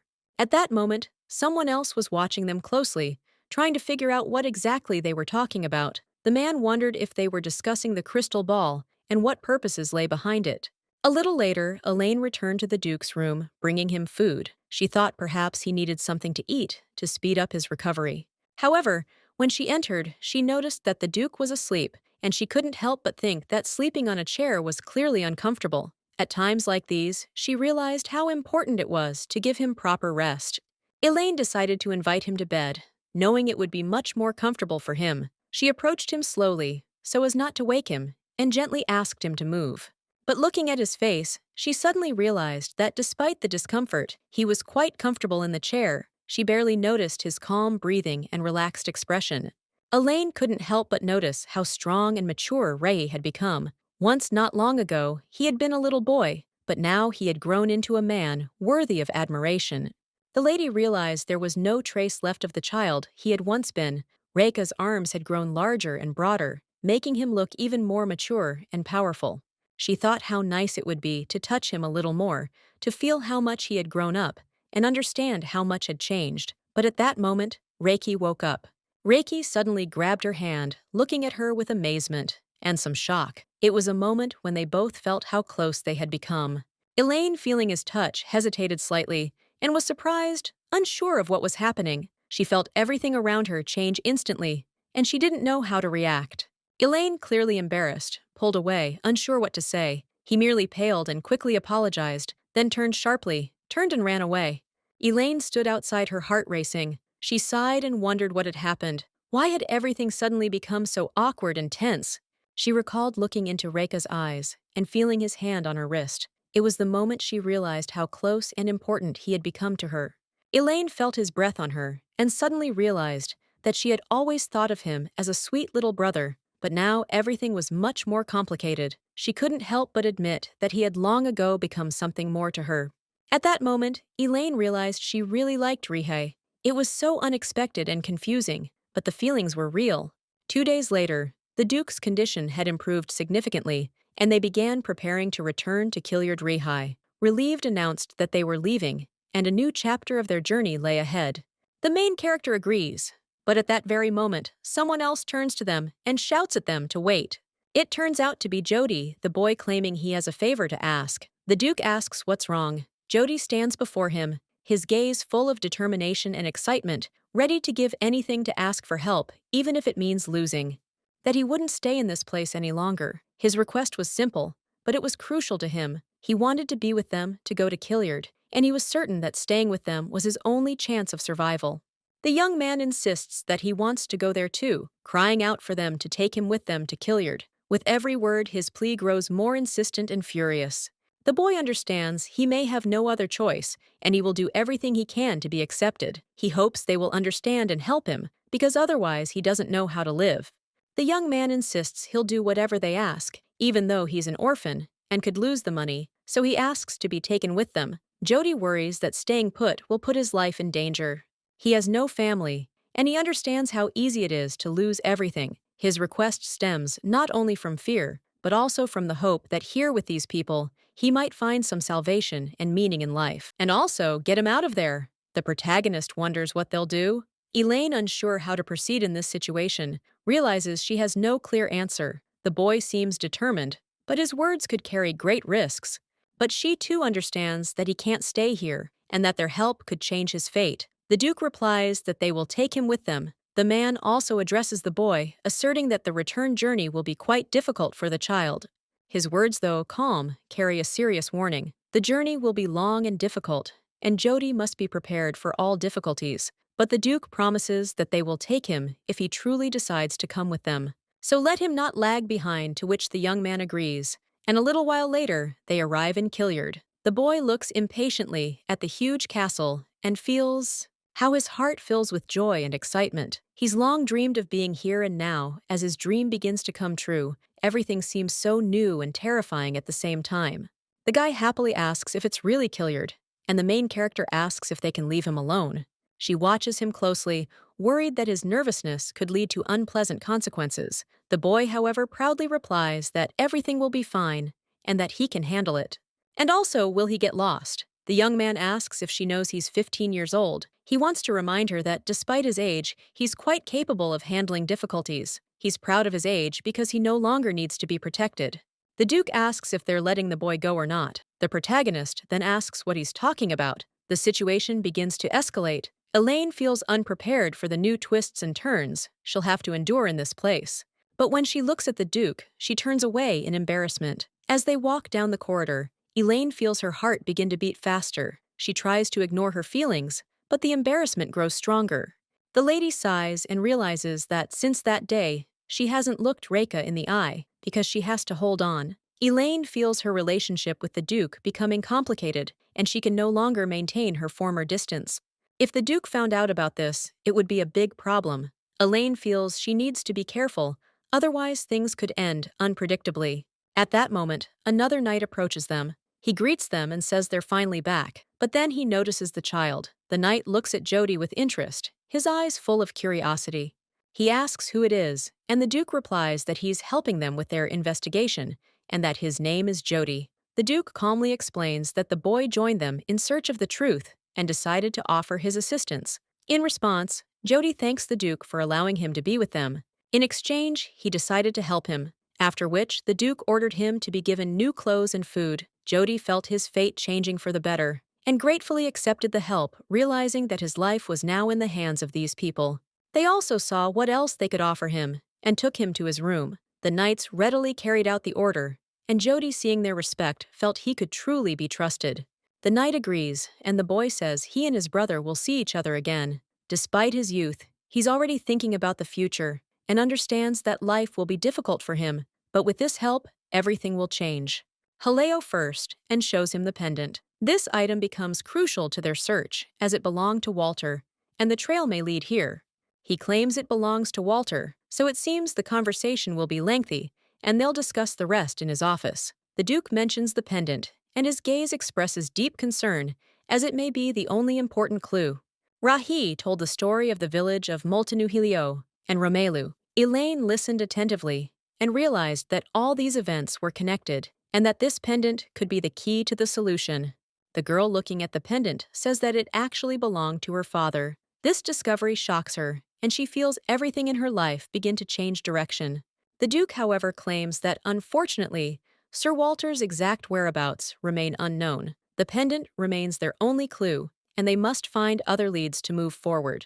The pendant is still their only clue, but he asks if the lady can wait, to which she replies that she is grateful to the Duke for finding her father's trail. Elaine feels hope and gratitude welling up in her heart, and he also understands that the search will take time, after which he clutches this pendant in his hands, and she says that if he needs help, he should ask the Duke. These words sounded confident and reserved, as if the lady had anticipated that her support might be needed. Her manner was full of dignity, emphasizing her experience in similar situations.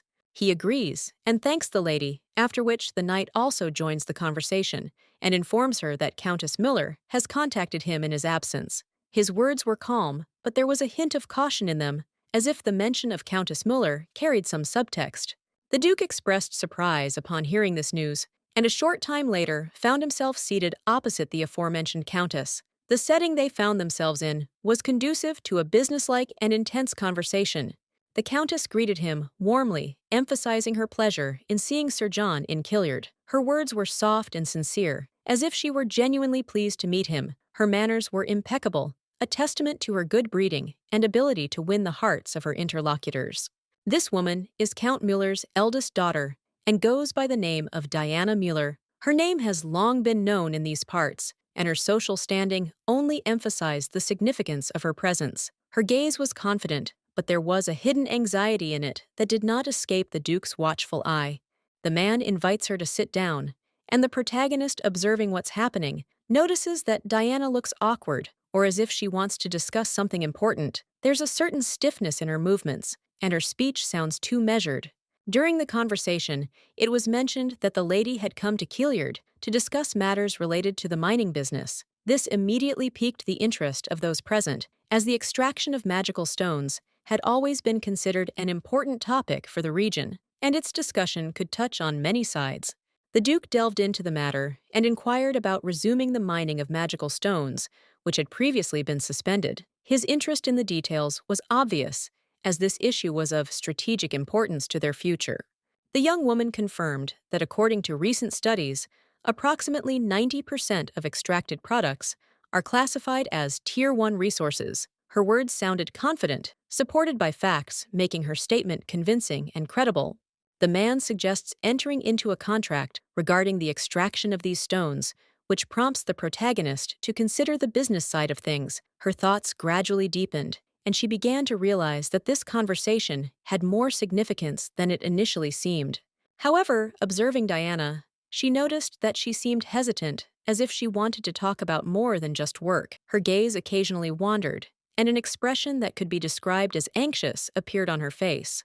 The Duke assessed her behavior with a serious expression, but the conversation drew to a close, and Reki thanked her for her cooperation. The meeting concluded in an atmosphere of latent tension. After this, Lady Diana nevertheless approached Sir George with a reminder about the letter she had sent earlier. Her voice was calm, but there was a sense of urgency in it, as if she wanted to make sure her message had not been ignored. The Duke glanced at the knight, expressing a certain displeasure, but the knight merely avoided his gaze, turning away. This gesture spoke volumes, and the protagonist couldn't help but notice it, drawing certain conclusions for herself. The man was under the impression that the report he was expecting had never been delivered, although his conversation with the Countess revealed that the previous mission in the mine, involving the extermination of monsters, had been successful. Despite these results, the situation remained unclear, raising many questions and speculations. She would also like to meet him in person, as the Duke rarely responds to letters. Her words were calm, but they conveyed the sense that her visit was prompted not only by a desire to discuss business matters, but also by the need to resolve personal matters that brooked no delay. Then she came to speak with him personally. There would be a banquet in honor of His Majesty's birthday. This event promised to be one of the year's most important celebrations, bringing together the most influential people, whose presence underscored the event's status. And if Sir didn't mind, she'd like to ask him for something, as she has no one to go with, and also needs a partner. Her words were reserved, but they didn't hide her sincere desire for his consent, which would be a significant boost for her on such an important evening. But the man immediately declined, insisting he appreciated it. His response was brief but firm, making it clear the decision was final and not subject to change. However, he is forced to refuse. Diana asks if he has found a partner. Her voice takes on a more insistent tone, as if she is trying to understand the true reasons for his refusal. To which the guy replies that no lady knowing there's a lot of gossip circulating. His words were spoken with a hint of bitterness, hinting at the current circumstances that made such invitations practically impossible for him. The reason he doesn't go to banquets with anyone is because he doesn't want to hurt his partner. His tone conveyed genuine concern, which, despite its apparent harshness, revealed his inner vulnerability. The girl replied that everything was fine, because her father had said he respected everyone and she didn't care about gossip. Her confidence and calm indicated that she genuinely didn't care what others thought. But the man insists he'll say it again, then thanks her for her attention and apologizes. His words are final, leaving no room for further discussion. The lady was silent for a moment after this, but then claimed to understand his feelings. There was a note of reconciliation in her voice, albeit with a hint of disappointment that she tried not to show. He also apologizes and leaves. As soon as the door closes, the knight turns to his master. His expression bespoke utter surprise, as if he couldn't quite comprehend what had just happened. And he cries out, wondering what just happened, but the man asks if he's said that before. The Duke's words sounded calm, as if everything that was happening was completely logical and natural to him. The knight replied that no, And no matter how much he needed a partner, hadn't the nobles laughed at him every year? And perhaps he could avoid that this year. His reply was full of emotion, as if he were trying to anticipate the next development and avert any potential trouble.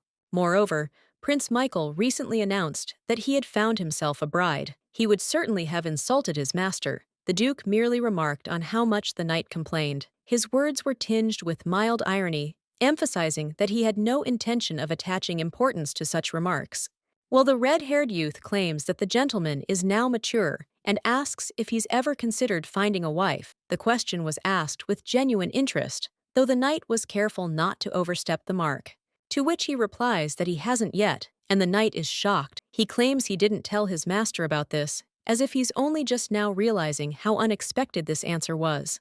But she wondered if he knew how many letters he was receiving, since there were literally hundreds of them. His voice carried a note of reproach, but there was also a hint of concern, as if he genuinely wanted the Duke to pay attention to this matter.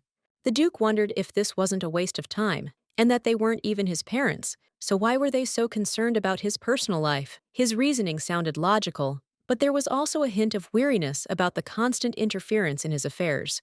The knight sighed after this, but insisted that it was a water marriage. His words sounded ambiguous, as if he hadn't yet decided whether to pursue the idea. New opportunities are opening up, and I need to marry before Prince Michael to wipe his nose. His voice sounded unexpectedly enthusiastic, as if he genuinely believed this would be a major step for the Duke. He also turns to Lady Elaine and asks if this is true, but the girl is lost in her own thoughts. Her thoughtful gaze is directed somewhere off to the side, as if she is completely immersed in her own thoughts and does not even hear his words. Reika's wedding, with a sad expression, her thoughts swirled around the events she couldn't let go of, and memories associated with those moments floated through her mind. And finally, the knight brings her out of her reverie. The girl then becomes embarrassed and apologizes, as she had been lost in thought for a moment. Her face flushed with slight embarrassment, but she tried to control herself so as not to betray her true feelings. The Duke simply looked at her in confusion. Elaine realized that everyone had gotten married before, and she thought that was what awaited Rihai. Her thoughts were conflicted, and she tried to figure out why this bothered her so much. But remembering the way he held her, and how close they were, Tolya Edie wondered how she should perceive this marriage now. Her thoughts gradually became more and more confused, as if she couldn't find the right answer. The next day, they're already in the wardrobe, and the man insists they need to make a suit. His voice sounded confident, as if he were completely focused on the task at hand. He also thanks the Duke for approaching him, and Reki thanks him for agreeing. The exchange of polite words only underscored the importance of the upcoming event. The Duke also claimed he'd heard the man was the most skilled tailor in Kiliad. His words were laced with respect, as if he truly valued the tailor's skill. The man said, "What kind of speeches are these?" and asserted that he could confidently say the Duke would shine at the banquet. His voice rang with genuine pride in his work, and his gaze radiated confidence in his success. He also offered to let you choose the design you wanted, and he would make you a suit. His proposal was expressed with such enthusiasm that it seemed as if he had already envisioned the suit in his mind. The man then approaches the main character, who is pondering Reika's outfit for the banquet. Her thoughts began to wander again, as she realized how important the Duke's appearance would be for the evening. Many nobles will be attending, and it's clear the Duke won't be deprived of feminine attention. Her ideas about banquets have always been about luxury intrigue and endless conversation. They also want to dance with Rehi, so the main character slaps herself across the cheeks. The gesture was unconscious, but it helped distract her from her obsessive thoughts. To shake him out of his thoughts, the sound was a bit loud, and the tailor turned to Lady Elaine, a little surprised. His gaze expressed slight bewilderment, but he tried not to show it so as not to embarrass the girl. The girl replied that there was nothing wrong with it, and that she had simply killed the insect. Her response sounded a bit awkward, but she tried to pretend that everything that had happened was completely normal. The main character thinks to herself how crazy she is, and as soon as the topic of marriage comes up, she goes crazy. Her inner voice was filled with self-criticism, but she couldn't stop pondering what was bothering her so much. The tailor approached the Duke and suggested starting with this suit as it was very popular among the nobility. His professionalism was evident, and he proudly demonstrated his skill in selecting suitable styles. This summer suit was created using a rare green fabric. Its texture was exquisite, and the hue was captivating with its subtlety and richness. It's a very luxurious and elegant design, and the main character then thinks of dark green clothing. Her thoughts return to the image of Reha, and she tried to imagine how he would look in this color. She also realized that Reika had violet eyes, and dark green didn't suit them. Her reasoning became increasingly detailed as she sincerely wanted his image to be perfect. When the Duke turns to the main character, he sees her assessing the outfits. Her gaze darted from one outfit to the next, and it was clear she was carefully considering which one would suit her best. He also turned to the tailor and asked him to show him the next one, to which the tailor agreed and pointed. His movements were confident, and his gestures were precise. He also claims that this outfit is inspired by travel, and the protagonist realizes the color is beautiful. Her gaze lingers on the fabric for a moment, appreciating how unusual and interesting this execution is. But it was too casual for the banquet. She wanted a more striking design. Her thoughts were focused on how this outfit might look great in a different setting, but not at such an important event. The Duke, turning to the lady and seeing her expression, realized that this suit was also not worth accepting. His intuition told him that her opinion was worth considering, and he immediately decided to move on. He also asked the tailor to suggest the next one, to which he agreed, but insisted that this one was too old-fashioned. The tailor, with a hint of annoyance in his voice, commented that similar styles had been popular in the past, but were no longer relevant. Then the Duke looked at the girl's expression and told the tailor to hand over the next suit. Her thoughtful gaze spoke for itself, and he decided there was no point in lingering on an unsuitable choice. He then shows off a suit whose design is borrowed from the East, but Elaine still doesn't like it. Her internal assessment immediately made it clear that this style is too far from the image she would like to see. He then shows another suit, this one in a classic style, but the lady is already starting to get annoyed that there isn't a single suit there that would suit the Duke. Her patience is at its limit, and her face increasingly reflects hidden irritation. And when the man asks to see the next suit, the main character is surprised. She didn't expect their choice to drag on for so long, and her thoughts were preoccupied with the question of when she would finally find the perfect one. The tailor claims this suit is made of high-quality black fabric with gold embroidery. White and purple accents add sophistication and underscore the noble style. He then notes that this outfit perfectly accentuates the figure and is one of the best in his collection. Such a suit will make the gentleman the center of attention at any banquet. At this point, the Duke looks away from the suit and at the lady. Her delight and approval are evident in her eyes, and this makes him finally make his decision. Claiming he also liked the outfit, he declared that he was choosing it. His choice was made with confidence, based not only on his own preferences, but also on the lady's reaction. The tailor happily congratulated him on his excellent choice and expressed gratitude for choosing his design. To top it all off, he offered to sew a suitable outfit for the Duke's attendant.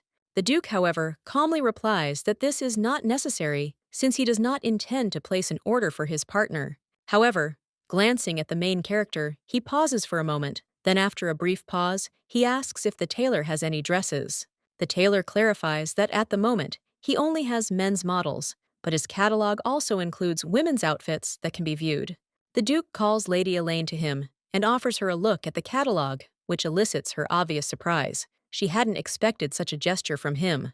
Reiki explains that he would like his security guard to look appropriate for the event and suggests that she choose a suitable outfit. The main character is puzzled whether she should really choose a dress and reflects on his words. The Duke, noticing her hesitation, reassures her, explaining that she can regard this as a sign of gratitude for her care during the events in the village of Moltenu.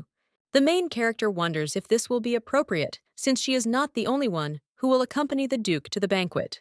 Reiki assures her that everything is fine, since she will be accompanying him as his guard. A short time later, the day of His Majesty's birthday celebration arrives. The streets are bustling with activity. Vendors offer their wares, creating a festive atmosphere. One of them offers flowers for sale, which he uses to decorate his stalls. Another claims his shop sells fresh honey wafers, the aroma of which wafts through the street. The main character walks alongside the Duke, accompanied by other knights. Sophia turns to Elaine, asking if she thinks this year is better than last year. She notes that there really are a lot of people there. Sophia adds that Elaine should honestly tell where she got such an outfit, looking at it with undisguised interest. The protagonist is initially surprised by this question, then becomes embarrassed, unsure how to respond. Her slight confusion betrays her nervousness. Her interlocutor notes that the lady's embarrassment seems strange because her outfit looks truly luxurious and emphasizes her elegance. And knowing Elaine, everyone understands that she would never have bought such a dress herself. That's why the Duke, by allowing her to wear it, clearly chose it, especially for her. The main character is slightly shocked by this statement, and Sophia only smiles warmly and remarks that Elaine looks great. Elaine, blushing, protests that it's not funny at all. At that moment, Cézanne joins them, curiously, asking if the Duke really chose this outfit for her. He adds that he was sure she bought the dress herself. Sophia throws a disgruntled remark in his direction, wondering what he's even talking about. She then suggests he pay closer attention to the road. Cézanne merely snorts, noticing how picky they are. However, he smiles and asks if he can't even look at the beautiful Elaine. Sophia, without losing her composure, replies that of course he can't, and suggests he keep his eyes on the road. Cézanne, with a feigned sigh, complies, and shifts his gaze, continuing to snort, but says nothing more. Meanwhile, their carriage pulls up to the banquet hall. They are met by a butler, who greets the Duke warmly, mentioning that they haven't seen each other for a long time. The Duke responds politely and instructs one of his servants to take the clothes out of the carriage and take them to the wardrobe. The butler agrees, after which the Duke turns to his knights, inviting them to wait for him in the drawing room until he is ready to enter the palace. The knights nod in agreement, accepting the instructions. A short time later, they're already sitting in the waiting room. Cézanne, clearly uneasy, remarks that they've arrived earlier than expected and now have some free time. Sophia advises him to stop fidgeting and remain calm. Elaine, noticing the excitement, asks Cézanne what kind of building it is. Cézanne is surprised that she's asking this and asks if this is her first time there. Sophia, without losing patience, explains that this is His Majesty's mansion in the capital, where the monarch's birthday is celebrated annually. Elaine, a little confused, asks if this is true, adding that she never knew about it. She was sure the king only occasionally spent the night in this building. The blonde notes with annoyance that the situation is indeed a bit complicated, since Chelsea, in his opinion, is not particularly well disposed towards His Majesty. The main character listens to the conversation in surprise, and Sophia, noticing her bewilderment, turns to the guy and asks why he is even saying such things. Sophia suggests to the young man that he not forget where they are, but he only shrugs, claiming that most people already know about it. Elaine, still confused, asks what they are talking about, as she was not aware of this. The blonde, ignoring her questions, calmly explains that this is just a story that began with that incident in Quebec. He continues by saying that after the tragic events, when many members of the royal family fell into eternal sleep, a place was made available for both the king and the crown prince. Chelsea de Filion, he says, did not wait long and immediately took the throne, despite the need to follow tradition, which also meant waiting for the immersion of the witch, the very one who poisoned the royal line. He adds that there's also a conspiracy theory surrounding the throne's seizure. He heard this rumor from Rovmel, who said that mercenaries supporting the Highness are actively pursuing this legacy.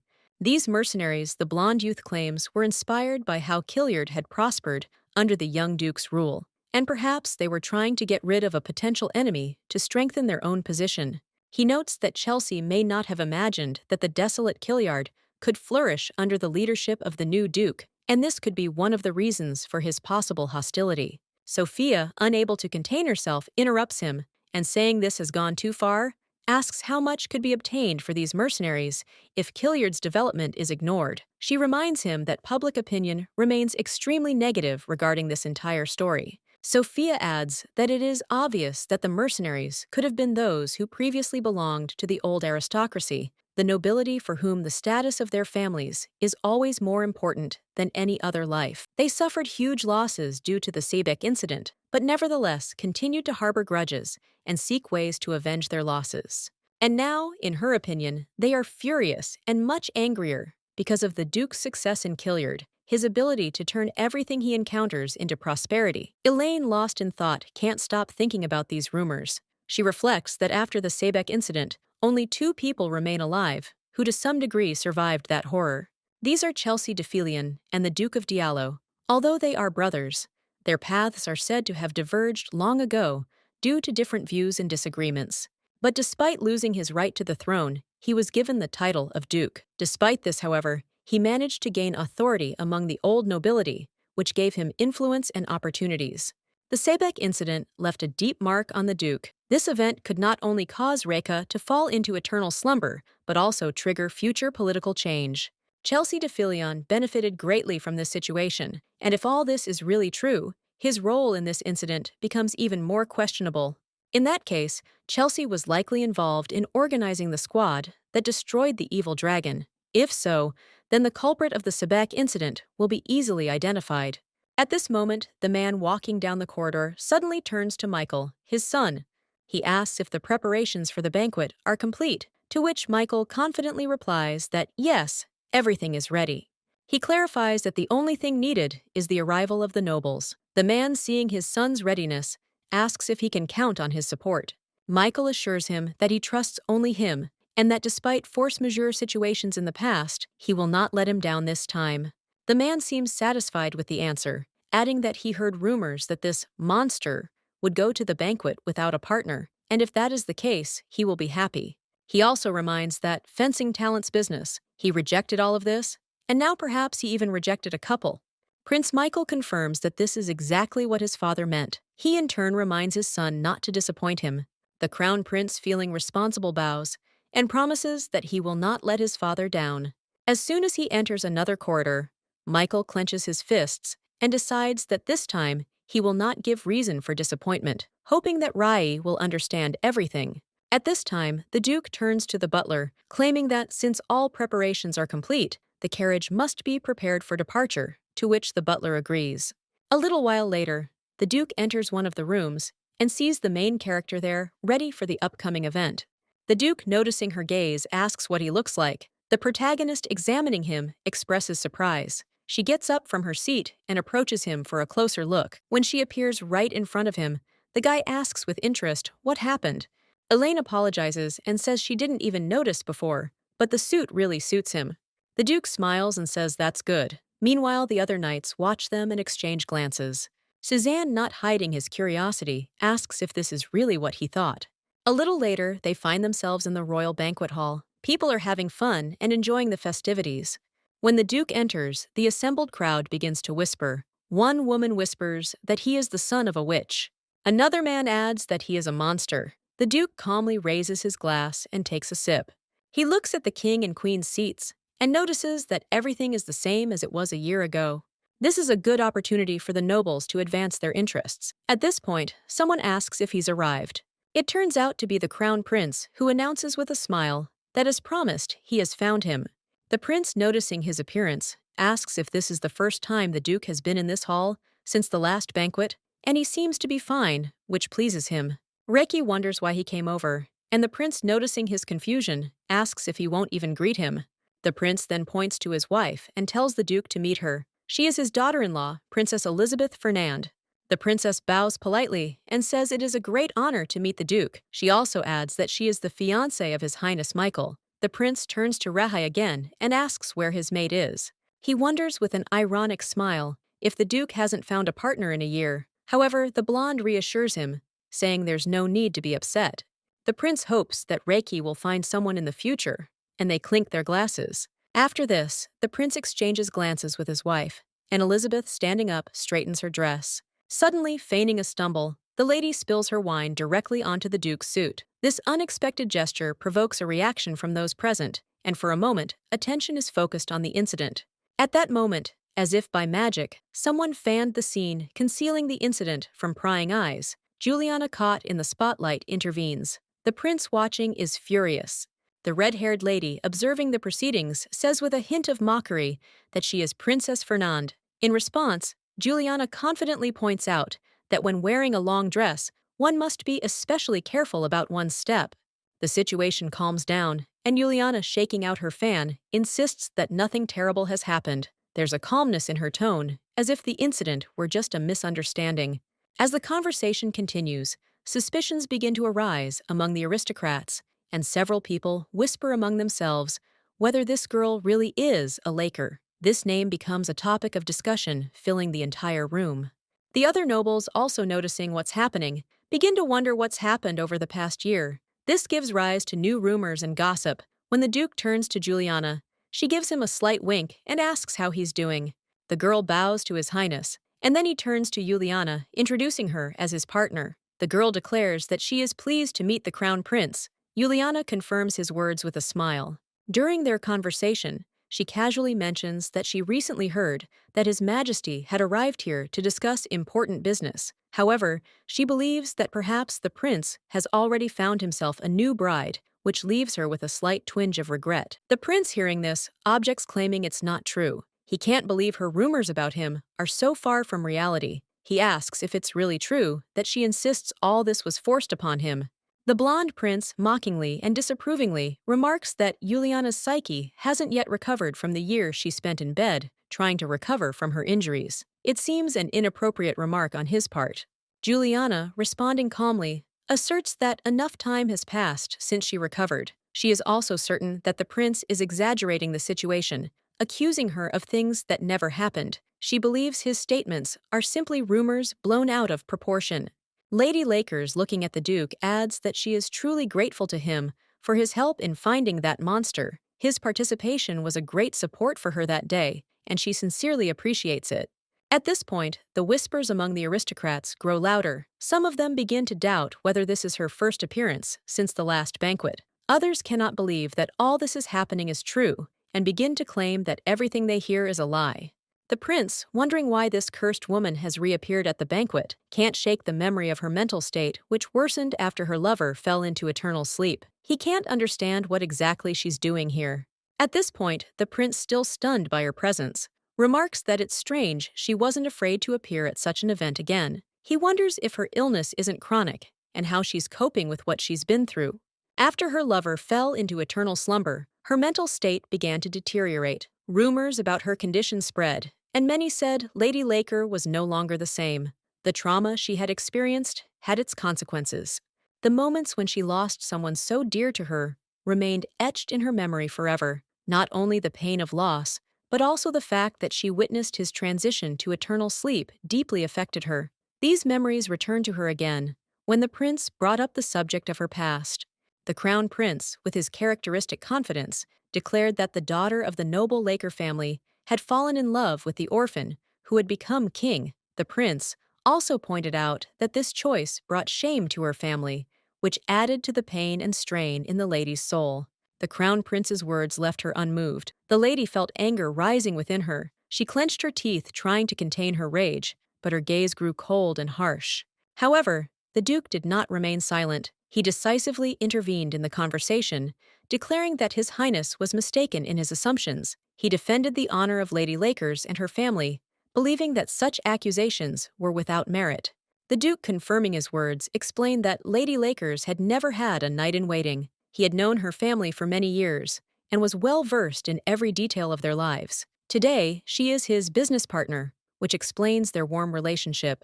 After this, the Duke firmly declared that the prince should apologize to Lady Lakers for the insults. His voice was confident and stern, like that of a man who knew he was in the right. The prince was clearly irritated by this. He cried out in rage, unable to understand how the Duke dared to question his words. He couldn't believe anyone had dared to oppose him. The prince, having calmed down somewhat, asked if it was true that the Duke and Lady Lakers were indeed partners. At that moment, someone quietly approached behind the prince, interrupting his thoughts. It was the emperor who entered the hall and asked what was happening, drawing the attention of everyone present to the conversation that had taken place. Meanwhile, on the balcony, Juliana stood next to the Duke. She wondered, thinking out loud, whether all this was really possible and how it would affect their future standing in society. Reki, listening with interest, asked what she had actually said. Lady Lakers replied with a slight smile that he had called her his partner. However, she was certain that the lie would not go unnoticed among the aristocrats. The Duke apologized for any misunderstandings. He admitted that he had wanted to help, but had apparently made a mistake by giving in to emotion, and now realized that his words might not have been perceived as he had intended. Lady Lakers calmly replied that there was no need to worry. She was grateful for the help, but she hadn't expected the situation to be so complicated. For her, it was simply a way to reassure herself that everything was proceeding as planned. Despite his reserve, the young man couldn't help but ask her about his identity. He insisted he was fine, and that she shouldn't get involved with him, given his background. Lady Lakers merely chuckled, saying that, as she'd suspected he wasn't lacking in courage, she felt she had the upper hand in this conversation. The lady thanked the prince for his intervention, but admitted that she herself hadn't expected to find herself in such a situation. Everything that had happened had taken her by surprise. She hadn't expected the crown prince to scrutinize her past so thoroughly. The duke, noticing her anxiety, asked if Lady Lakers was all right. The lady, having relaxed a little, asked what was new in Caesar's life. She admitted that she missed him, but she knew she had to move forward. She grew stronger every day because you can't spend your whole life pining for something that's already happened.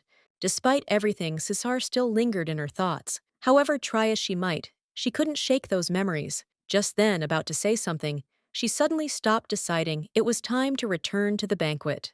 The guy replies that he'll be back at the mansion soon, and the lady nods, agreeing that it's a good idea. She decides that in that case, she'll go too. The lady continues that nobles love to make mountains out of molehills, and she can't ignore it. Her words sound confident, and it's clear she's not one to quietly accept rumors about herself. She thanks him for the conversation today, and adds that if he needs help, he can always contact her. Her words sound sincere, but with a touch of professionalism, as if they already had a business relationship. The duke, slightly surprised, asks if he's really become her colleague, but the girl, smiling openly playfully, punches him in the arm and replies that he shouldn't take it so seriously. She continues that he really is a colleague in love with his security guard, and it seems there's no arguing with that. The lady curiously asks if that's true, glancing at his reaction. Meanwhile, the main character, standing outside the banquet, wonders when Reiki will finally come out. She can't wait to see him trying to understand what's going on in this room. Suddenly, a figure heading her way catches her attention. She peers carefully, trying to identify the person. When she realizes it's Chelsea, her heart skips a beat. Elaine realizes that even 20 years ago, she hadn't seen this man in person, and that meeting him now is something special. The girl, hiding her feelings, bows her head in respect, but deep down, she knows that if he had seen her face in a portrait or in documents, their meeting might have been completely different. She senses this is an important moment, but not one in which she should interfere. The two pass her by, ignoring her, and continue on their way. Despite her calm exterior, Elaine senses the tension. She realizes this is a time of waiting and patience. Elaine realizes it's not yet time to interrogate him, and her mind makes a decision. She decides it's best to wait a little.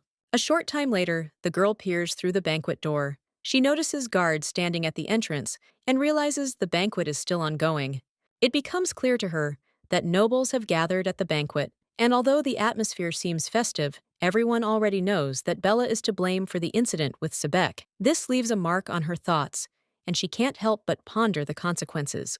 Elaine, reflecting, understands how Reiki must have felt in this place, surrounded by this atmosphere filled with whispers and accusations. This question becomes important to her. She soon comes to the conclusion that she needs some fresh air. It helps her collect her thoughts and distance herself from the hustle and bustle around her. As she heads toward the balcony and opens the door, she suddenly notices the Duke standing nearby. His gaze immediately fixates on her, and he asks curiously if she is Lady Elaine. Elaine, a little surprised by his appearance, asks if the banquet is still in progress. The Duke replies that the hall has become too stuffy, so he decided to go out for a walk in the fresh air. He asks if the lady decided to take a little walk too. Elaine, not wanting to refuse, confirms that yes, she too decided to get some fresh air. Suddenly, a melody appears in the air, playing somewhere in the distance. The Duke, hearing it, asserts with mild admiration that it is Schudel's music. He asks with interest if the lady has heard this melody before. Elaine, smiling slightly, replies that yes, she remembers it a long time ago when she took dance lessons. She jokes that her dancing skills leave much to be desired, which is why she hasn't returned to this activity for so long. The Duke, surprised, replies that he didn't think she was from an aristocratic family to be so modest about her dancing skills. Elaine explains that her status is no longer what it once was. She explains that her family went bankrupt and she was forced to sell her title, which affected her life. The Duke, listening to her sympathetically, responds that he understands it wasn't easy. The Duke, changing the subject slightly, suggests they dance together while Schudel's melody plays. He invites her to continue the dance despite her hesitations. The protagonist, looking at the Duke in surprise, asks what he's talking about, then adds that she hasn't danced in a while and that he should return to the banquet. She doesn't want her presence there to provoke further discussion. The Duke, with a slight gesture, assures her that everything is fine. He will lead the dance, and in fact, he's not too eager to return to the ballroom. as he's caused a minor scandal there. The protagonist doesn't know what to say in response, feeling that the situation is becoming increasingly strange, but the Duke seems not to pay attention to this and calmly states that now he has to worry not only about banquets, but also about his status. He extends his hand to her, expressing confidence that she still doesn't like dancing with him, but nevertheless, he can't help but offer her the opportunity. Elaine extends her hand in return, noting with a slight smile that she might accidentally step on his foot if she's not careful. The Duke calmly replies that it doesn't matter and asks her to simply follow him and not worry. He assures her that everything will be fine. As they begin to dance, Elaine feels her thoughts begin to spin. She wonders what's going on and whether it's even normal for her to be dancing with Rihai. This feeling of strangeness doesn't leave her. She doesn't know what to do in this dance, as she hasn't danced in a long time. Her heart is pounding loudly in her chest, and she feels the tension growing. The unusual atmosphere is becoming increasingly tense for her. Elaine glances back at the Duke, trying to figure out what she looks like at this moment. But the man, oblivious to her inner turmoil, suddenly remarks how well they dance. Elaine can't help but ask what he's talking about, feeling her heart begin to beat faster. The Duke noted that he had never felt so good in this palace, but now his mood was completely different. He felt something new, something he hadn't experienced before. From the moment the lady became his bodyguard, his life changed dramatically. He felt happiness, and it was so intense that he could hardly remember the days without her. The Duke realized that perhaps he had been in a hurry, but looking at her face, he had recently felt a hope that he had not known before. Suddenly, he took her hand, and kissing it tenderly, confessed that he had wanted to tell her this for a long time. There was determination in his words, and the Duke confessed Lady Elaine what he loves her.